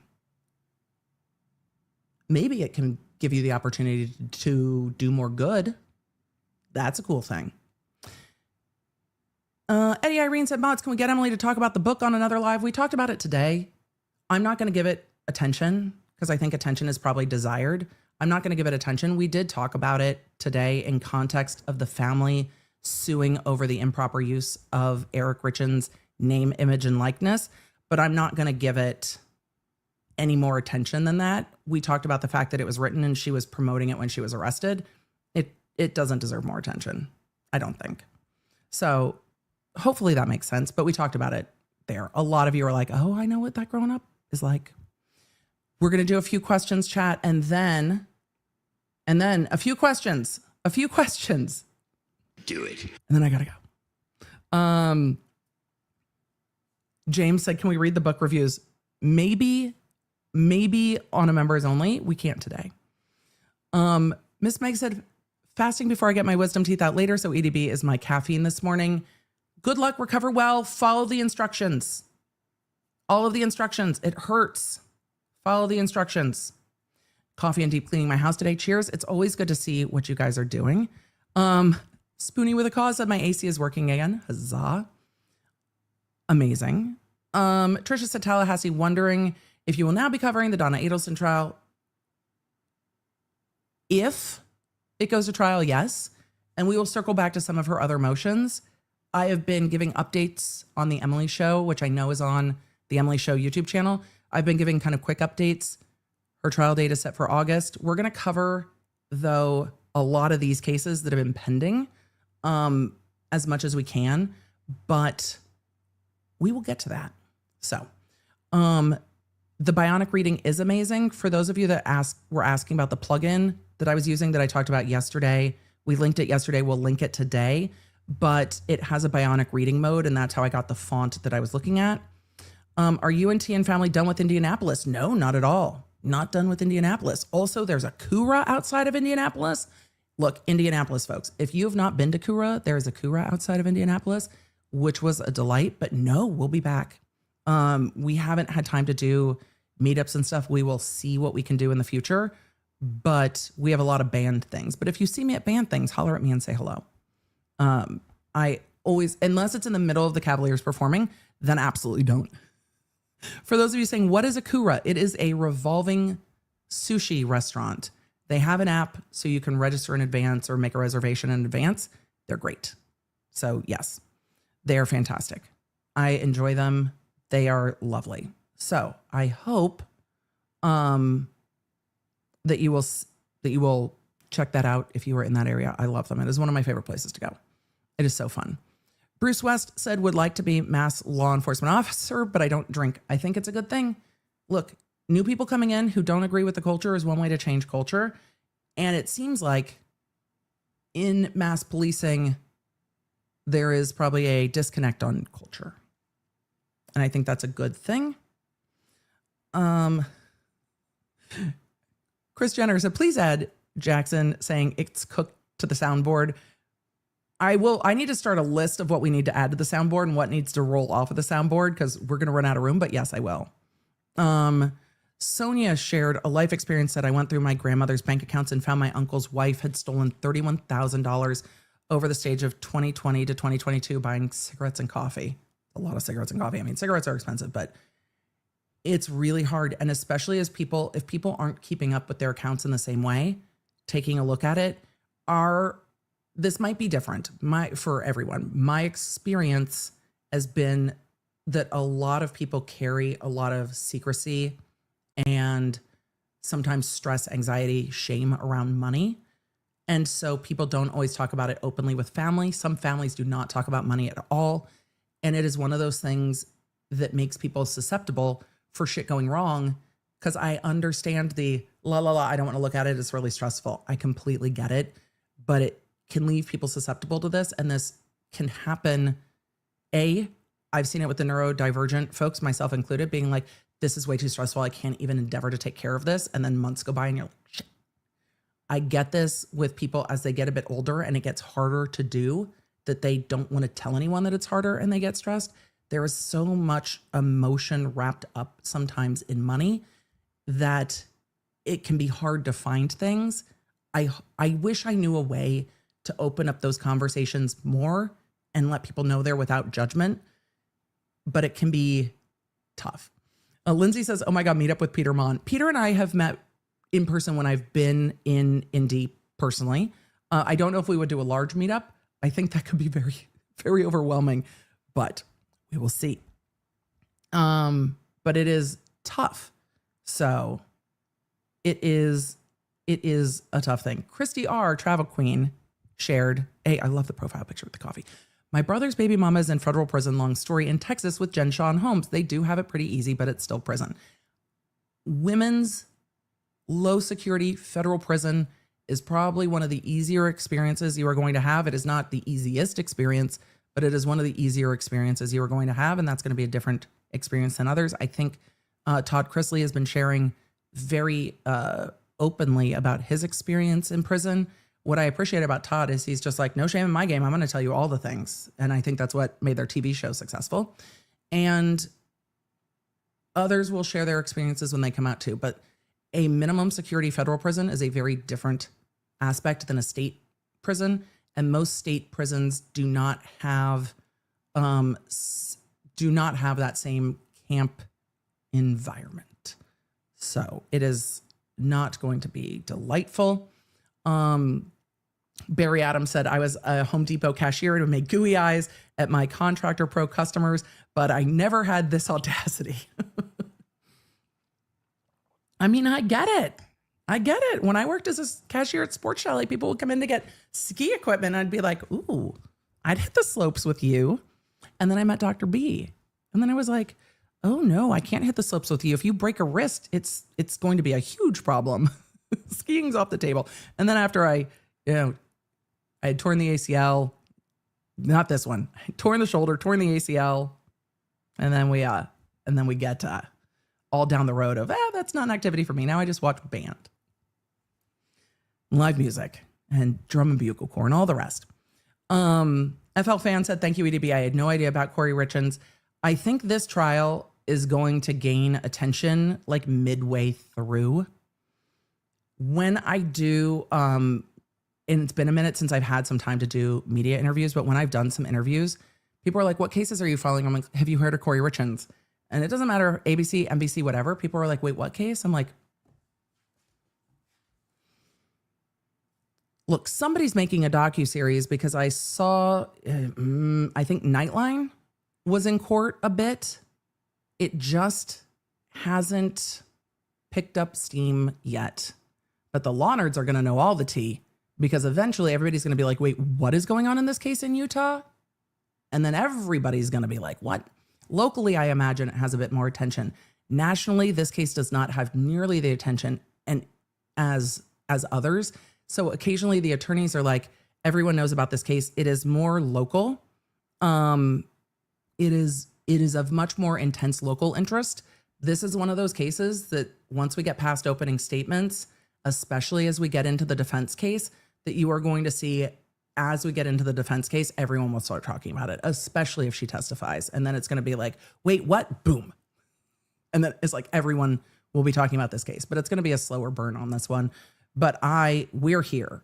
Look, from the bond hearing to the end of the civil cases, we want to know what happens. It's what makes the law nerds different.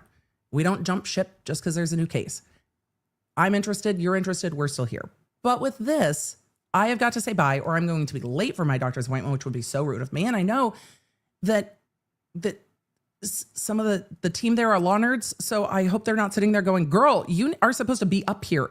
Yes, I'm coming. It's good to see you. Law nerds, thank you for being here. We will talk tomorrow. We've got some Koberger to talk about. We've got some TikTok psychic to talk about. We do still have items in the Law Nerd shop. If you've been waiting to get a fax hat, they are restocked. We have some of the I Have Questions purple hoodie restock still in. We have the sticker packs. So go ahead and check that out. Those are on Law Nerd shop at lawnerdshop.com. If you're in the Law Nerd app, you will see those too.